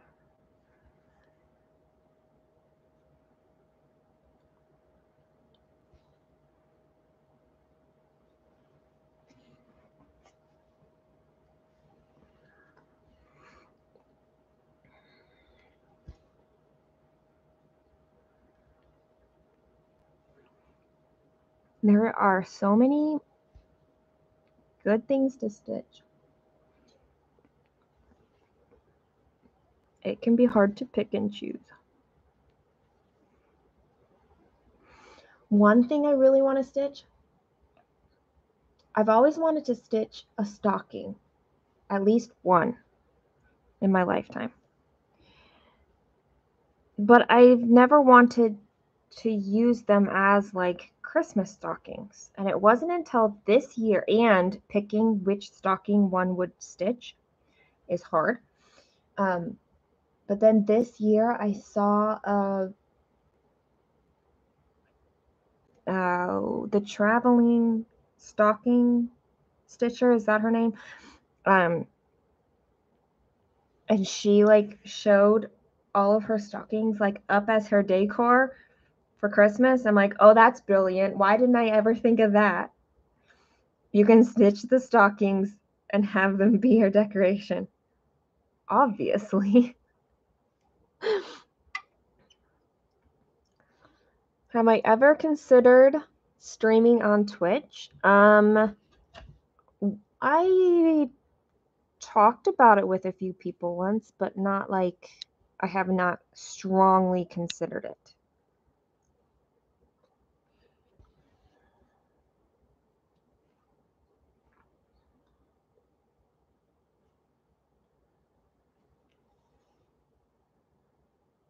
I know there are some additional interactive things on Twitch that YouTube doesn't have.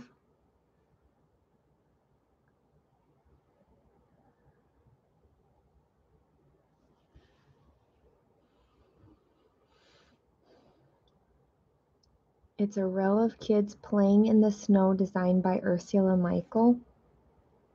That's cute.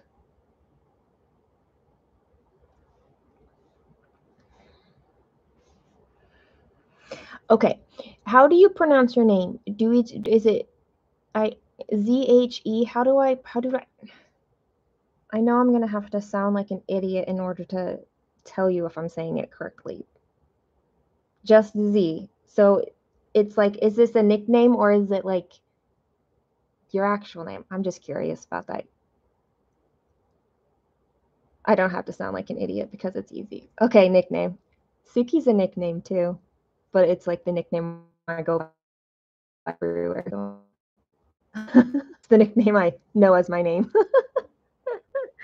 I was like, ZHE, it sounds very Asian, and Asian sounds are very different from English sounds, and it was gonna be bad.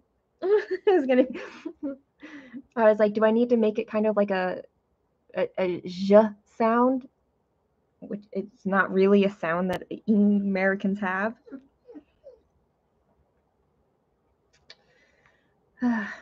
Okay, Z.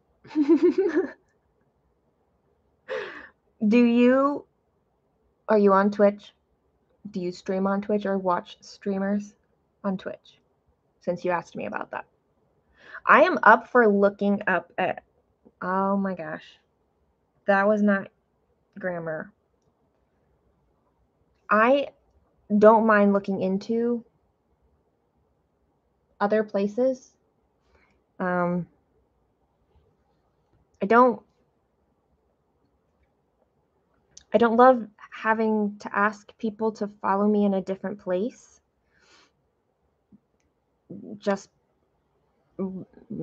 But I feel like there is a different community on Twitch, and so maybe it would just be more people rather than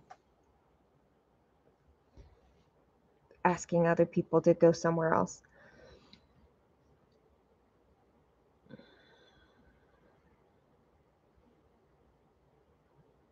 Not a streamer, but a mod over there.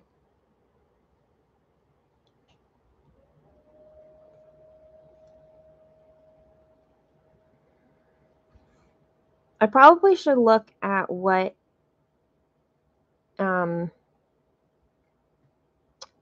more the differences in streaming there versus here. I mean, I can only do so much, so I'm not sure that I could do both places.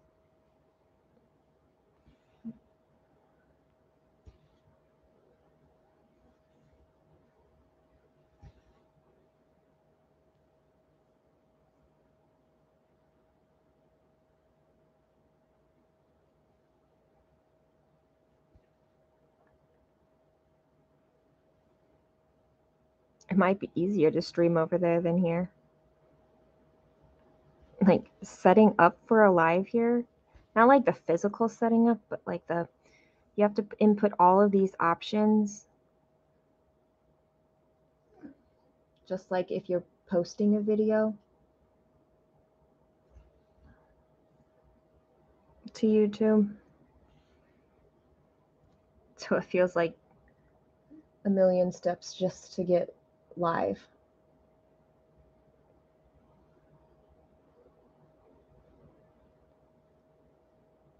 Hi, Angie. Good morning.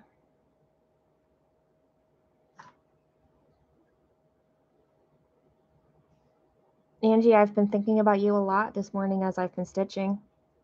It's been 4 hours and 14 minutes, and I've gotten through 339 stitches. I'm channeling my inner Angie.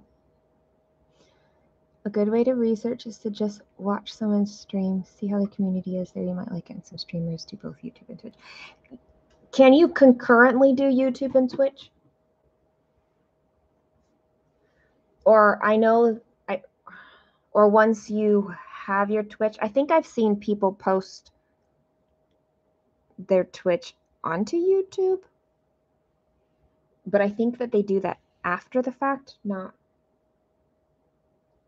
before or during.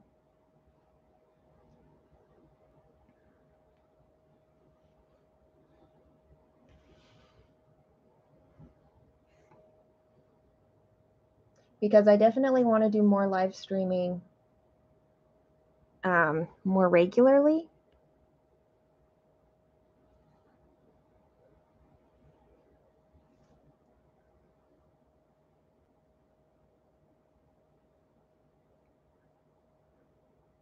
Certain physical pieces of equipment would help that, but I'll have to look into it. Yes, I know of Critical Role.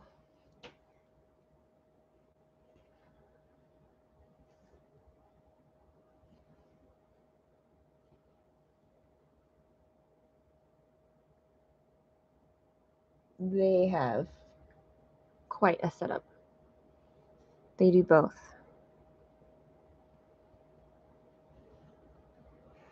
They also have like a massive following in all the places. You're going to get different people, and you might get some people in both places. And so from a creator perspective, oh, this is just what the chat does. We go by whatever people have to say. And if people don't have anything to say, we pull up a question. From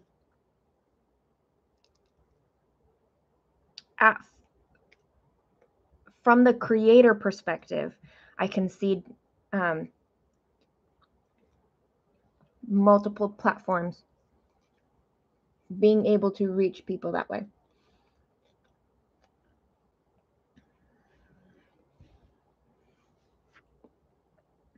One, two, three, four. 1, 2, 3, 4.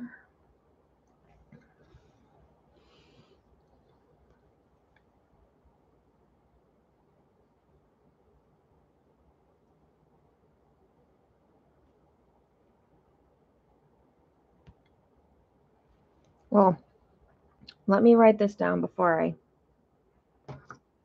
forget.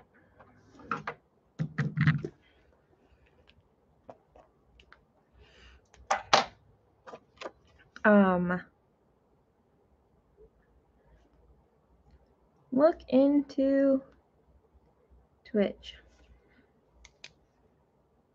Because I don't mind it. I really don't. You're not the first person to ask me about Twitch, so probably an indicator that I should look into it.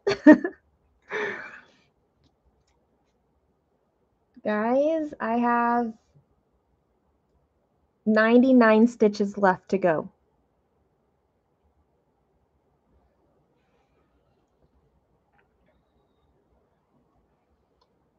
Hey, Catherine. So it was a challenge at first. I'll be honest, it was a challenge to stitch in that direction because I'm used to starting over here. However, there's no diagonal lines whatsoever. And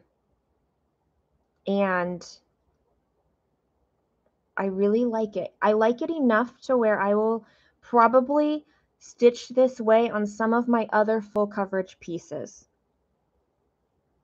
Granted, I don't want to start each page like that. This one is possible because I have each page outlined. I would have to stitch all the way across from the left side to the right side to then work that direction. But I do really, really like it. And it works really well with the way that I tent stitch. I'm so happy for everyone who encouraged me to try this.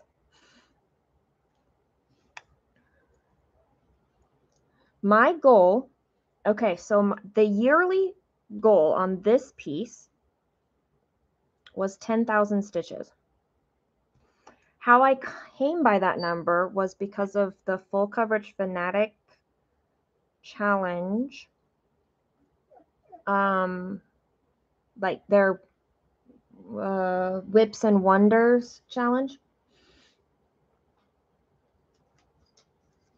was they had this whole list of wonders, and for each one you needed to stitch 5,000. If it's 10 stitch, it was double that amount, so 10,000. And so anytime I started a full coverage or stitched on a full coverage piece, I assigned it one of those whips. So most of them are treasure hunt bookshelf. But like I stitched this piece in like January or February or something, and so he got assigned 10,000, and then I only stitched a couple thousand. But it's the only one that I haven't finished out of all of the whips and wonders.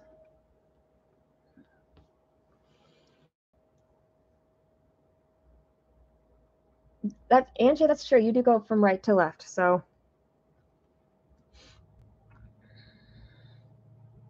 my brain likes to go from left to right. And so it was hard to make that jump to go from right, but now that I've gotten some practice in with it, a lot of practice in with it, it's easier and I'm liking it. This project has 226,400 stitches.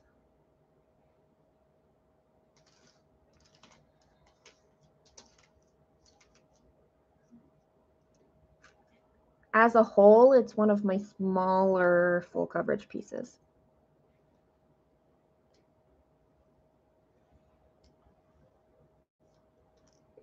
That challenge, it was kind of scary. I knew I would be able to do it with like treasure hunt bookshelf. Like I knew I was going to be able to hit all of those. I just should not have left this one or any of them until like the end of the year.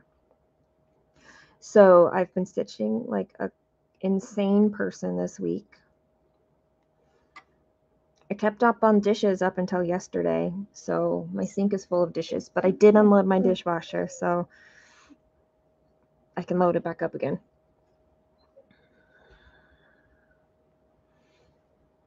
And I actually took a walk yesterday, so, but otherwise I was like, I'm just stitching.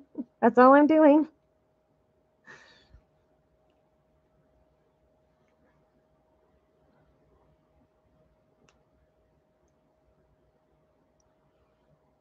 Start in the bottom right corner up to the top.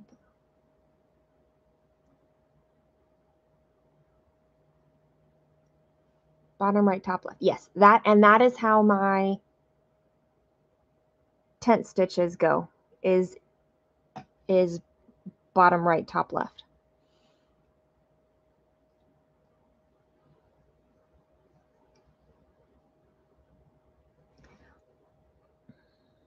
The light colors are absolutely a challenge.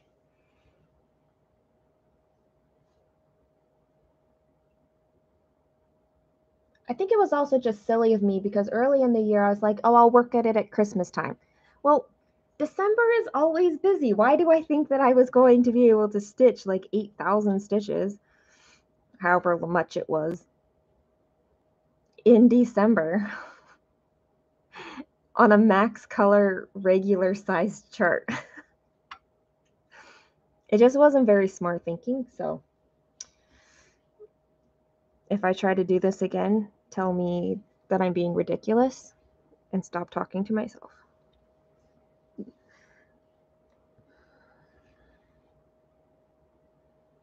This is a lot of stitches, Z, but my super size has way more.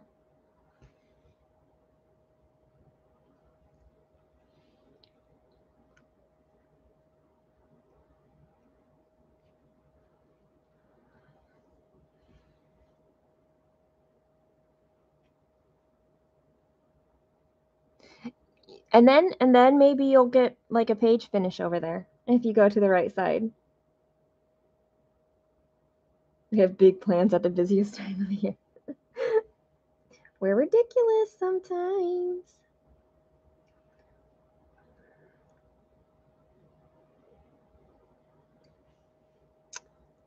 Hold up. What is going on here? Okay, I just did this. I have a stitch marked as being done, but it's not on my pattern.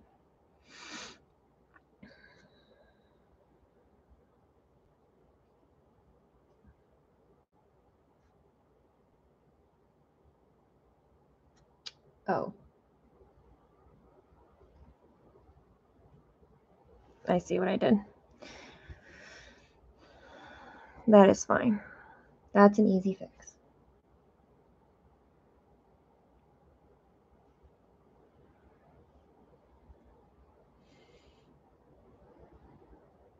That's why I don't leave the ninjas. Because you have to do them sometime.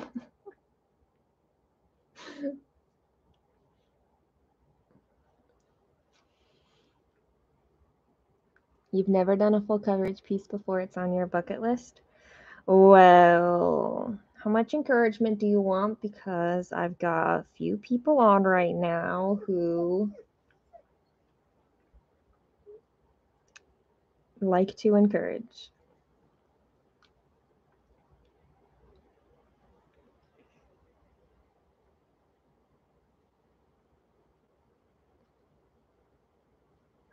You have to pick something that you love, but also maybe don't pick something that you'll go insane with.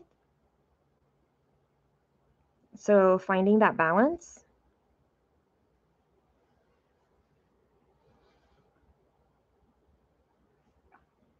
There are smaller full coverage. You just want to be careful that there's not too much like detail in the picture, or else you'll end up with a lot of confetti.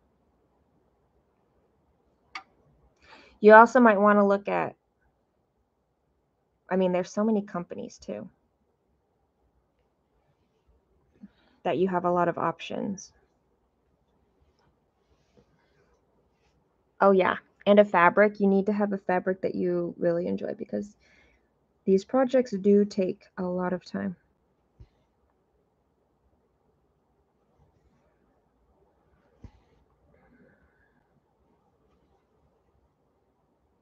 If you do a mini, maybe don't pick a max color.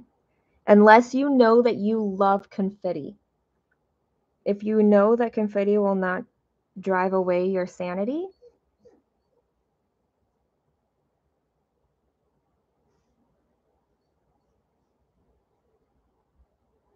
because in a mini, max color will actually help you get better detail, but it is crazy confetti. Thanks for joining, Shauna. Happy New Year's to you.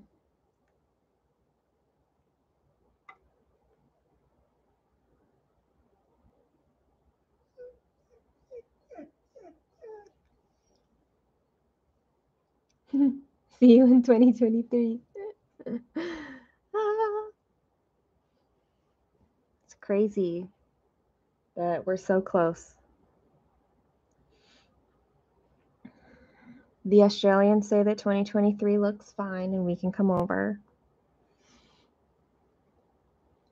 Quick Stitch is, I wish they had picked a different name when they were doing it.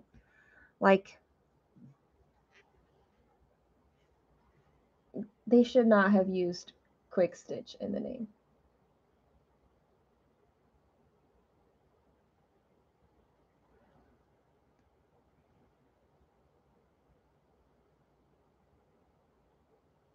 Ah, she happens to be Aussie.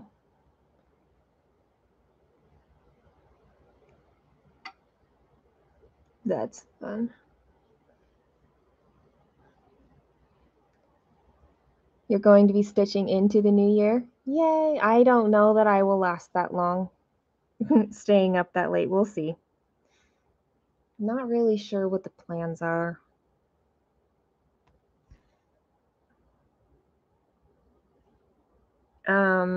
A quick stitch. Okay.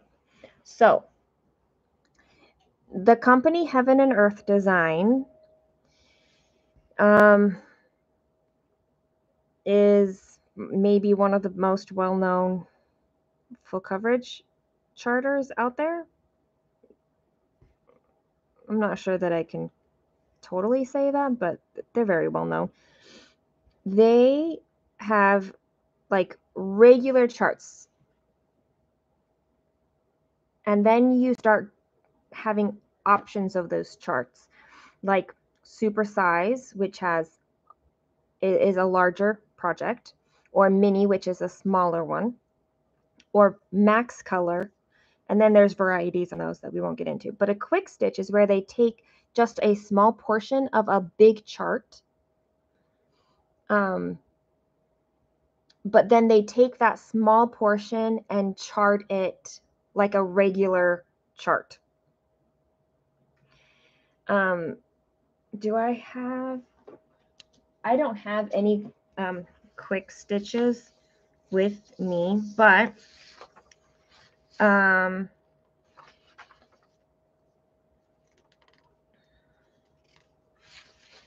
like this one is a mini.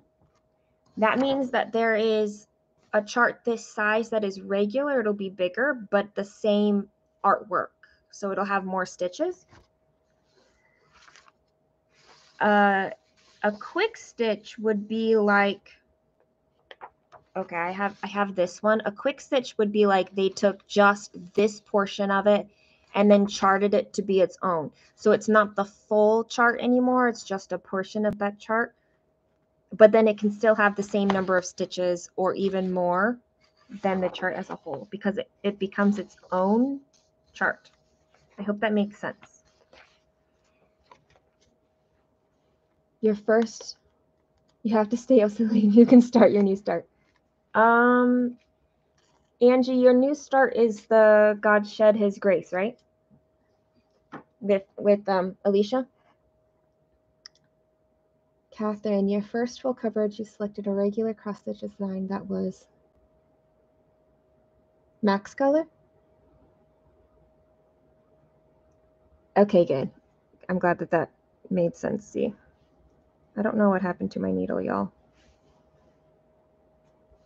Where's my needle? Oh, it's sticking up back here. I see it.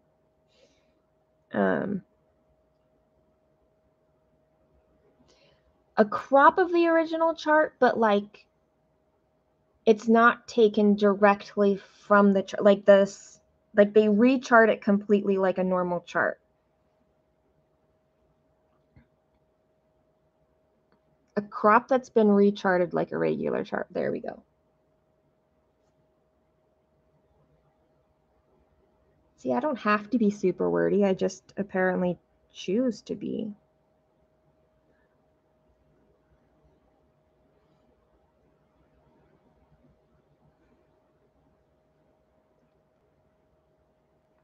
I am not starting another full coverage until my birthday, so I'm pretty determined to not have any other full coverage starts this year besides that one. Yes, Rivendell.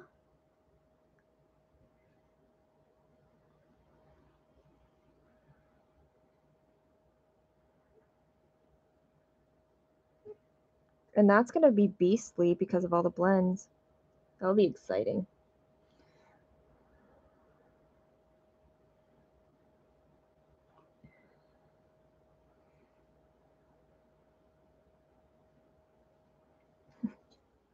Stay out of my way. But once I start that, I will have 1, 2, 3, 4, 5, 6, 7, 8, 9 full coverage charts. And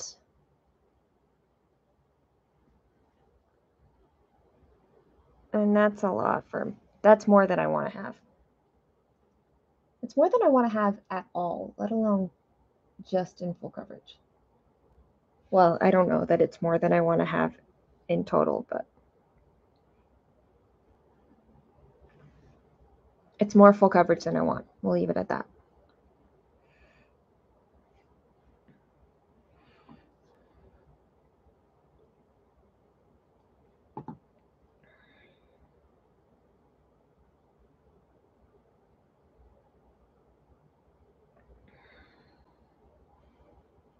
You need to finish 2 projects by your birthday so you can have new starts. How feasible is that going to be, Angie? Like,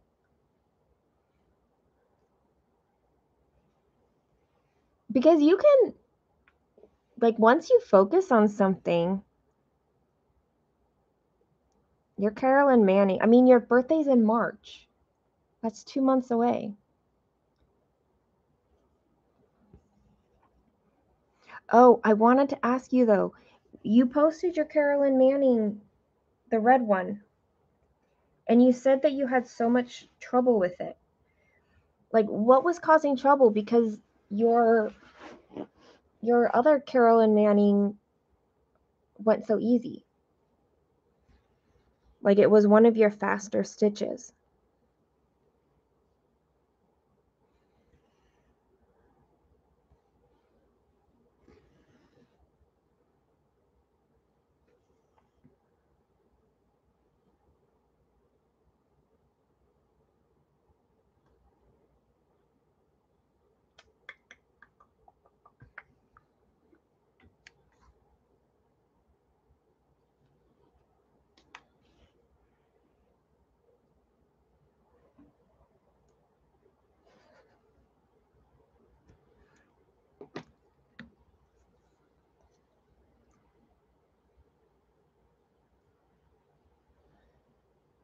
Oh, 381 stitches.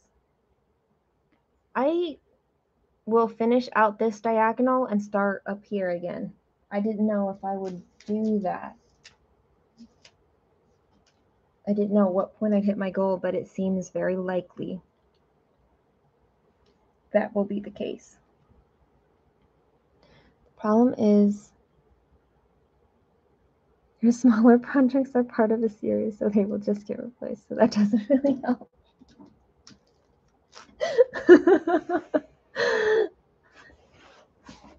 It's a long story. Okay, then how about this? You tell it on your next floss tube video, and I will wait until then. I'm just so curious about what ended up being so problematic with it.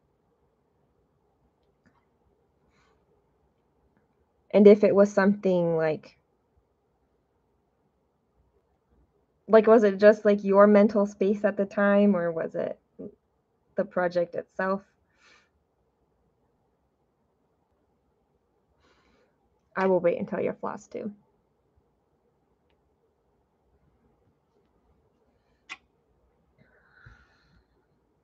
Oh, I'm hanging my camel.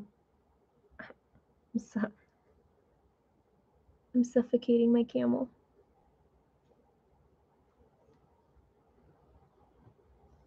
My thread is caught on the camel. Okay, there we go. There we go. I got it.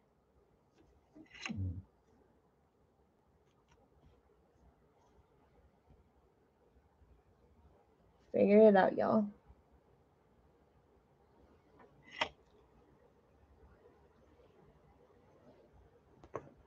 Okay, I will go look. Is it in the comment section?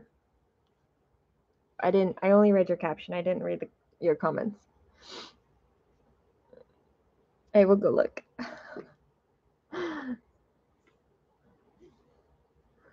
Boo Bash by Primrose Cottage. I'm not sure that I know Primrose Cottage.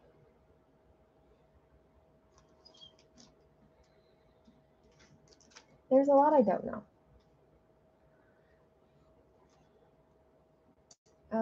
762. Where am I looking? Here we go.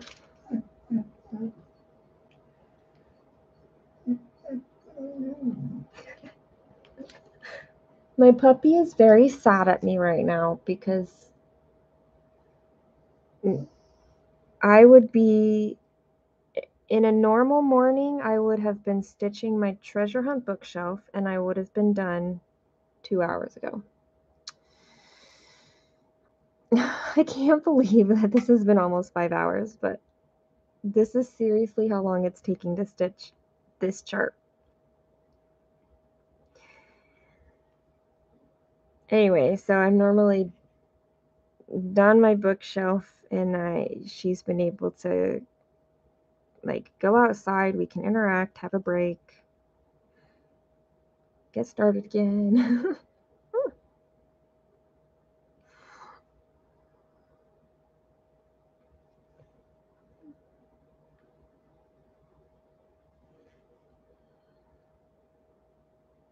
She's a pretty patient doggo though.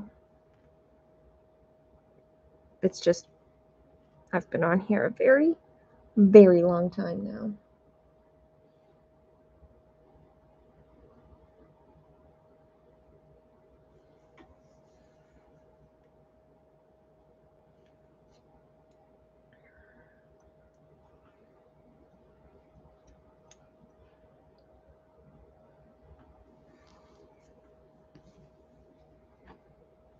They have a shop on Etsy.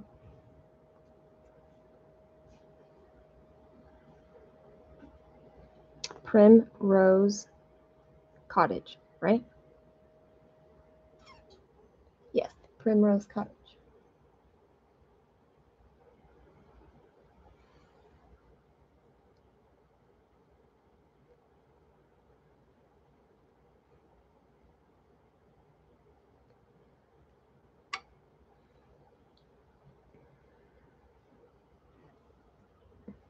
Oh, I have a list of questions up.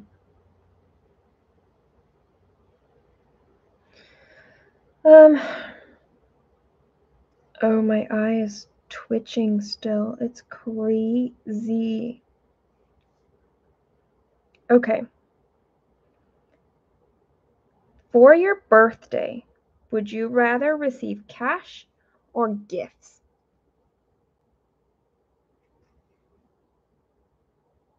It depends on how good the gift is, right? I actually really like gifts over cash because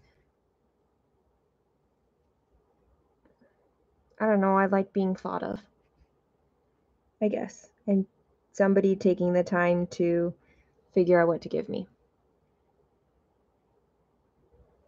provided that's what they actually do.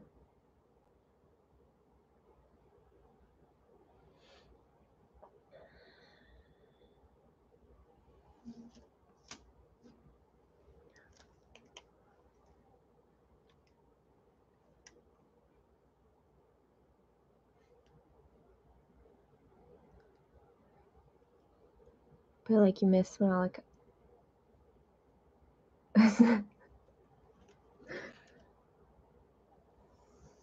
Sometimes I find that somebody will mention what project they're working on. I'm like, have I seen that? And they're like, well, yeah, you liked my post. And I was like, I go back and look and I'm like, oh yeah, I totally remember that.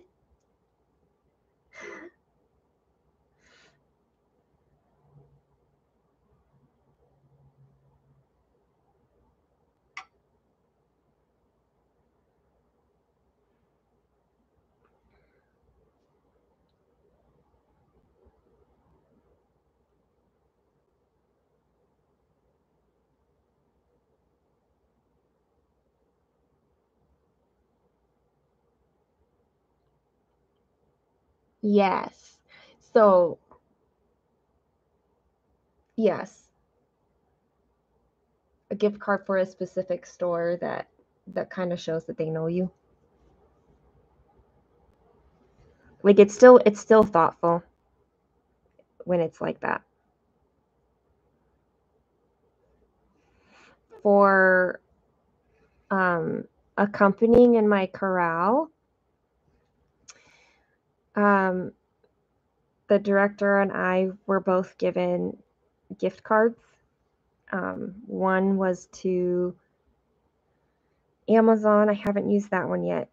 The other was um, Target. And my daughter is like, well, that seems random. What are you going to get? I ended up using it to get a Nintendo Switch and as like an early Christmas present to myself, I guess. But that was fun, like to from them because it's from the corral as a whole. They all donate money and then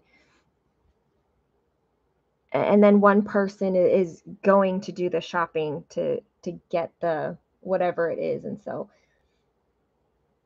this is one thing that they can do. There was one member of the corral who was so sweet. He got me a gift certificate for 2 piano tunings because a, I provided a lot of service for them. And like that's not inexpensive. And I'm like, oh my goodness. So piano tuning next year, yay! I'm so excited. So it's kind of like this combination of like a gift that was specific for me, but also gift card.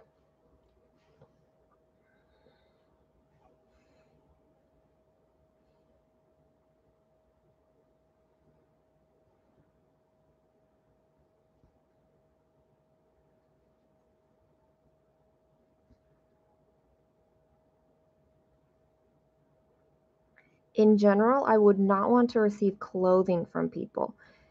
However, I would accept it from my daughter, and she actually got me clothing for Christmas. Um, but I know how much she tried to make sure it was something that I would wear.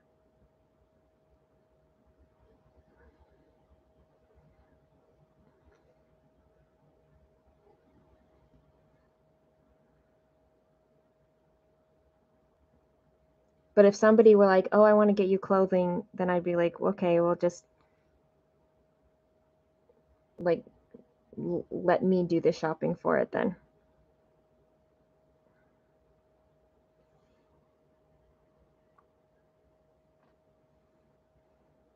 Or they're like, "I specifically want to get you this kind of clothing, but I want to make sure you love it."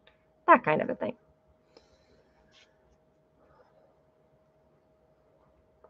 Oh, nice. Because then you're sourcing your gift cards for one purpose, but for multiple people. It's a good way to do it.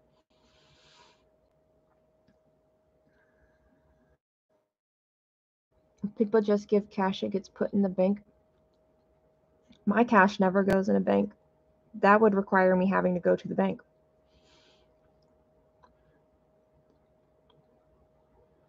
Your mom is the only one that buys you clothes. She knows you very, very well. See, that's kind of how I would accept clothing. Otherwise, I'm like, oh, I don't really want clothing. My mom will sometimes give me clothes. It's okay. It's not the worst thing.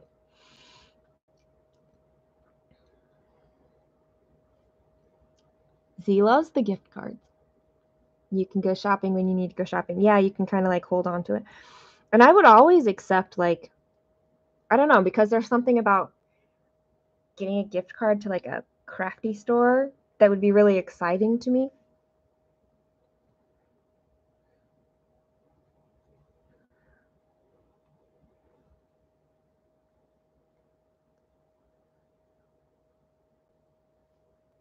Chad goes to the bank.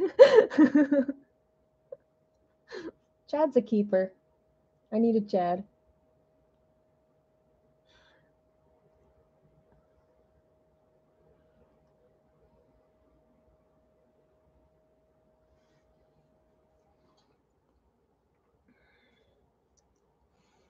For my siblings, we use Elfster, and if we're on top of it, we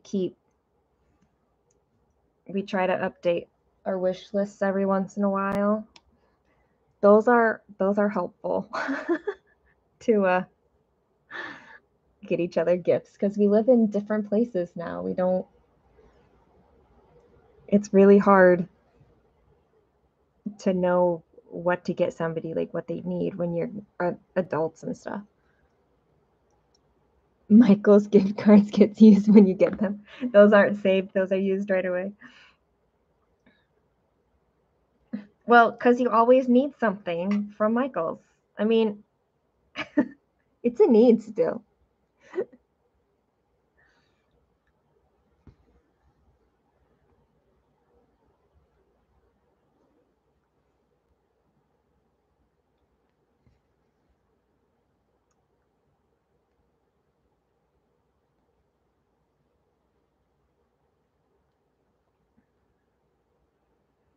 I remember when I got married, somebody gifted us a Walmart gift card, but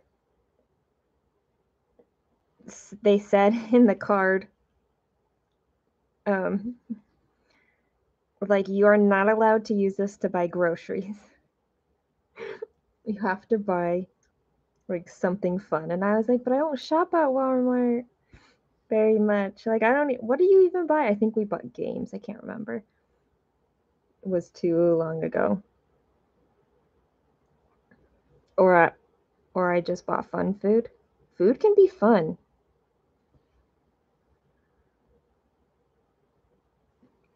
Just pick the right kind of food, right? You used to work for Michael's years ago. You used to be better shopping there before I got bought by a group of investors. Michael's is not my closest craft store, so I don't shop there very often.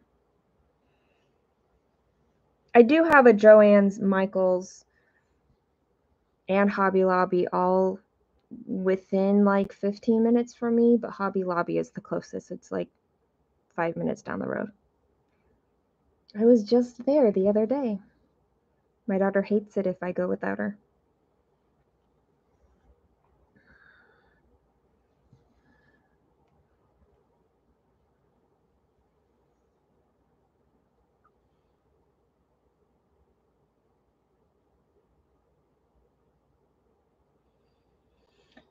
All right.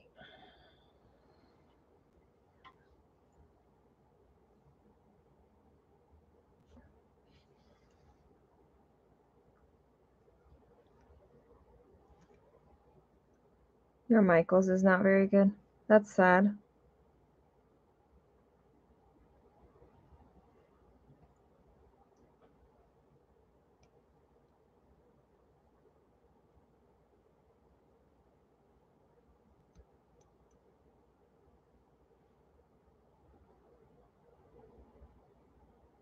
Black Friday is so different at all right now. Like, it's crazy different how Black Friday is.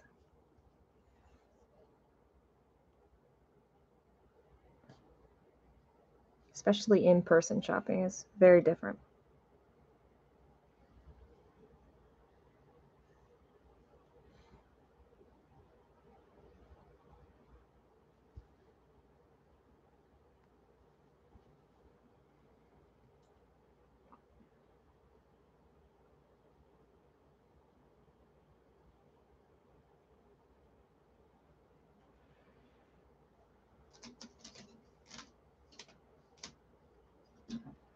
feel like I'm in the home stretch. We're getting close. We're getting close. I remember people loving the 40% coupon and looking out for it. That's sad that they got rid of that. It's not like they didn't that often. I don't think they did it that often. I like that Hobby Lobby sales are predictable. Like you can just wait 1 or 2, maybe 3 weeks, and that thing will go on sale again.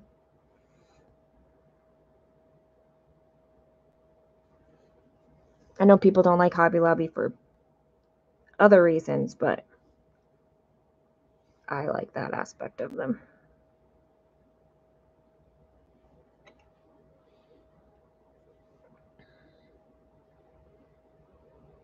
I know Hobby Lobby does no coupons at all at this point.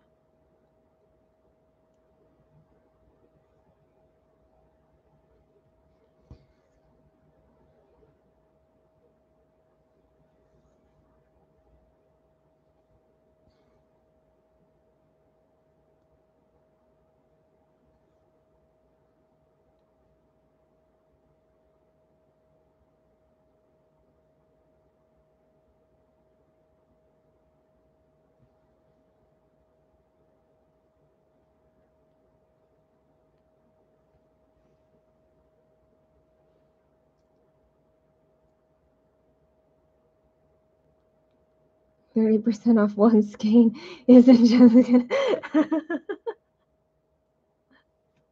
That's so true, Angie.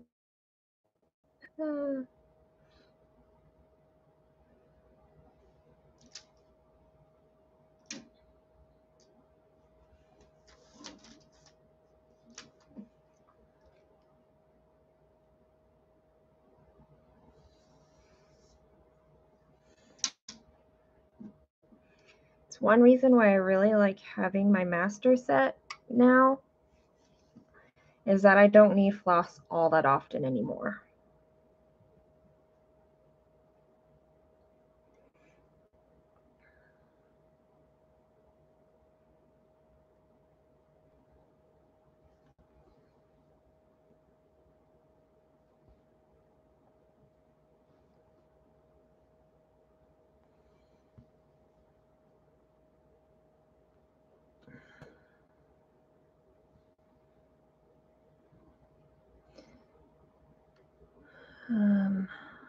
One, two, three.